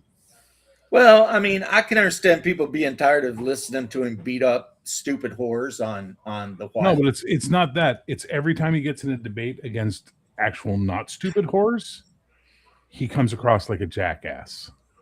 Oh, he's definitely got a way about him. I'll give you that. But I do like watching when he gets invited to like debate like a bunch of lefty soy boys and he makes them cry and shit. That's funny. That's funny. That's good stuff. But all that fucking manosphere stuff, Andrew Tate and whatever podcast and Fresh and Fit. I'm sick of all of them. They're just fuck off. Yeah, well, Andrew Wilson is definitely not that. He's on fucking whatever podcast 9 times out of 10. Please. No, whatever podcast, but he's not a manosphere guy at all. No, but he's a Christian nationalist, and I'm not a Christian nationalist. So am I. I know, and I still like you despite it. He's Orthodox too. I know, he's right up your fucking alley. I get it. I know. He's like my bro. We could hang out. I doubt you exist. But I do admit that I do myself get tired of watching him make fun of 70 IQ OnlyFans whores, because it's just like at a point you're just beating baby sills, and there's no challenge in that. No, that's the Newfoundlanders. Huh? Nothing. It's a Canadian joke. You won't get it. I know someone up north used to beat baby sills because I read a book about how White Sill led all the sills away to an island where they wouldn't get their brains bashed in. It's the Newfoundlanders. That was the big thing, was the seal hunt, the annual seal hunt. Right. They went out with like a big club and just hit those little sills in the head. And they were doing it right up until the 70s. I think early 80s they banned it. And it's like, dude, Look at their little black eyes all looking at you, and they're all Yeah, trusting. but you have to understand these are Catholic Irish. They'd have to go home and look at all the little black eyes of their children who are hungry. So it was like which black eyes do they beat? Well, God will forgive them for the seals, not for their own children, right? So, I guess I'm soft-hearted when it comes to a lot of animals, unless I'm going to eat them, in which case I'll shoot the shit right out of them. anyway, Cody, what's up with you for gaming, man? Like it's almost like you're not getting to do any gaming anymore. Well, I don't know really. I have not. Well, I actually, funny enough, for the past couple of days, I have been thinking a lot about gaming, but for the past couple months, I haven't been thinking about it at all. Mainly because I got kind of frustrated, not just with the internet thing, but in person especially. Like I've been trying to game in person, and every time I'm always the person, like the leader. I just fall into that category. Whether it's in war games or whatever, I'm always the guy that's got to rustle up all the cats, round up all the cats, to run the games, and it's me too. always falls apart. Always falls apart, one way or another. So it got really frustrating. I think I needed to take a little breather. I'm done taking a breather. I'm definitely going to be running something. Probably not Don't streaming. tease. Don't tease. No, I'm not teasing. I got a book right here in front of me. I'm reading and taking notes. Which book? MERP, actually. Okay. Oh, nice. Interesting. Yeah. I used to run the hell out of MERPs, like back in like the 80s. Yeah. Oh, You almost made it, you big lump. I never have been able to play MERP. I played Rollmaster. Like back in middle school and early high school, we played Rollmaster. But we never played MERP. And I remember I kind of need to get this out of my system because it's very nostalgic for me. Because I remember seeing this in the game store when I first got into gaming as a kid. And that was around the time, too, that I got into Lord of the Rings and The Hobbit and all that stuff. So I so badly wanted to play this game as a kid. I never had the book or anything. And then a couple years ago, I started collecting the stuff for it. So I got to get it out of my system. I got to fucking run. It's a great game. Yeah, It's like Rollmaster for people who haven't won a Fields medal. Yep. That's what I was going to say. If you played Rollmaster and now you're going to run MERP, you are going to be so happy. Oh, sure. Yeah. I can already. I mean, it's MERP Light, right? It's a Rollmaster Light. Right. It's like it's still got a lot of the really cool shit you like about Rollmaster, but it's a lot easier to handle. Yeah, for sure. I mean, Rollmaster's not as bad as people make it out to be honest. I mean, I've played got a printer. Yeah, if you've got the charts and like even the charts aren't that bad and all the stuff, it can get unwieldy when you start getting into like trying to keep up with bleeding and all that kind of stuff. But it's really not as bad as everybody makes it out to be, because in reality, most players are really only looking at like 2 charts, in a session. So I'm not saying that it's the greatest game system ever. I'm not that big of a fan of it. I'm nostalgic for it. But I think people make too big of a deal about it too. They make it out to be like the most complicated, worst game ever. I'm like, nah, it's not that bad, dude. Like I played Advanced Squad Leader. Okay. This ain't that bad. I loved everything about and you're moving infantry through the sewers and shit. I love everything about Rollmaster except the critical hit charts. I find they bog the game down to a halt. Yeah, I could definitely see that. It's been a long time since I played it, but I remember critical hits could really be a real showstopper. Yeah. They could be really cool, but they could also be a real showstopper too. When the players get like a cool critical hit, it's awesome. But when it happens against the players, it's like, your bane's brash in and you fall down and you're dead. It's like what? Same thing with like Warhammer Fantasy roleplay. It has the same kind of effect. It's like really cool for the players when it happens for them, but when it happens against them, oh man, it's horrible, especially when you've been playing like a long campaign, My best friend had a character who shot himself in the foot with a Yeah. crossbow, which pinned his foot to the ground, which made it where he was easier to hit. So then an orc split his skull in, and he was instantly dead. And we were all like, wow, okay. I mean, Yeah. we'll figure it out when you get out of Moria, you know. Yeah. I mean, I found one way to negotiate that, and what we did back in the day is we did like we would have fate points, and so basically we would use those. You could use them to re-roll rolls, but the main thing we reused them for was to negate critical hits, right?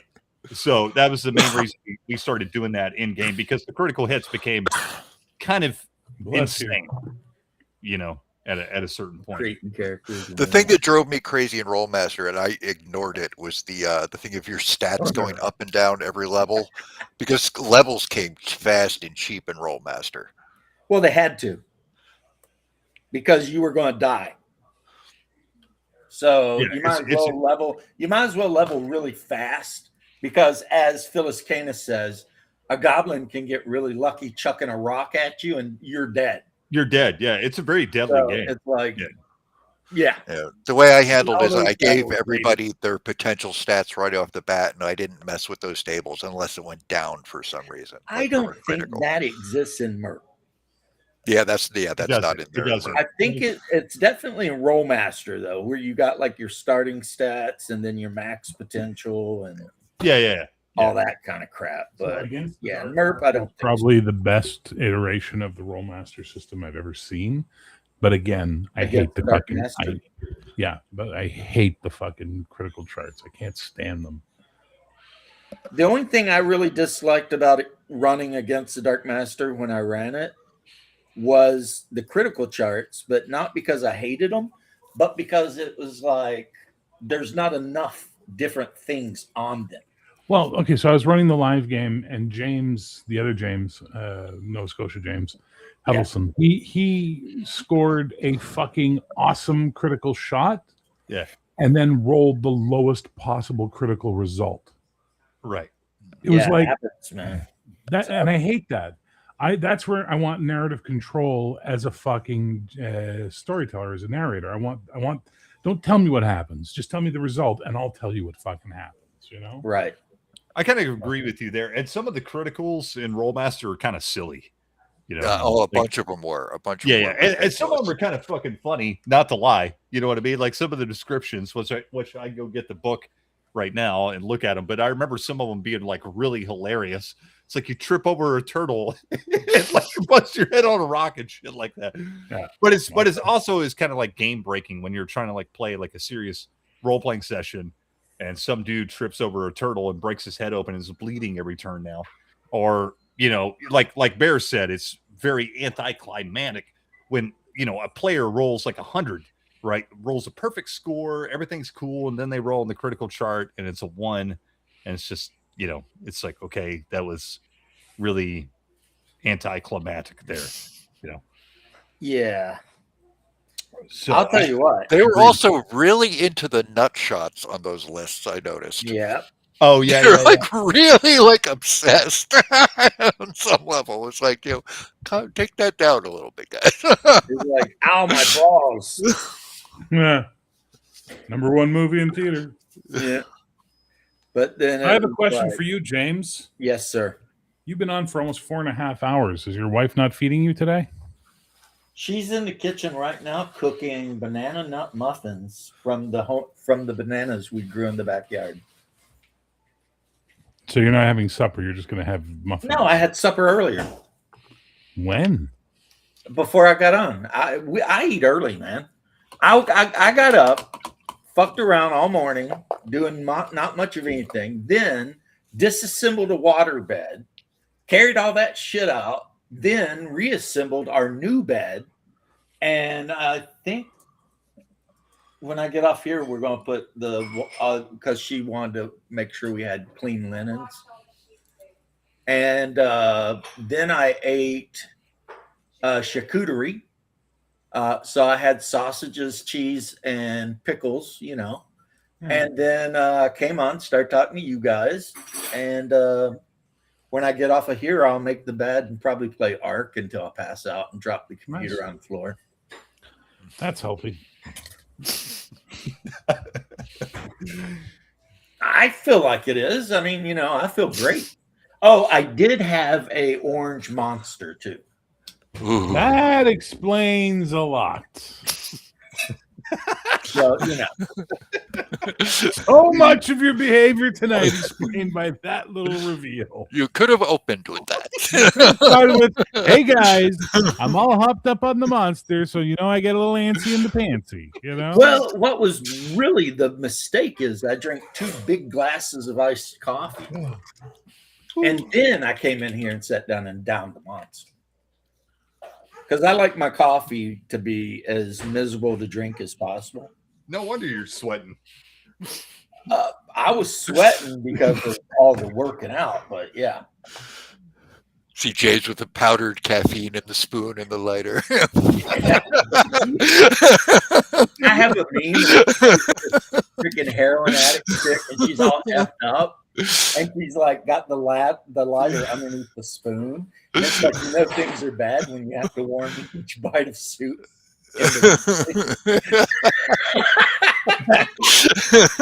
But my wife, not my wife, my daughter and I are both huge aficionados of dark humor. So I might have got that from her. We like jokes when somebody's really fucked up in them. So yeah. Making fun of heroin addicts and meth heads. That's kind of a thing I like, you know, to do. I just painted this guy tan because I thought he was a bit too pale for what I wanted. And now I might need to do a wash on his face and the blade of his sword. But I'll tell you what, man. Shadow would hate this guy. Because it's a figure of Conan. It's Conan. And even though I know it's not going to focus in because my camera sucks. He doesn't have jet black hair and It's the face is Arnold Schwarzenegger. oh well, no. Like looking at his face, actually it's in the original Robert E. Howard stories, his hair was off black, and he didn't use a broadsword. He used a an arming sword, and oh, No, you weren't here for that conversation. Oh no, I watched it. I watched me and Shadow got into it pretty hardcore about, and I'm just like, why can't you like it? Well, like, God, he did get whoever makes Burroughs and whatever and Arduin to send me PDFs. And I'm just sitting there reading it like, but why? Fucking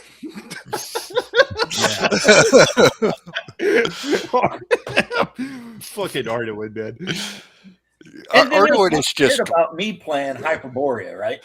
And send me Arduin, and I'm like, I'd like to point out first of all, no one gives you shit about playing Hyperborea, James. just talking about it nonstop. Cold Iron has got your number on those memes. I like the wrestling one where it's like obviously like Macho Man Savage, and he's like Hyperborea, oh yeah, some shit. Hyperborea.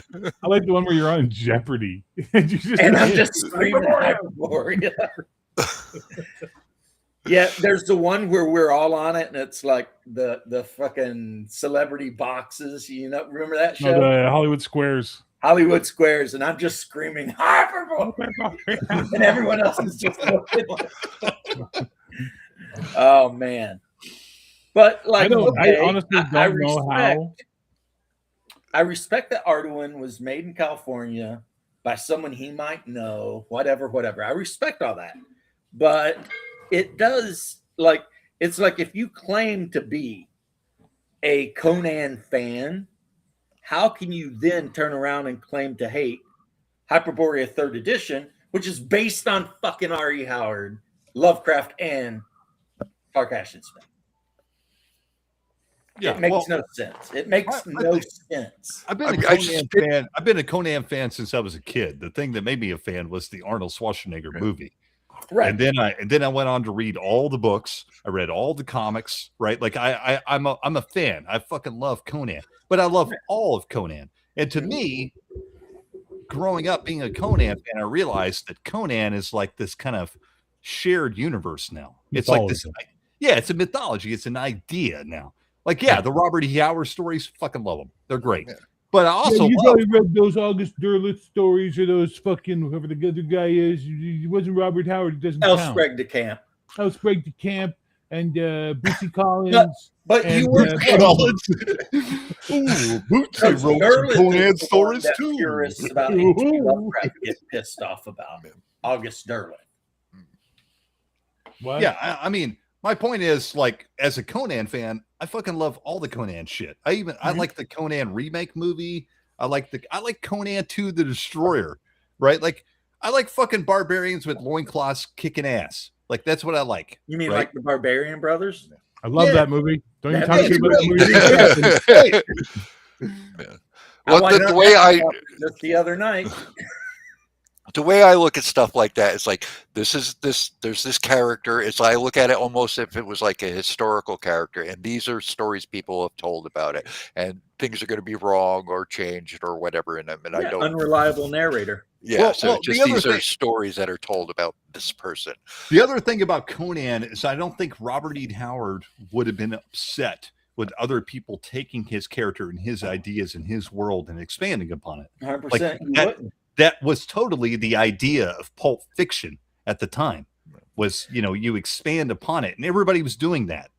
All those writers were taking those ideas. Everybody copied Conan. Everybody copied Lovecraft. Everybody copied these guys and went on and expanded. They didn't mind. That was the idea. You took those ideas and ran with it, and so and they came up with some cool shit, right? So like that doesn't. I don't think that would have bothered Robert E. Howard. It's not the same as like Tolkien, right? Like if somebody like writes a fan fiction about Tolkien, I might be a little offended because Tolkien is like very much like I imagine Tolkien would be offended. Right? Like he's the kind of guy. It's like and he's the kind of guy that detailed every single thing. It's his world. This is this guy's shit. But Robert E. Howard's Conan, I don't think it was really his shit. It was like something he did to share with the world, and everybody expanded upon that, whether they were writing other Conan stories or whether they copied the idea of it and wrote their own character, right? I mean, you mentioned it, and you're 100% correct. The thing is that Robert Howard, H.P. Lovecraft, Clark Ashton Smith, and others, they were all pen pals. Yeah, they were sharing ideas back and forth like crazy. So you end up with Clark Ashton Smith inventing the evil god Tasagawa, right? Yeah, and then Tasagawa shows up in Conan and Lovecraft. Right. And, the Hyborian age, which is Conan, is only 10,000 years in our past. Yeah.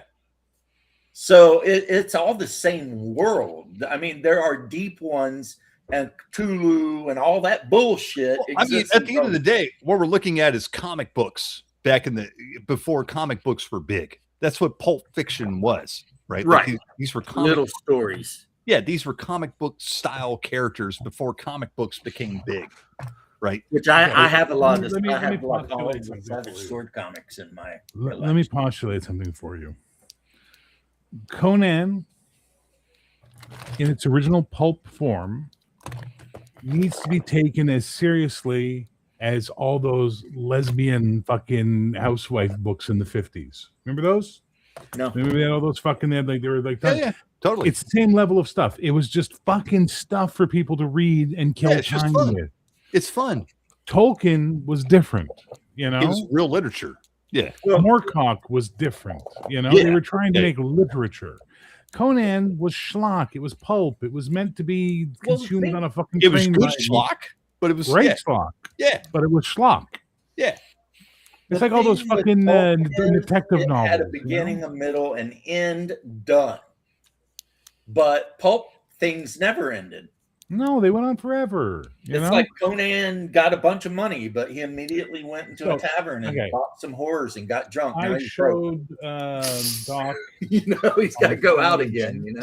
I mean, that's just the way it is, right? I showed Doc on Saturday. He finally got to see Kiss Kiss Bang Bang. Okay, Kiss, bang, Yeah. bang. great movie. Yeah. I don't know why my mic keeps dropping down. I guess I'm getting too excited for it. I'm so sorry. Which is based on the Brett Hadley novel, Bodies Are Where You Find Them, from 1941. Now, Brett Hadley was a pen name of a guy named Davis Drescher, and he basically wrote the first 60 of these books. Then they went on to write under pen names like 100 more. You understand? Like, this is what Conan is, you know? Yeah, exactly. Exactly. It's the same thing. But it's kind of the same as comic book characters too, right? Like Spider-Man. Yeah. Like Spider-Man was created by Stan Lee, Steve Ditko. But let's be honest here, the best Spider-Man was the stuff that wasn't created by Stan Lee and Steve Ditko. Right? Agreed. Yeah, and that's the same with all the creations of like Stan Lee. Sure, and- X-Men was created by Yeah. Kirby and Stan Lee, and the best Right. stuff was when Claremont. And Byrne were doing it. Yeah, exactly. So, that's kind of the idea. It's the same thing with comic books that happened in the pulp era, right? It's the same thing that happened with Lovecraft. Everybody's expanded upon Lovecraft. Everybody's expanded, all these characters, all these ideas are expanded upon for the better, right? This is not a but bad thing. If you This is don't good like stuff. something, just treat it like Chinese buffet. Yeah. Take what you like, man. want, I leave mean, the there's Conan shit I don't like, but I'm, it's just like, yeah, I don't like that, but So- that's fine. Here's a question. You guys are Conan fans, right? Mhm. Yeah. Okay.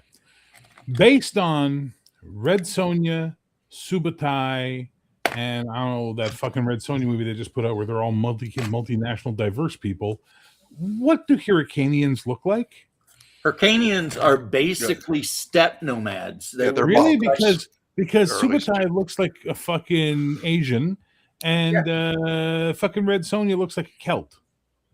Yeah, Hyrcanians are definitely 100% Mongols. Are they though? They were.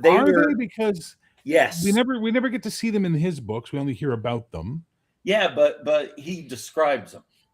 Does he In really some of though? his That's the story. point. Is that like there's a lot of fucking thoughts that people And then have on the about- other side of Hyrcania is Katai, and that's like Japan. Yeah, that's beyond Hyrcania's Katai, and on the other side of the sea is Turan or whatever the fuck it's called. Well, Turan. Turan is you're talking about the Viliot Sea, the right? Viliot Sea, The which Viliot separates Sea everybody. separates what Yeah. you consider the European side. Yeah, from the Asian side. Yeah, I get that. My point is, he was very loosey-goosey about a lot of the peoples that he created and didn't really nail a lot of it down. And that's why you see in a lot of the Conan material some really strange depictions that don't make sense sometimes. You're like, why do Picts look like Iroquois in your movie? That's weird. Like, that's very strange that they look like the Iroquois. Like, I mean, what? So Well, and King Tall. Well, he describes the culture as being kind of like that.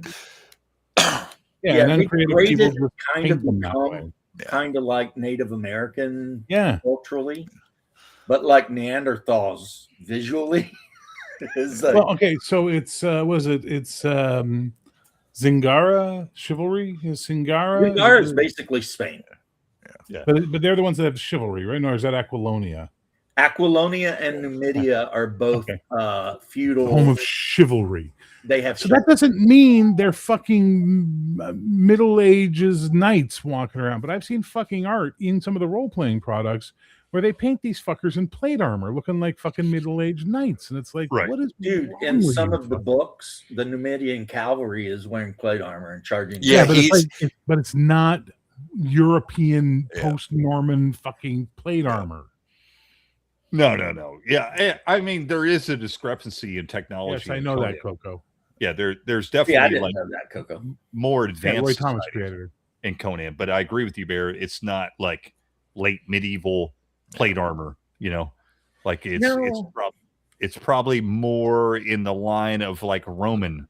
Exactly. It's closer to Bronze Age and maybe early Iron Age than it is actual. Right. you know. But the And I problem think they is mentioned that- crossbows in the original Howard stories. Yeah, Bessonians are known for being good with longbows and crossbows. right. But crossbows are not a thing that would be in that technology level, but they have them in Conan, right? Like, so Right. technology is disparate in Conan. There's cultures that are like Stone Age, and there's cultures that are early medieval, late Dark Age, Well, Right. one thing that they mention, and this is a reoccurring theme also with Lovecraft, is there were earlier civilizations on the Hyborian continent that Yeah. were much higher technology. Oh, for sure. Yeah, yeah. And then they That's collapsed, a big and then theme in Conan is the this ancient like mysteries, ancient cyclical cultures that are nature. Yeah, you got lost. the Atlanteans, you got the Hyperboreans, Yeah. you know, you got all Yeah, this yeah. stuff. Yeah, the Atlanteans become the Cimmerians, and the Hyperboreans become the Brythunians and the Numidians, and eventually the Babylonians. Hyperboreans still exist too. Yeah, At the same time. Yeah. Oh, they said that's the story Volusia where kind he of gives finds the off. city. Volusia and the color levels kind of comes off high medieval in some ways. right. Yeah. And So, like, Volusia okay, so my point- thousands of years before Conan. Yeah. My point, before we go too far down this fucking rabbit hole, Okay. is that having hard, fast thoughts about what Conan is or isn't is fucking stupid, since there's tons and tons and tons and tons of things that can be extrapolated based on how little Howard talked about them or just some keywords he used. So for Shadow to get so pretentious about it is really, really, I think that's why you and I were having so much fun ragging him for it, because it was just asinine. It was like, you just admit that you're a fucking hipster for fucking Conan and leave it at that. He does it. I agree with you, and that's what kind of bothers me is And I I've love read the all guy. the Howard. And I I've love the read. guy. I love Shadow, love by the you. way. Shadow is a fucking hipster, by the way. Oh, fuck yeah. As a former hipster, I will tell you, Shadow, you're a hipster. I was a hipster before you were a hipster, Shadow. Let me tell you about something you don't know. I was a hipster. I was one of the original hipsters. You know, like You probably never heard of us. You might have not heard of that. It was before they even called us hipsters. I was a hipster. But I've read all the Robert E. Howard Conan stories. I used to read them like every other year or something. You know, like go through the whole fucking thing. Right. And yeah, you're right. Like he's not like on the Tolkien level of detail. He didn't detail every little thing about what every culture did, this and that. He went in a little bit more detail about certain cultures, about certain things about that culture, but he was not like on the level like J.R.R. Tolkien was, you know, where he had everything like fucking mapped out. You know, he could go back like 10,000 years and tell you where these people came from, what they were doing, like what their former king was, and like he had their languages. It wasn't like that with Conan. Robert E. Howard made things appropriate for the story he was writing at the time. He was writing the schlock for the schlock, right? Like we said before, like it was just for the story. Yeah. And it was good stuff, though. It was good schlock. Right. His world building was more about breadth than depth. Whereas That's it. Yeah. Tolkien Fair. was Very much fair. more about the depth. Yeah. Yes. And there was some And- depth to it. You know, he definitely thought out things ahead of time. Like he drew a map. He thought about what these cultures were like. They're obviously based on real world cultures and history, Mhm. but they're based on real world cultures and history that are all over the place in history, thousands of years apart. That are like kind of mushy. Corinthia is like Greece during the Hellenistic period, and it neighbors Numidia. Yeah. It's like high. No, I thought. medieval So which ones are and- the Spaniards? Zingara are the Spaniards? Zingarans Zingaras, are the yeah, Spaniards. basically. Yeah. But then you've got the Argosians, who are also like Greeks or Macedonians. I don't know, one of the two. Here's the thing. What makes R.E. Howard great isn't his world building, it's his descriptions of the visceral nature of combat. Yeah. I agree when with you. Conan busts that sword out, that's when shit gets good. Dude, Yeah, if you- he is like he was the master of doing action, right? I think Oh, that's absolutely what made Robert E. intense. Howard famous. Yeah. I think Yeah. that's what made him great. Is like when you read those action scenes, like you feel like you're in a fucking movie watching that shit. Like I Right. see it sword by sword. Like I'm like, damn, this is. Even reading it today, I'm just like, damn, this is fucking good. Yeah, this is good stuff, man. This Yeah, is good shit. And he came up with compelling. He had a lot of compelling ideas that people weren't telling at the time. You know, Right. like, people weren't. Can you know, anyone tell Cody hasn't had one of these conversations in a while? Well, I mean, Okay, and then like, Oh, dude, I love quite Conan. excited, You get me brother. on. You get me going on Conan. I'll go all night. I fucking love it. You know what I would love to see, a character I'd like to see treated like that is Mad Max. I would love to see them do a series of Mad Max movies where a different guy plays Max in every movie. Well, and it's Mad all Max, like from somebody's decades later perspective telling the story, and it's like fuck yeah. their Well, version of him. To me, Mad Max is the same way. Mad Max is exactly like Conan. He's the same kind of character. He's kind of this almost nameless dude that's like spoken legend. He has different descriptions. Like even in the Conan stories, like when you read each story, there's like a different, almost like third person description of who Conan is and how he is and what he is. It's kind of different from story to story. Sometimes the same, sometimes different. It just depends. Yeah. Well, he's always described as somebody who's meeting him. Right, exactly. And Max is the same way, right? Like Max is totally like a pulp character, right? Like he's totally the same way. Yeah, I absolutely agree. I would have no like I love like Fury Road, where you had a different actor playing Max. And it totally works for me because it's a different person telling the story of Mad Max. And I would do little weird things like he'd have the car and lose it in every story just because he has the car and loses it in the story. Yeah, it's like something that just gets like woven through all the stories about him. Yeah, I'd totally be into that. That'd be awesome. I only have one thing to say about that, gentlemen. Do you see the Interceptor? Toe cutter. Do you see me, toe cutter? Do you see me? Step right up and watch the boy lay a rubber track straight to freedom. I got to say, Toe Cutter is highly underrated. Oh boy! Oh, awesome. I read the original Road Warrior script. I have it because I was thinking about writing a script, and that was the one I downloaded to like use as comparison. Goose being the Lord Humongous would have been so awesome. Oh, I agree. Yeah. I fully agree. But I always said if we did a stage production of the Road Warrior, Bear would be an awesome Lord Humongous.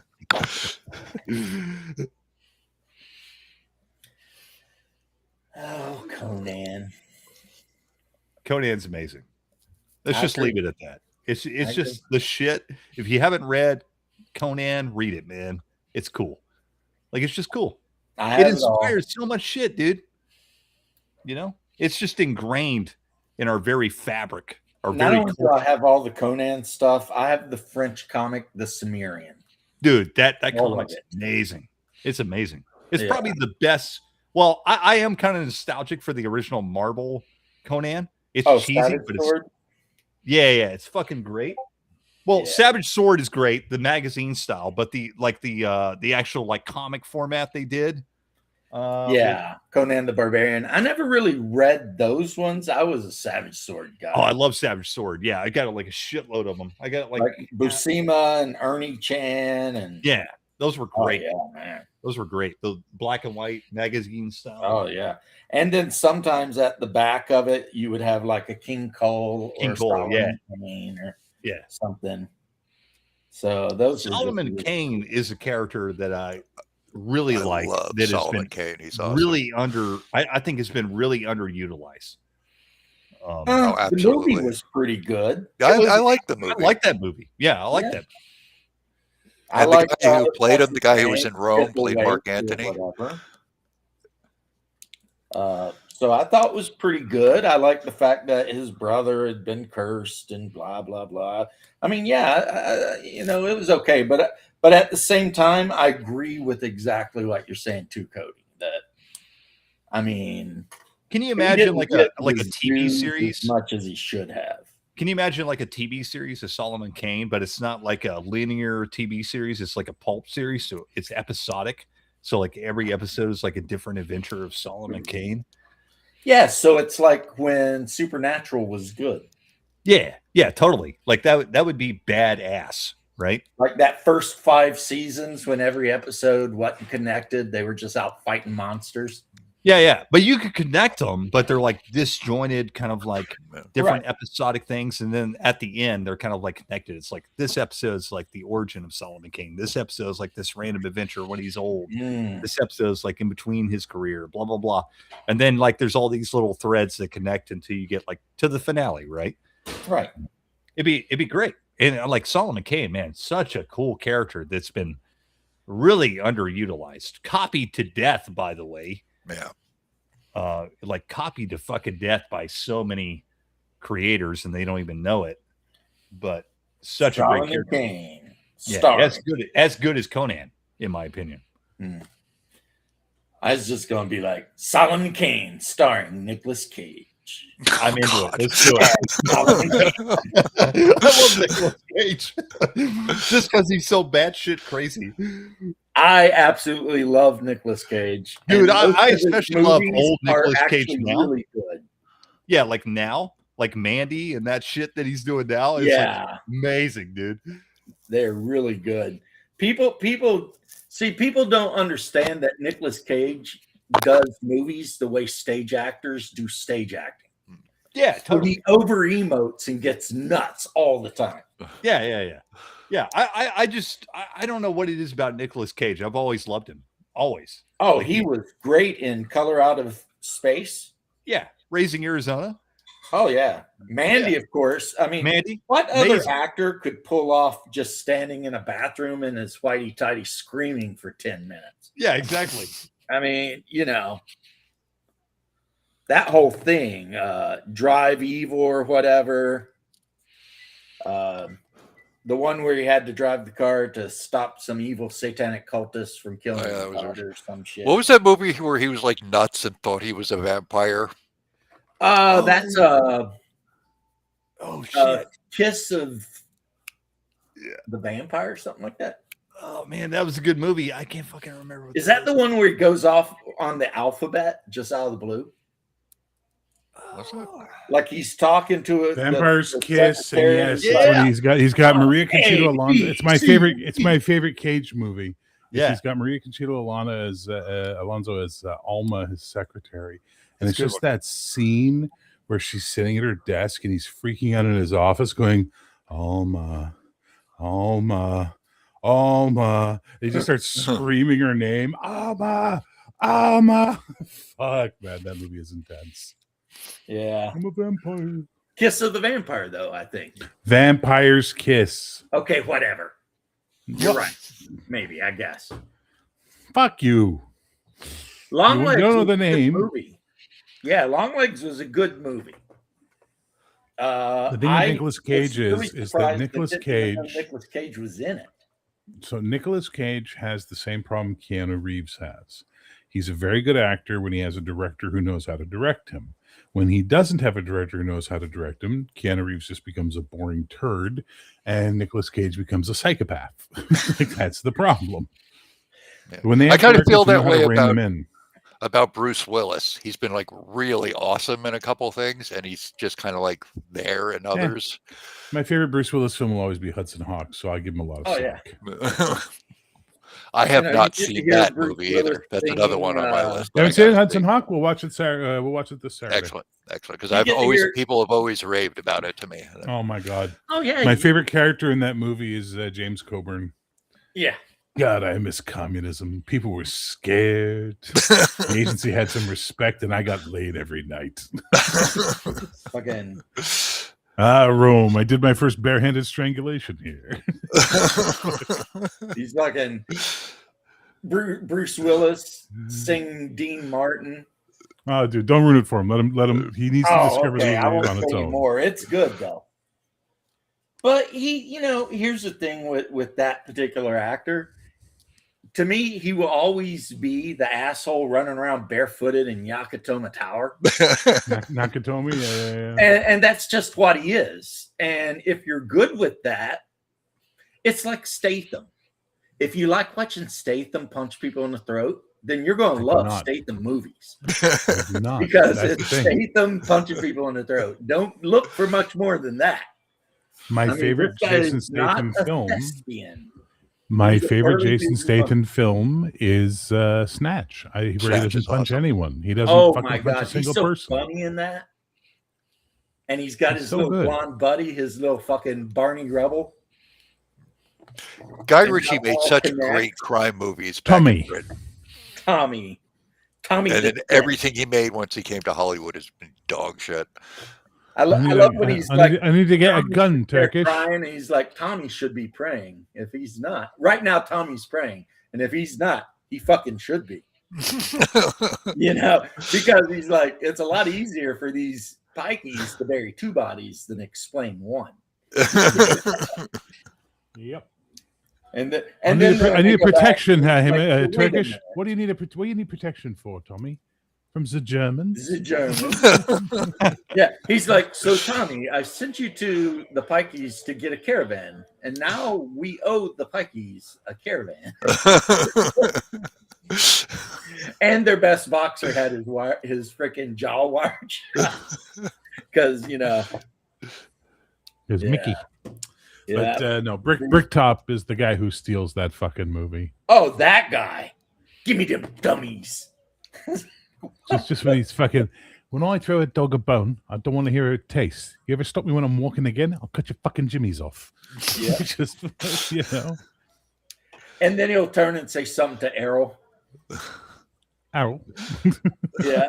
His should we bleed him, sir? Not right now, Errol. Let's hear what they have to say first. And the whole room is just covered in plastic wrap and shit. The black dudes are like, oh, fuck. But they live. Nemesis they live to the means? end. Do you know what nemesis means? A righteous inflection of retribution manifested by an appropriate agent, personified, in this case, by an horrible cunt. Me. Or when he's walking Statham and Tommy through his freaking farm, and he's like, one of these guys, you need a whole human body, bones and all. The trick is not to feed him for a few oh my God. And of course, Statham. You're always going to have problems lifting a body in one piece. Apparently, the best thing to do is cut up a corpse into 6 pieces and pile it all together.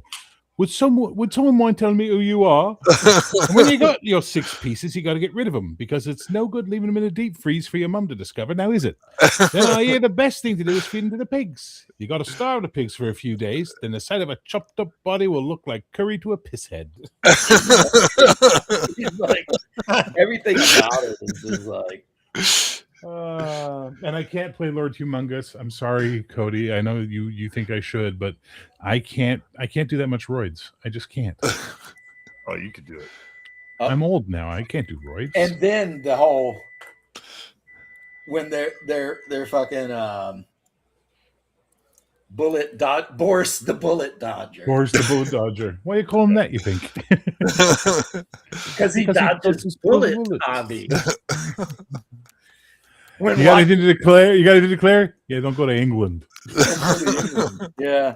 And it's like when the one guy's like calling and he's like, you got the stuff? I got the stuff. Okay. And then they're like, now be a good boy, booby. Stay away from the gambling. I hear you, Ave.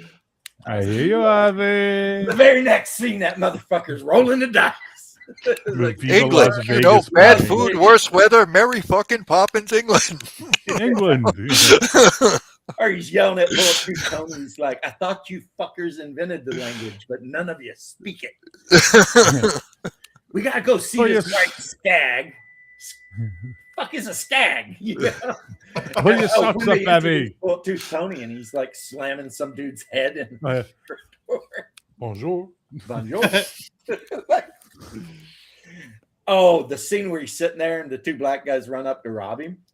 And he puts the deagle on the table and he's like, the fact that my gun says Desert Eagle .50 and your pistol reads replica down the side.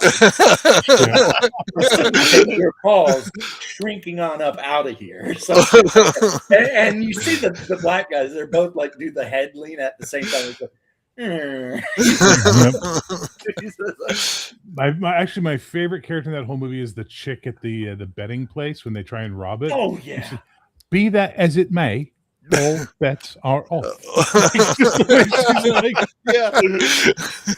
She's like, look, you're wasting your fucking time, assholes. You know? Like we have no money. Yeah, Boris the Bullet Dodger.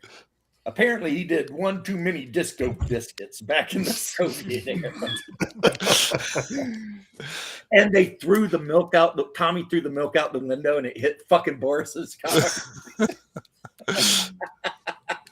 When he's just walking around muttering in fucking Russian. And he goes into the house and he gets the guns and then he comes out of the house. With an AK. Yeah, He's yeah, fucking walking down the street with an AK like, okay.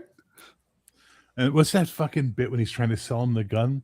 He's got weight, it's quality. If the bullet don't kill him, you can beat him to death with it. Yeah, he's got that big fucking Bless you. I gotta fucking rewatch this movie. I hadn't seen Oh my this. god, that movie was It's so good. Yeah. It was one of my favorite movies back in the day. I hadn't seen it in like 15 years. Bro. I mean, it's bloody. It's pretty good. nasty. Yeah, it's good though. Yeah, because they're all like, what Bricktop didn't know is that the Pikeys knew all about his van load of Lancashire monkeys. Yeah. It was like, and they talk about how he remembers when everything went down, the fact that Brad Pitt's character didn't even pull a face. So we're pulling a face, but Mickey isn't. Yeah. Why is Mickey not pulling a face?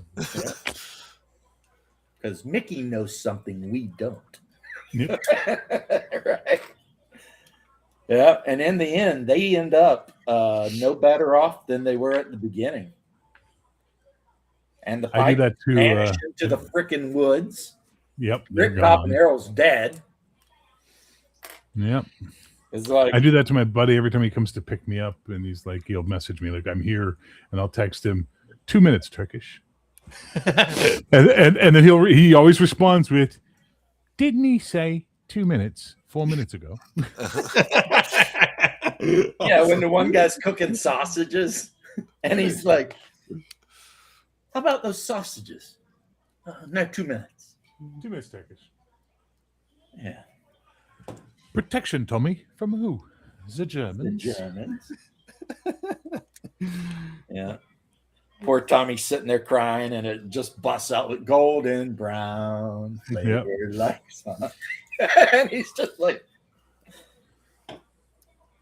oh, he got played so hard. And Brad Pitt kind of did an excellent job picking up that pikey accent right out of the book. Well, on the DVD, when you put on the subtitles, there was regular subtitles, pikey subtitles, and then Brad Pitt subtitles. Like you had 3 choices in your subtitles, which I thought was hilarious. We put on the Brad Pitt ones, and we get to the thing where he's just going on about the caravan. Yeah. And they just put question marks on the subtitle track. Like they didn't even know what the fuck Brad Pitt said at that point. See, what's weird is I understood every word Brad Pitt said. Well, maybe it's cool. And then in the end, he's all like, oh, and boys, she's very partial to Periwinkle Blue. Periwinkle Blue. I was like, I got it. I was like, okay. Do you like dags? Yeah, I like dags. You're welcome. I like dogs. Yeah, but not as much as I like caravans. Well, proper fucked. Yeah, proper fucked. They take them out to bet on hounds versus rabbits. It's like, come on, guys, don't do this. But they do it. And they lose big. And now they owe the Pikeys a Periwinkle Blue fucking caravan. Ugh. Yeah, that was a good one. Great acting, great story. Everything was just freaking amazing. That's a I classic. prefer Snatch to Lock, Stock. I know a lot of people think Lock, Stock's the better film, No, but I prefer Snatch is Snatch. Snatch is- But it's the same way I prefer Stock. Hot Fuzz to Shaun of the Dead. I agree. Oh, Hot Fuzz. My is favorite one Guy of- Ritchie one is Rock and Rolla. Never seen it. Oh, that is a good flick. Yeah, but Hot Fuzz has got to be the best movie that particular actor has ever been in. Well, it's yeah. I mean, Yeah. and like you said the other day, Bear, it's like he goes out there, his girlfriend dumps him, but then he forms this bromance with this goofball. It's like they work all day, then they drink, and then they go watch action movies all night. And then in the end, it turns out that everybody in the town is, in fact, in a murderous cult. Yep. For the greater good. Give it a rest. Give it a rest. Yeah. And it Is he has is it? Will he get back up, Michael? yeah, Narp. it's like Narp. Narp. Oh, that guy. Lock Oh, me up. man. I'm a slasher of prices. Yeah. He was always doing shit like that. Like when the one guy's house burnt down with him in it, and he like drives by in his little fucking convertible, and it's playing "I am the Lord of Hellfire, and I bring you to burn fire." Dun, dun, dun. He's just letting you know, man. Or the one chick lost her head. Of course, what's his name? The cop's son. He's like, my friend, whatever, fingered her down by the pond. Yep. What? It's like, And I love It's the pretty Portland groovy. guy too. The They what go guy? to the farm and that guy's talking, and they're just like, I didn't even know what that guy was saying. The Cockney. fucking hedge. It's the hedge line. Fuck. Yeah, they were mad because he trimmed the hedge line. And he starts talking, and it's just like, And you got to do the 3-step on that, which is really funny. and then they bring the other. view. It's a hedge. It's a hedge. He only chopped it down because he couldn't see the view. Right? It's like, then he tells them about all the guns he's got in his garage. And They're there's like, a sea mine. And there's a fucking sea mine. Naval mine, yeah. And they're like, where'd you get all this? Found it. What? Okay. It's good shit. It's also 10 p.m. So Ooh, I it is think I'm late. going to get It's going. late. Ugh, This yeah. may be one of My the wife is longest. taking muffins out of the oven. So you're going to Oh, get your yeah. wife's muffin? Oh, yeah. Oh, yeah, this has been a 5-hour bad boy. It's Cody's fault. But hang on. Let's reflect. We had ups, we had downs, we had tears, we had laughs. It was great. People learn It was- things. People people- grew. people- You know, It's like a really was good after school special. a really good after school special. It had a moral. Wait, nobody a tempted moral. us with pot. Well, the moral was They were not a proper just after-school learn to special. stop being such a hipster and like Conan. That's the moral. That's the moral of this story. just quit being stupid and Yeah. enjoy all of We Conan. could make it like a schoolhouse rock song out of it. Oh my god! I need to go Oh, my make God. the bed. Conjunction. What's your function? So I'm a we're all hipster. leaving. Cody, I thanks for like dropping things in. you don't like. And Bear, have a good What? night. Doc, have a good night. Cody, Later, all. again, thanks for dropping in. Absolutely.